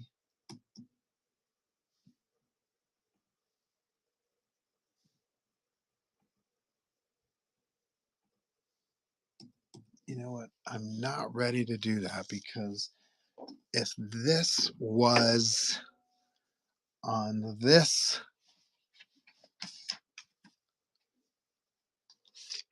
size, even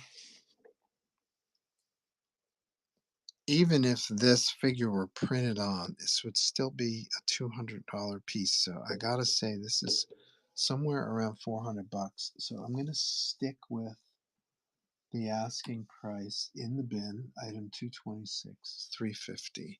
So I'm gonna pass on that experiment. Let's see what else we got.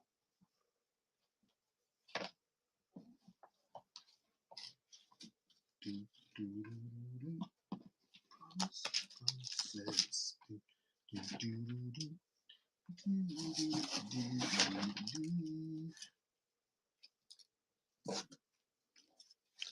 Here's a cool one.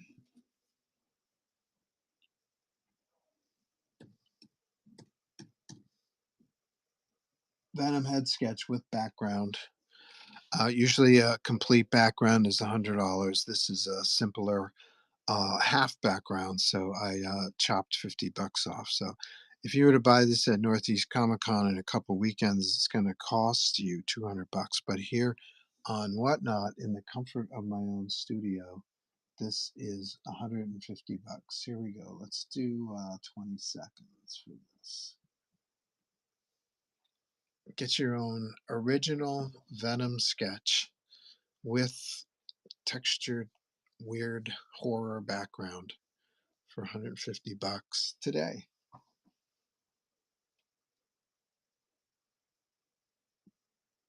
Will Huckabee wishes he could find more people that do art like this. Me too.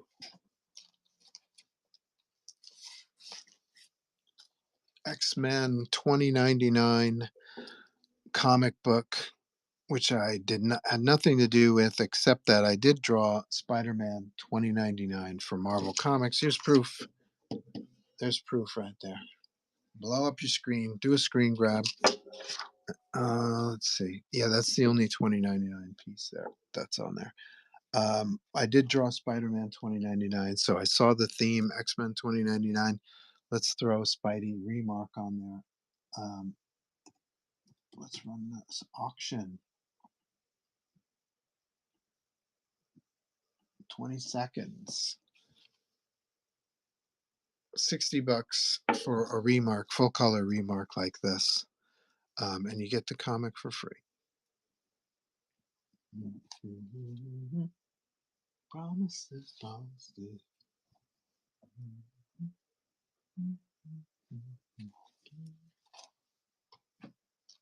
What else we got in our little grab bag? Oh, here's a Planet of the Symbiotes comic book. This one has an MJ remark on it. And this is the same price, even though I spent over $10 on this comic. So this is my cover. I also drew the story inside. Inks by Terry Austin on the cover. Do you guys know who Terry Austin is? I hope so. You whatnot whippersnappers, you better know who Terry Austin is. That was a landmark day in my career. Yeah, you got a TMNT head sketch, $150 at a convention like Northeast Comic Con in 2 weekends. But here on the Whatnot stream, it's only $100. Here we go, 20 seconds. You decide which turtle this is because I don't know who it is. Anybody have any requests for characters? You put a bow stick there. It's one guy. Put a sword in one hand. That's the other guy.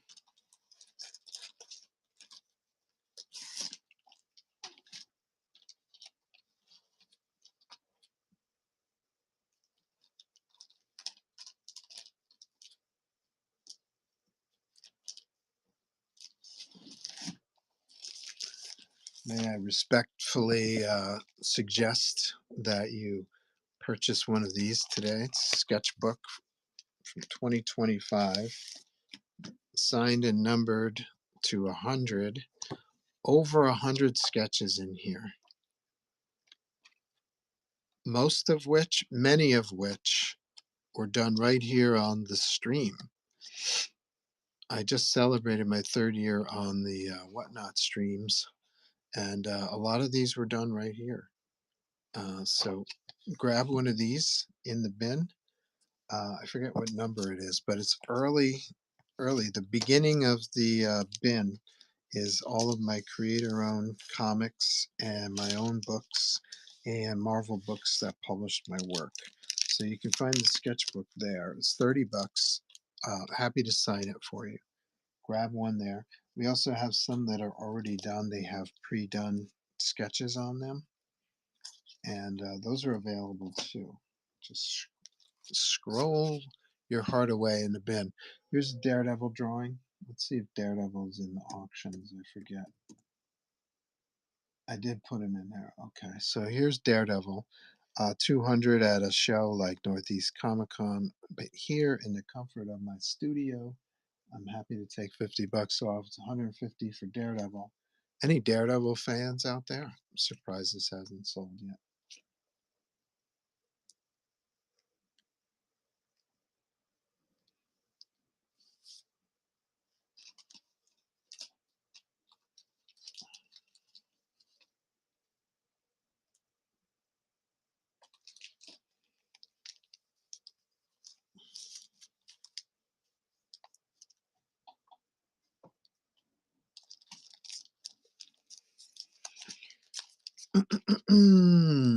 Here's a very cool remark. I didn't actually have anything to do with this book, but I did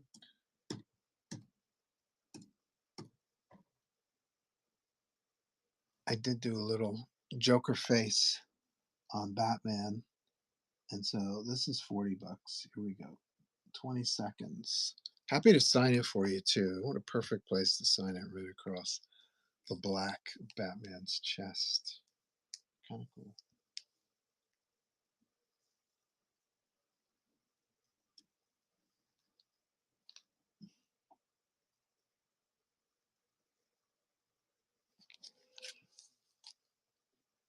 What else we got? Oh, Absolute Batman. My very first attempt at an Absolute Batman. And it even says it right here for verification purposes. If you like, I'll throw in a COA. You can find COAs in the bin too, but I'll throw a COA in this one because it is a landmark event. It's my first ever attempt at Absolute Batman. Here we go, 20 seconds. My very first attempt at Abs Bats. I did one last week and it sold instantly.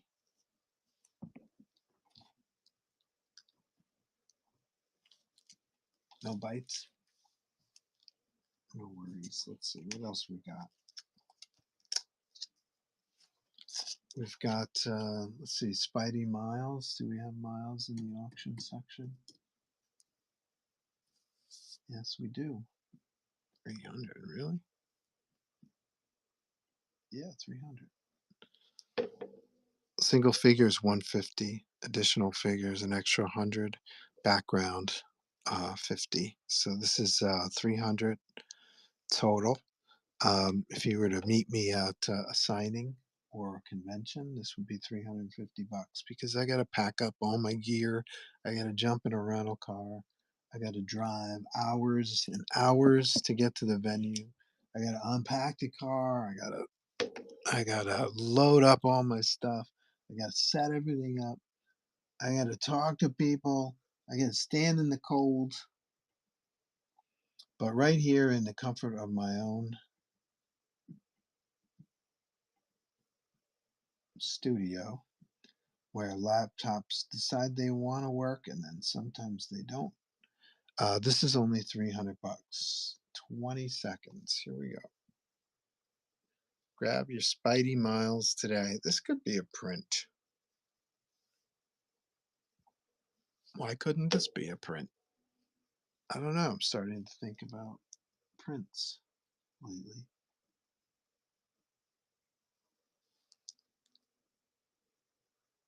It's an original piece of art. Let me remind you. This is a one of a kind piece of art right here. So let's do 20 seconds one more time. Just have a look at this. A lot of people on the stream, they like how I do the webs. Thank you, Alvis. Welcome back to the stream. They like my webs. Palooks today told me I'm the best web guy around. Who am I to argue with Palooks? And do we have anything for this one?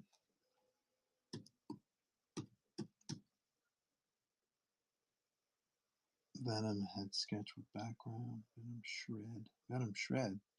Venom shred sold. Let's edit item.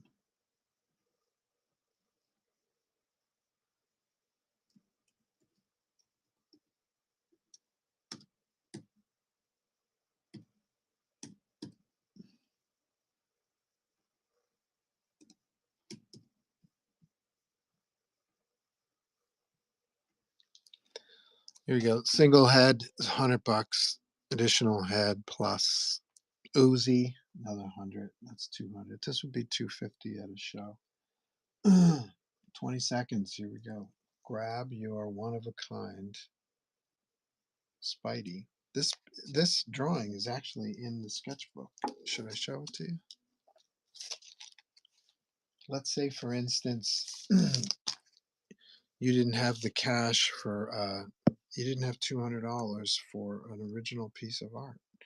You could buy this book for 30, which is 1/6 the price, and get yourself a similar sketch. 30 bucks. Happy to sign anything you buy in the stream. Anything. Happy to sign it, no extra charge.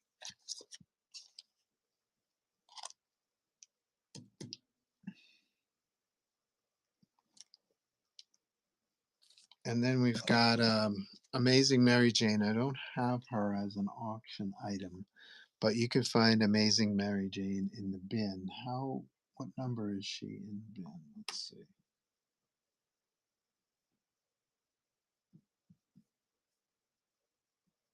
The numbers from 1 to 100 are all creator-owned books or books featuring my art. If you go to the 100 section, these are all your options for your own custom piece. And then you go to the 200 section, and you find pieces that are already completed. You can just kind of buy them like in a store. And so Mary Jane / Venom is item 216. 250 out of convention, but here on Whatnot, she's 200 bucks. So something to think about. And here we are. We just hit 5 o'clock. It's time for me to go. I'm putting my shoes back on and hanging up my sweater. So I hope you guys have a great weekend. I'll see you next Wednesday. We're going to do some March sketch cover madness. Stay tuned for that. And any last questions, comments? F. Elvis says, "Hey Joe, could we see the abs bats again?" Sure, let me grab that.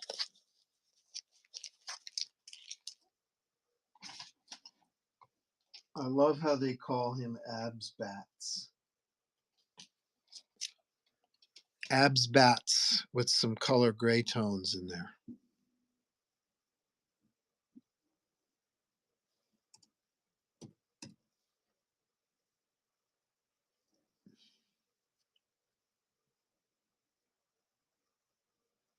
Buy now, auction. Is he absolute?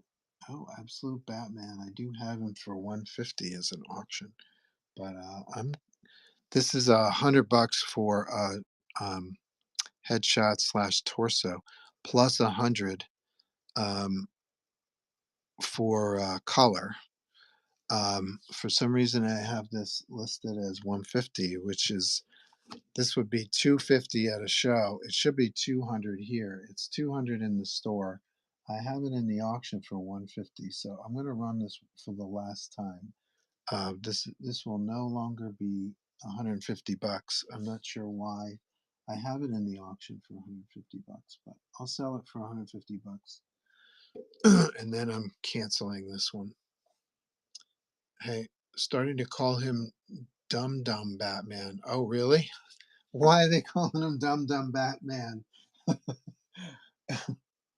F. Elvis, he jumps in and he claims the abs bats. And I'll grab you a COA. Like I said, I'll still honor that.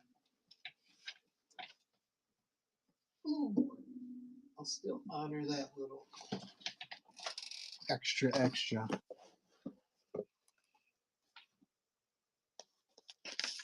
Cool thing about my astronaut ink certificates of authenticity, besides the cool paper, is that these have the company seal on them.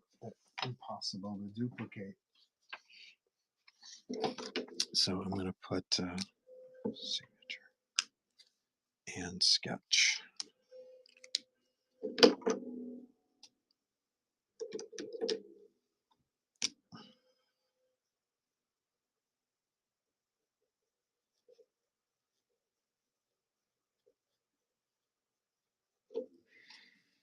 on. This is Batman 158.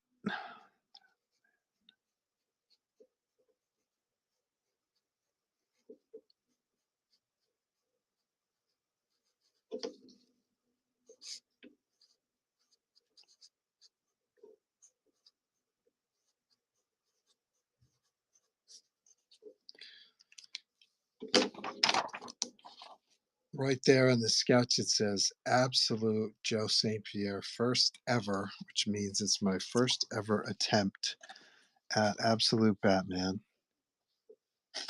I did one last week. I sold it to Acid. So thank you, F. Elvis. Good to see you again. Any other comments or questions? Batman Smash. Yeah, he's big. Let's see. Batman Smash, please honor me with your fab signature. Do you want my signature on here besides this? Would you like me to sign somewhere else, like up in here or something? Across his chest? Give me an idea. He doesn't think his way out of problems. Yeah. Cool. Thank you, Joe. Love your work. Okay. If you're cool with the signature right here, I'm cool with that. You're cool with the COA, I'm cool with that. Thank you, Elvis. It's always a pleasure to see you. Uh, I read the first trade of Absolute Batman, and yeah, he doesn't seem to be the world's greatest detective. I have a theory about that.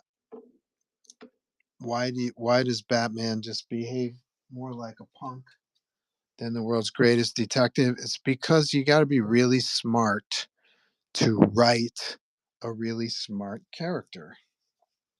And I don't think a lot of us, I include myself, I don't think a lot of us comic writers slash artists are Batman smart.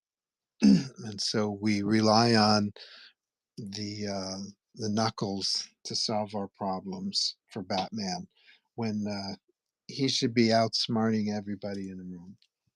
That's my theory. You can debate me if you like. Yes, please. On the upper left, please. So I'll sign like up across here. I don't want to interfere with the art. I'll keep it small.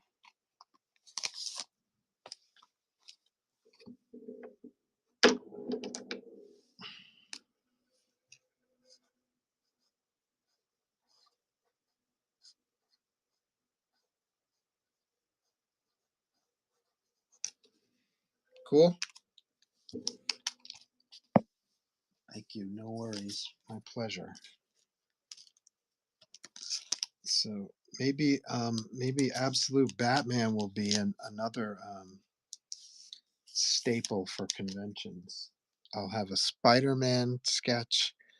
I'll have a Wolverine sketch. I'll have a Venom sketch, and maybe an Abs Bat. Cool. Okay, so I'm gonna blow out. I hope you guys had a good time. I had fun. Um, Next week we're gonna have fun. You guys are gonna be voting for your favorite sketches, and we'll be doing some more drawing. Okay, so have a great weekend. Stay warm, stay dry, and I'll see you guys later. Bye bye.